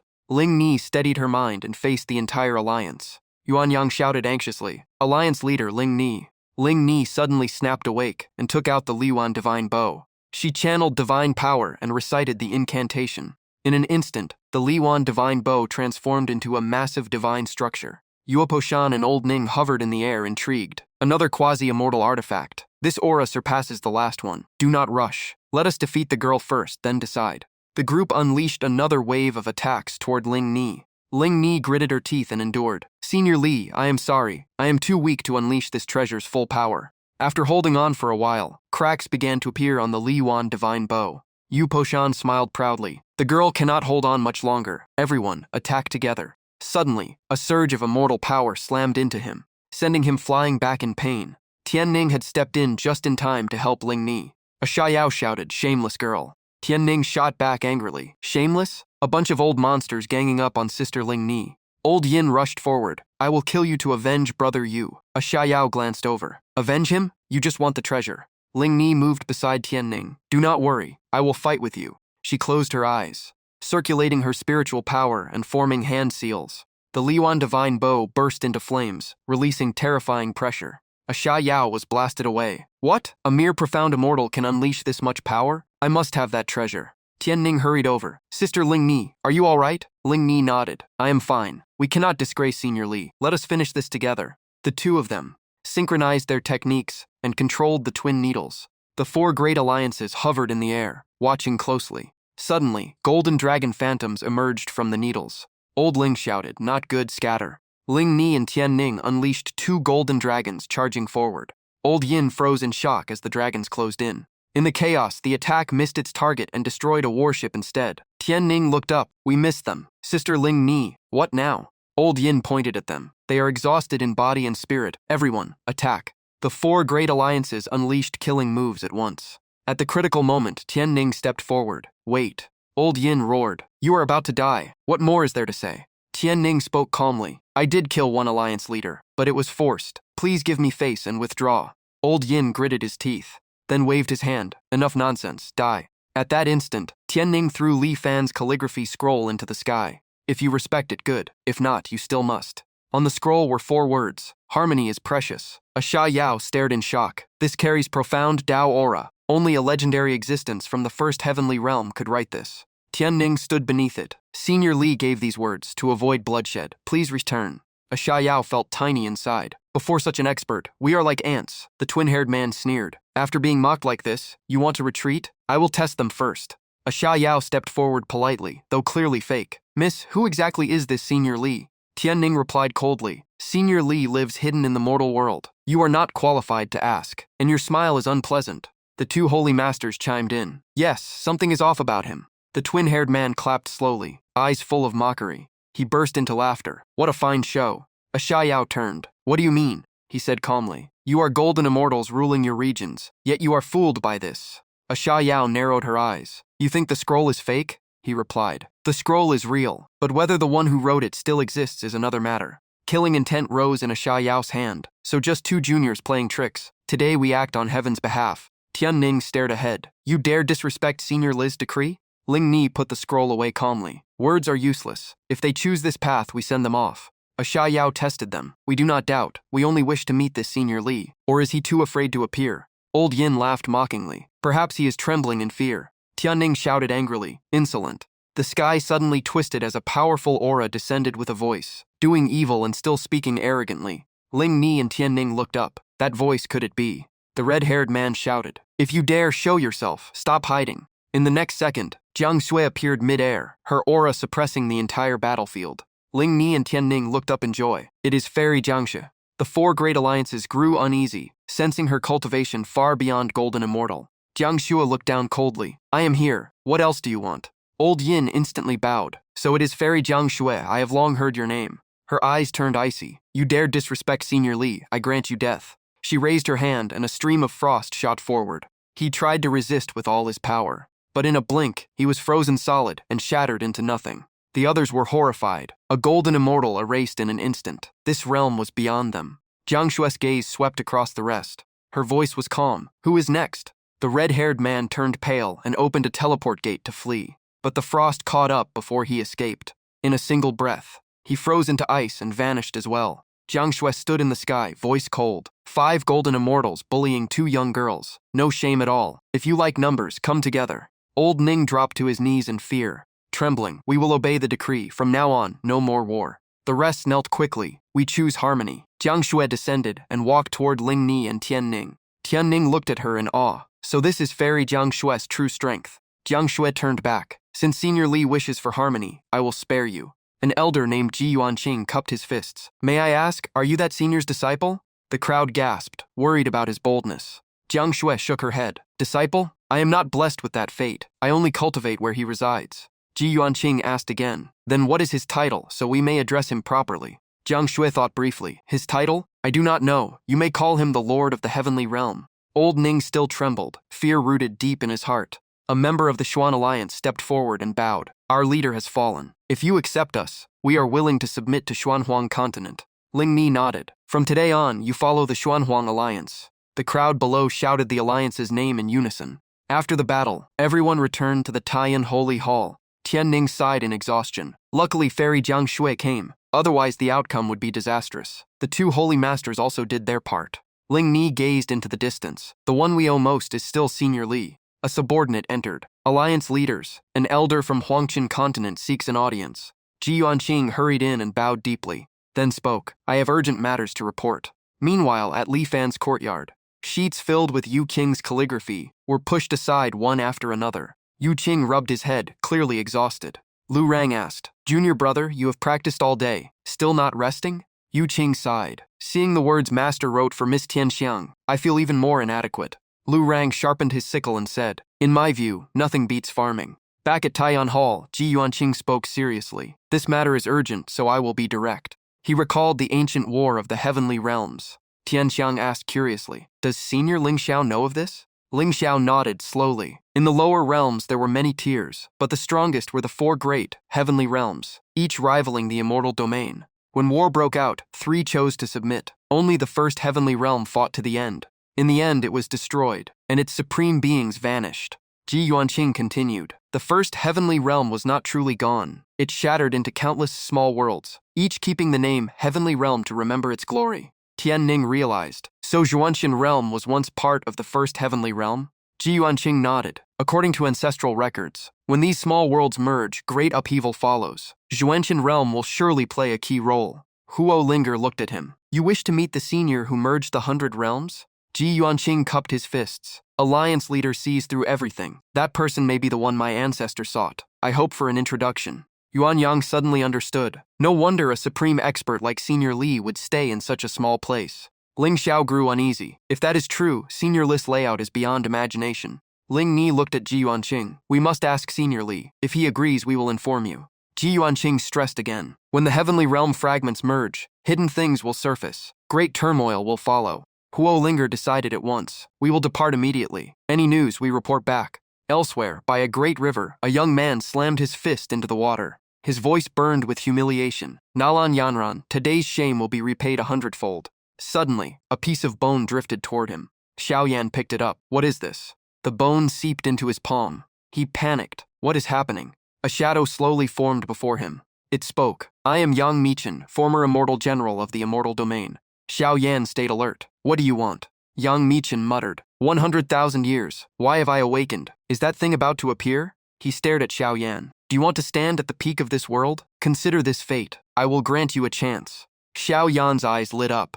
Power engulfed him as Yang Michin spoke. Too weak. Take this as a small gift. In an instant, he broke through to Golden Immortal. Yang Michin added, Golden Immortal is only the start. In less than a month, I will make you rule a region. Xiaoyan bowed deeply in gratitude. Excitement surged as he shouted to the sky, Nalan Yanran, my time has come. Yang Michin said calmly, If you want to go further, obey me. Upstream lies an ancient battlefield with a supreme treasure. Xiaoyan quickly responded. He mentioned the burial immortal mountain range, filled with corpses and treasures of the immortal domain. Yang Michin admitted many immortals were buried there. Xiaoyan added, It is a forbidden land of Huangqin continent. Yang Michin assured him, With me you need not fear. Once we get that item, I will teach you to fuse the myriad realms. Xiaoyan recalled something. A month ago, Huangtian realm merged with another world. It is now called the Heavenly Realm. Yang Michin was shocked. Someone awakened before me. We cannot let him get ahead. We go to the burial immortal mountain at once. In a grand hall, a subordinate reported. Sectmaster, the killing aura in burial immortal mountain grows thicker. A high-level corpse spirit may be born. If refined, Dark Moon sect will dominate the heavenly realm. The sect master was thrilled and ordered an expedition immediately. Before leaving, he entered a secret chamber with a painting of the burial immortal mountain. He stepped closer, touched the painting, and shrank it to carry with him. Once gathered, he led them into the mountain. The dense killing aura felt like it shortened years of cultivation. Suddenly, light burst from his body. He realized he had stepped into the Mahayana realm. Standing before his subordinates, he could not hide his joy. Then he warned them, "Do not be careless. This place is full of resentful souls. They may seize your bodies." As he spoke, countless remnant souls appeared. The disciples behind him screamed in panic. The sect master activated his power, forming a golden barrier to repel the evil aura. The souls dared not approach. Ahead lay piles of bones. A disciple pointed in horror. "Look, what is that?" In the gloom, a hungry ghost remnant soul sat at a chessboard, bones scattered around. It let out a twisted laugh. The sect master's face changed. The remnant soul slowly approached them. Everyone froze in place, unable to move. The soul spoke coldly. "Only the blood of the young can move the chess pieces." Its gaze locked on one disciple, Yu. A dark aura invaded his body. He lost control. He was forced to sit before the board. His body trembled, blood leaking from his eyes as he reached for a piece. He placed it down. In the next second, his body twisted and exploded into fragments. The sect master felt fear rising as his disciple became a pile of bones. He roared, "You think one chess game can stop me?" He raised both hands and poured out all his power. Blood streamed from his palms. Yet he could only scream, "I cannot break it, but someone in this world surely can." At the same time, a blazing beam of light erupted from the buried immortal mountain range, wrapped in endless demonic aura. In another place, a young girl reading in her study sensed the strange phenomenon. She stepped outside at once and saw it clearly. The buried immortal mountain range had opened. Was the ancestors' prophecy finally coming true? A subordinate behind her asked, "Clan leader, are you saying the immortal king is about to descend?" She immediately ordered all young talents across the heaven realm to head to the mountain range and seize their opportunity. The arrival of an immortal king meant chaos and bloodshed, but it also meant a chance to rebuild a new order, and the news spread like wildfire. Back at Li Fan's courtyard, he calmly sipped tea while listening to Nan Feng play the zither. Nan Feng was completely immersed, her mind flowing with the melody. Li Fan and the disciples watched her closely. As the music reached its climax, she seemed to become one with the sound. And in that very moment, her realm broke through.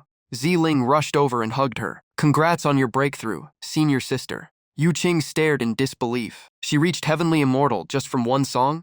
Li Fan compared silently in his heart, relieved that he had also advanced, or he might not keep up. In another corner, Lu Rang was still staring at the grass, mumbling to it affectionately. Yu Qing walked over and teased him about treating grass like his own child. Just then, Tian Ning and Linger arrived. The moment they entered, they bowed. "Thank you, senior. Thanks to your decree, the conflict has ended." Li Fan looked at them. "Good. If it dragged on, I would have had to settle it another way." Tian Ning added, "An elder from Huangtian Prefecture wishes to see you. He says it's urgent." Li Fan thought for a moment, guessing it was related to his calligraphy. Then he replied, "I won't attend." But inside, he was already thinking about recruiting a new disciple. Hearing that, Linger became even more certain of her guess. She said, "You don't need to go personally. The younger generation of every major force has already gathered in Huangtian Prefecture." Li Fan fell silent, as if he suddenly understood something. The atmosphere grew lively as Yu Qing and Lu Rang stepped forward together. "Master, let us go." "Yes, master. We can support each other on the road."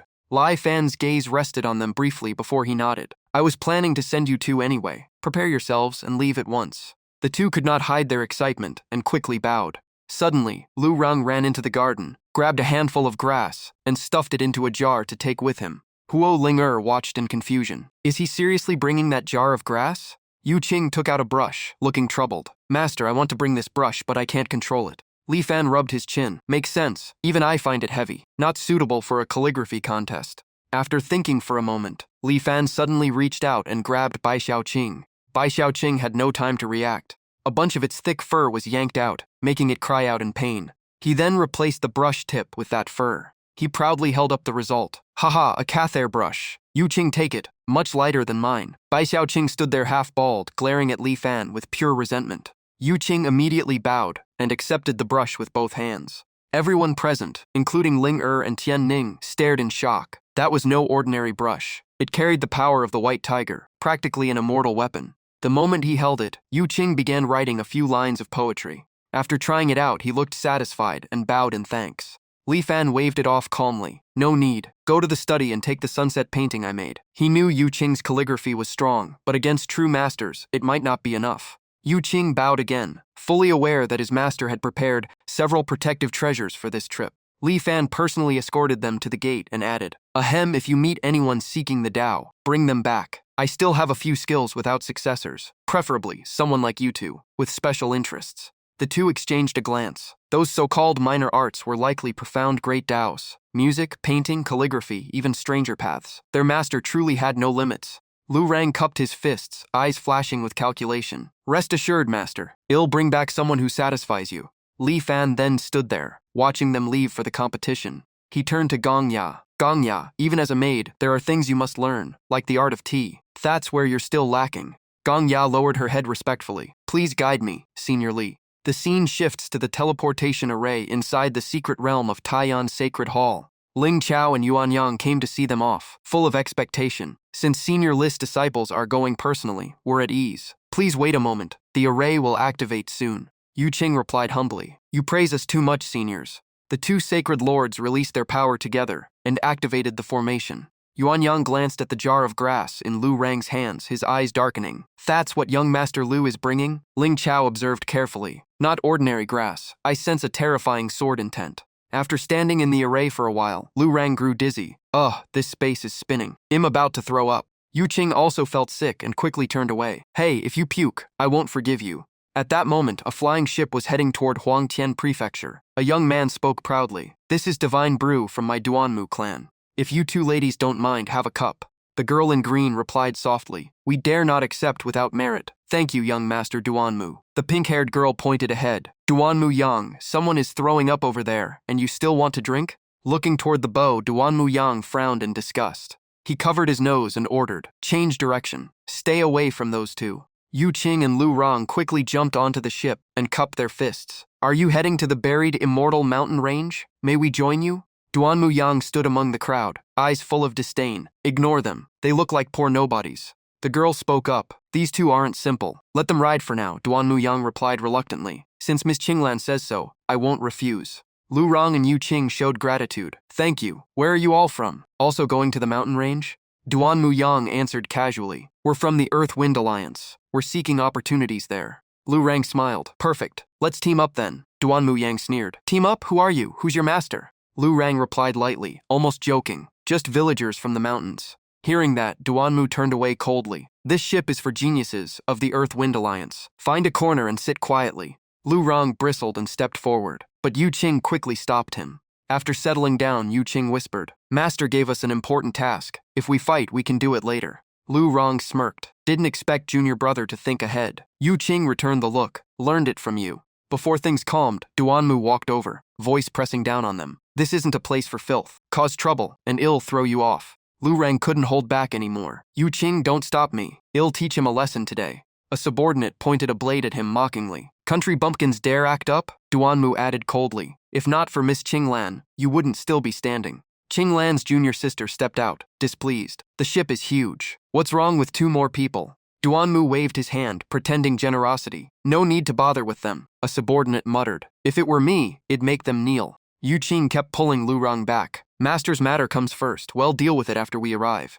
After some time, the flying ship entered Huangtian Prefecture, and the buried immortal mountain range appeared ahead. Duanmu stared at it with ambition. Who knows how many immortals are buried there? The aura is overwhelming. Someone beside him echoed, "Looks like a huge opportunity awaits us." He turned to the Qinglan sisters. "Care to share a drink?" The two nodded gently. The three stepped inside and raised their cups together. Yu Qing suddenly appeared, voice calm but firm. "I suggest you don't drink that." Seeing them, Duanmu slammed the table and stood up. "Are you tired of living?" The subordinates kept eating and mocking. They really don't know their place. The young master just hasn't acted yet. Qinglan looked at Yu Qing curiously. "Why do you say that?" Yu Qing answered calmly. "As for why it shouldn't be drunk, I believe young Master Duanmu knows best." Anger flared in Duanmu Yang's eyes. "You keep provoking me. Do you think I'll let this slide?" Yu Qing pointed at him. If there's nothing wrong, then dare to switch cups with them. Duanmu Yang growled. Who are you to order me around? Lu Rang sneered, eyes full of disdain. You all saw it. He tried something on these two ladies. My senior brother exposed him, so now He's furious. The Qinglan sisters immediately cupped their fists. Thank you for your care along the way, young master. Well, take our leave. Duanmu hurried to stop them. Miss Qinglan, do you doubt me too? Yu Qing and Lu Rong turned to leave. Let's go. No point staying here. Duanmu pointed at them, rage boiling. You come and go as you please? Do you think I'm easy to bully? He shouted at once. Men, kill them. In a blink, the two were surrounded. The subordinates charged together, blades slashing toward them. Yu Qing made a single move and swept them all away. Everyone froze. Such power. Even a supreme expert might not withstand it. This had to be near immortal level. A true prodigy. Lu Rang stroked his chin playfully. Junior brother went a bit hard. That's a straight slap to that young master's face. Suddenly, two elders appeared, overwhelming pressure spreading out, daring to attack on a Duanmu ship. Aren't you two arrogant? The crowd buzzed. Immortals from a major clan. Duanmu fanned himself smugly. In this world, talent isn't everything. Background decides all. Lu Rong mocked him. Boarding your ship is my biggest regret. If I knew it was full of people like this, I'd rather walk. The two elders were enraged and shot forward. Ignorant brat, courting death. Lu Rong calmly reached toward the jar beside him. He pulled out a small handful of grass. The two elders suddenly stopped mid-charge, eyes locking onto it.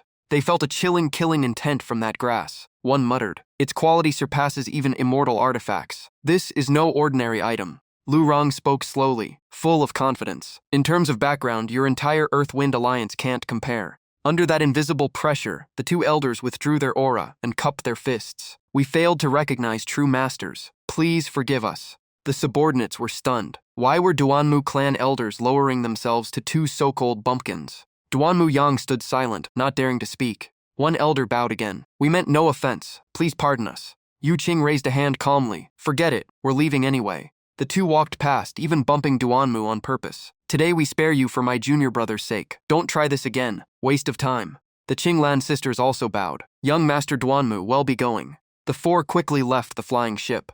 Duanmu glared at their backs with hatred. Just wait. When the alliance arrives, you'll pay. After they disappeared, he asked, Uncles, were they really that strong? An elder stroked his beard. The treasures on that one are unfathomable. If he used them all, none of us would survive. Hearing that, everyone's face changed. Elsewhere, the Qinglan sisters bowed gratefully. Thank you, young masters. Without you, we'd be in trouble. Lu Rang looked at them curiously. Do you two have any special hobbies? The sudden question made both girls blush awkwardly. Xiaojiao snapped back, slightly annoyed. No. What kind of people do you think we are? Lu Rang scratched his head casually. If not, then forget it. Why so worked up? Yu Qing looked ahead. Senior brother, that's the buried immortal mountain range. The aura is heavy dark clouds all year. Definitely not simple. A female guard spotted them and called out. Who goes there? This place isn't for ordinary people. Qinglan and Xiaojiao presented their tokens and introduced themselves. After checking, the guard let them pass. Her gaze shifted to the other two. And them? Lu Rong awkwardly pointed at Qinglan. We're with them. The guard immediately scolded him. Do I look easy to fool? Xuanu sect has never accepted male disciples. Qinglan quickly explained. These two are our attendants. The female guard paused, her eyes flashing with a strange hint of evaluation. Inside the mountain range, countless cultivators from all over had already gathered.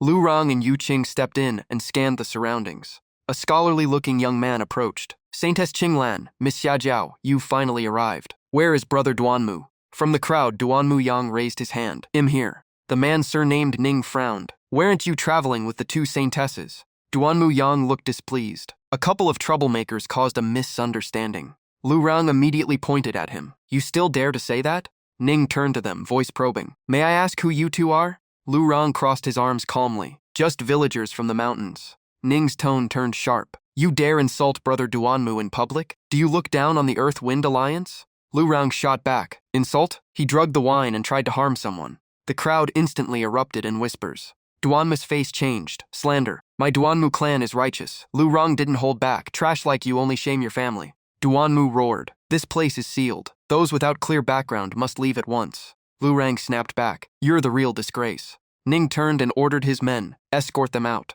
Lu Rang warned coldly. You want bloodshed over his words? Ning remained arrogant. You two aren't qualified to be here. Leave or face the consequences. Lu Rang glared. I'm not qualified? Ning smirked confidently. Seems you don't even know who I am. The crowd buzzed. mocking the fact that he didn't recognize young Master Ning. Ning grew even prouder. "Kid, do you know who my grandfather is?" Lu Rong didn't answer. He stepped forward and punched him in the face. "I don't care who's backing you. I just can't stand useless arrogance." The crowd was stunned. Ning Zhaoran, top genius of the alliance and grandson of leader Ning Tianhao, just got hit. Ning Zhaoran fell to the ground, rage written all over his face. A bald elder stepped out, voice reproachful. "With such status, bullying juniors like this, isn't that too much?" The crowd stirred again, assuming Lu Rang was some hidden senior picking on the young. Lu Rang stood there, baffled at being labeled that way. He replied bluntly, "If that's what you think, then what's wrong with teaching him a lesson?" The elder stared coldly. "This place is governed by the 4 great alliances. You'll bear the consequences." Lu Rang didn't back down. "If you want to talk, fight. If not, move aside." The elder was furious but didn't dare act. In the end, he left with a warning. All eyes turned to Lu Rang in shock. He looked down at Ning Zhaoran with ridicule. "Look at you. Truly embarrassing." Ning Zhaoran got up, trembling with anger. "How dare you touch me? My family won't spare you." Lu Rang struck again, sending him flying. "So what if it's the Duanmu clan? Even a golden immortal wouldn't scare me." Ning Zhaoran struggled up, eyes full of hatred. "My family will remember this." Xia Jiao stepped closer, studying them. "You two, are you really seniors?" Lu Rang waved his hands awkwardly. "Don't misunderstand. We're still young." Yu Qing also clarified, denying the earlier rumors. Qinglan stood quietly, observing without a word. Just then, Ji Yuanqing arrived with his people, aura stern. He spoke up, demanding to know what happened. The bald elder quickly stepped forward, hinting that someone caused trouble. Ji Yuanqing's gaze shifted toward him, suspicion clear. The bald elder pointed at Lu Rang, accusing him of pretending to be young and attacking Duanmus people. Ji Yuanqing looked at Lu Rang, expression displeased. "As a senior acting like this, don't you think it's excessive?" Lu Rang exploded. "I'm barely over 20 and not even married. Why do you keep calling me some old senior?" The crowd began criticizing him, full of disdain. The bald elder kept pressing the issue loudly. Ji Yuanqing reminded everyone to maintain peace according to the rules. Though unwilling, the bald elder was stopped, yet still insisted the fault lay with Lu Rang. After some thought, Ji Yuanqing proposed a test. "If you claim to be young, sit on the white bone chair and prove it." The crowd buzzed. That test was brutal. Anyone lacking strength wouldn't survive it. Ji Yuanqing stated clearly, "As long as you walk away alive, this matter is settled." Lu Rang looked at the bone chair, a trace of doubt flashing in his eyes. Then he brushed it off. He walked over and sat down directly. "Open your eyes and watch." Everyone held their breath. Time passed. He stayed calm, even looking around in confusion before laughing. "What's so scary about this chair? Nothing's happening." The bald elder began to waver. The crowd was shaken again. A young man reaching this level? From afar, Ji Yuanqing silently acknowledged his potential. Xiao Yan was also present, observing closely. This guy was no simple figure. In his mind, he spoke with Yang Michin and was reassured. Once they obtained the opportunity inside, no rival would matter. Xia Jiao stared at Lu Rang in disbelief. He didn't look anything near 40. Lu Rang clasped his hands calmly. "To be honest, back in my village, I'm the weakest one." The crowd froze, mouths hanging open. "What? Isn't that too much?" Lu Rang felt satisfied. This was exactly the reaction he wanted. Ji Yuanqing gritted his teeth, glaring at him. Lu Rang remained seated on the bone chair and spoke leisurely. "Saints and saintesses of the great alliances, any special hobbies?" His gaze fell on a girl nearby. "You're not bad looking. How about coming back to my village as a cook?" She glared at him furiously. "Shameless fat pig." Lu Rang waved it off and walked away. "Suit yourself, my village needs people. Anyone interested can come raise pigs and herd cattle. Limited spots." The atmosphere turned tense. The crowd burned with anger. "Who do you think we are?" Ji Yuanqing shouted, cutting through the noise. "Enough. Break the formation." Lu Rang looked confused. Qinglan explained softly. "Inside are 9 deadly chessboards. Only the destined young can solve them." The sky above tore open as violent winds roared. Lu Xing stared at the chessboard before him, his expression growing heavy. In his eyes, 2 brutal armies clashed, life and death only a step apart. The crowd watched closely. "If even Lu Xing struggles, how can we dare try?" A female cultivator whispered nervously. "This isn't a normal chessboard. It's layered with countless formations." Someone shouted, "Look, Lu Xing has begun." His hands moved rapidly, shifting the pieces. Opposite him, an invisible hand appeared. It carried a strange pressure, pushing him into a corner. Lu Rang observed sharply, realizing the opponent was no joke. Sweat formed on Lu Xing's forehead as the tension peaked. Someone gasped. "Even he's being forced like this?" Suddenly, Lu Xing changed direction. He placed a piece at a crucial point.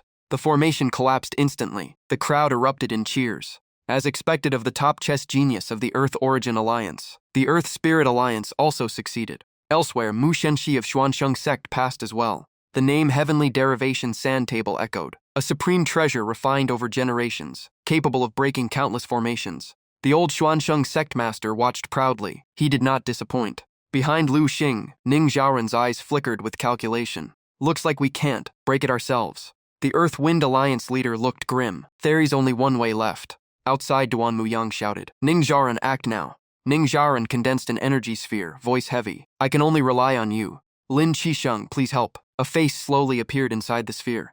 A remnant soul emerged and answered briefly, very well. My wish is to reach the end of the world. The title Heavenly Derivation Chess Saint echoed. Once the peak of the chess path, the remnant soul possessed Ning Zhaoran. The crowd murmured, are they cheating? Under that guidance, Ning Zhaoran poured in his strength. He broke through the third board, but Mu Shengxi's supreme treasure suddenly lost effect, making the next step far harder. Ning Zhaoran is still struggling with the second round. The observers sense something is wrong. Even with help, he looks like he has hit his limit. Lu Rang crosses his arms, clearly mocking. So much time and no progress. Seems that old man is useless too. Ning Zhaoran shoots him an annoyed look. If you look down on us, why are you still following? Suddenly, the remnant soul of Lin Qisheng vanishes like smoke. Ning Zhaoran suffers instant backlash, and his internal injuries flare up. Lu Rang says coldly, let's go, no need to watch. This guy has no future. Meanwhile, Liu Xing has already cleared the third round. His aura erupts violently. A strange force rebounds into his body, and exhaustion quickly shows. Lu Rang is shocked. Is that really Liu Xing? I would believe it if you said he was an old ancestor. This reaction is not good. Let's check the other side. On the other side, Xiaoyan calmly places each move, drawing whispers from the crowd. Who is he? No one has heard of him. Confidence rises in his heart. I am the main character of this world. Elder Yang, wake up. I've broken the second round. In his mind, Yang Michin replies heavily, do you think I don't need to calculate? This round already touches the limit. Xiaoyan clasps his hands humbly. Elder Yang, I didn't mean that. You've worked hard. With guidance, he stays calm and steadily clears the third round. Ji Yuanqing is visibly shocked. He broke 3 rounds in a row, even surpassing Liu Xing. Someone steps forward sincerely. You're from Huang Tianzhou. You must have suffered. My family is a golden immortal clan. Join us, and any condition can be met. Xiaoyan points downward, signaling his choice. You and you, come here. Lu Rang finds it amusing. Qinglan beside him lets out a soft laugh. With that talent, he will be fought over by every force. Xiaoyan pulls 2 young girls into his arms, looking fully satisfied. He looks at Qinglan and Xiaojiao and commands, you two, come here. Xiaojiao smirks as if it'd go with you. He continues arrogantly, the guy next to you has some strength, but he's not qualified. Only with me do you have a future. Lu Rang feels irritated by that attitude. Qinglan smiles calmly. Break the 4th round first, then talk. Xiaoyan says confidently, not just 4, I will clear all 9. The surrounding cultivators start whispering, full of doubt. He steps into the 4th round with full confidence, relying on earlier guidance. Soon, he breaks another round, shocking everyone and making them guess about the great fortune behind him. A group of female cultivators immediately surround him, flattering and trying to cling to him. Xiaoyan turns back to Qinglan and Xiaojiao, last chance. Lu Rang and the other 2 remain standing, eyes fixed on him. Xiaoyan looks at Lu Rang and speaks like he is granting mercy. You are Lu Rang? Give them to me, and I'll let you follow me. Even as a servant, you'll have a future. Lu Rang replies sarcastically. Not bad. I have a place for you too. Come back to my village and raise pigs. Interested? Xiaoyan's face turns ugly. Don't regret this. When I obtain the inheritance, you won't even qualify to be my dog.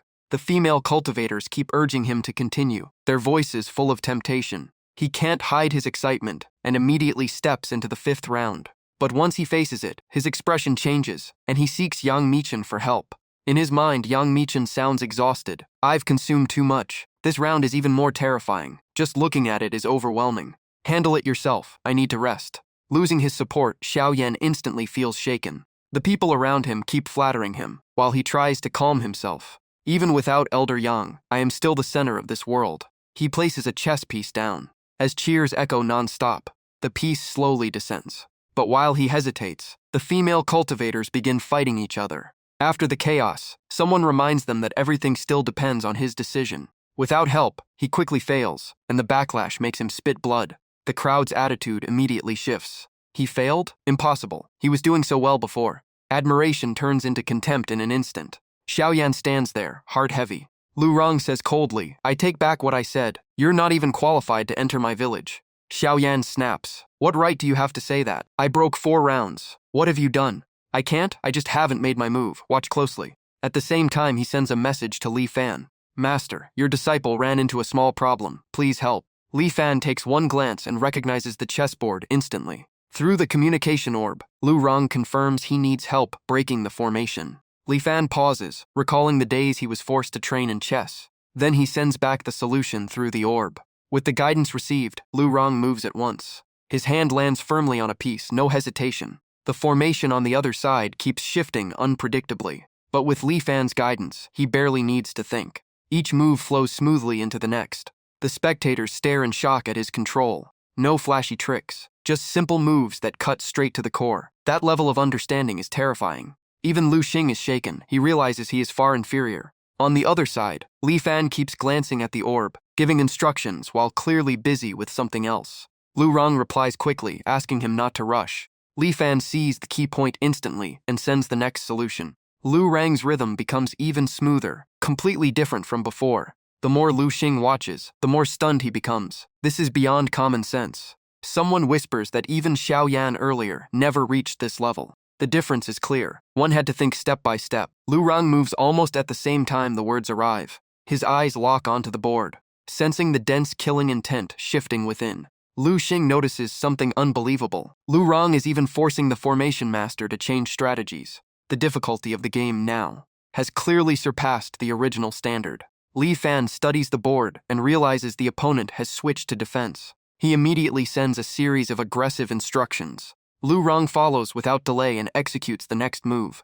Li Fan nods slightly at the result shown in the orb. The formation shifts under pressure, yet leaves him an escape path. With so few pieces, he breaks the deadlock. It feels unreal. Qing Lan glances at Yu Qing, suspecting their identity, but Yu Qing just smiles and says they truly come from a small village. Lu Rong advances again. The 5th round is solved with 13 pieces. The 6th round falls quickly with 19 pieces. Suddenly, a strange phenomenon erupts as the skeleton in the formation releases power. An ancient aura spreads, making everyone suspect it is a remnant soul from Zhangxian mountain range. Mu Shenqi watches closely, treating this as a rare chance for enlightenment. Yang Michin suddenly appears, recognizing the familiar aura. Xiaoyan senses it too. Lu Rong focuses on the board before him, judging his opponent with full caution. Li Fan urges again. The timing is perfect, finish it. Lu Rong places the piece without hesitation. The crowd below watches every change, and the 7th round is broken with only 21 pieces. Immediately, the power of the formation pours into his body in a burst of blinding light. Everyone is stunned, guessing he has obtained a high-level inheritance. Lu Rang's appearance changes, becoming even more handsome and striking. He clearly feels a breakthrough as his body is reforged. The crowd buzzes. He has gained a massive opportunity. Among them, Ji Yuanqing reveals a calculating smile. In his mind, he is already planning to seize everything. The female cultivators who once followed Xiaoyan now regret their choice. Their gazes all shift to Lu Rang, treating him as the new pillar of support. Even his back looks different now. Lu Rang steps forward confidently. All right, the final round. The last mechanism slowly appears, named Immortal Lord's Only Path. He looks at it and pauses briefly, realizing this is the ultimate test. The surrounding space transforms, turning heaven and earth into a chessboard. Before him stands a white skeleton, radiating overwhelming pressure. They face each other in silence, while the cultivators below hold their breath. The final round is about to begin. The White Bone Tower activates a strange method. It opens the game with a move on the massive board between heaven and earth. Li Fan slurps his noodles and casually glances at the orb, giving calm instructions. The opponent's foundation is unstable and relying too much on calculation. The situation grows dense fast as both sides drop countless pieces. Every time the White Bone Tower moves, Lu Rang's responds instantly. With guidance behind him, every step he takes is firm and precise. The spectators are stunned. He is fighting evenly against an immortal-level existence. The White Bone Tower's aura keeps rising. Its sinister technique twists the entire layout, as if heaven and earth are flipping over. Xiaojiao cannot hide her worry, but Qing Lan remains calm. She has already noticed how steady Lu Rong is. In his mind, Lu Rong tells Li Fan he is finally grasping what he once learned. His eyes turn sharp as he says coldly, "Watch closely." A chess piece falls, carrying the intent to end it. The formation collapses. The White Bone Tower shatters into fragments. In the vast chessboard-like space, Lu Rong stands there, completely composed. Li Fan glances at the orb with satisfaction. His disciple's realm has risen again. Mu Sheng's eyes widen in shock. Before them stands someone like an immortal lord. The crowd instantly changes attitude, praising Lu Rang while stepping on Xiao Yan to gain favor. Lu Rang looks down with faint mockery. No one cared before. Now everyone wants to cling to me. Mu Shenqi throws away all pride and loudly asks to follow him. He even brings up pig farming as an excuse. Others rush forward too, offering all kinds of ridiculous reasons just to be chosen. Lu Rang sets one condition. If you want to take a master, go to Lishan in the southern region of Xuanhuangzhou. See who has fate. On the other side, Li Fan simply smiles, knowing he is nothing like the legend they imagine.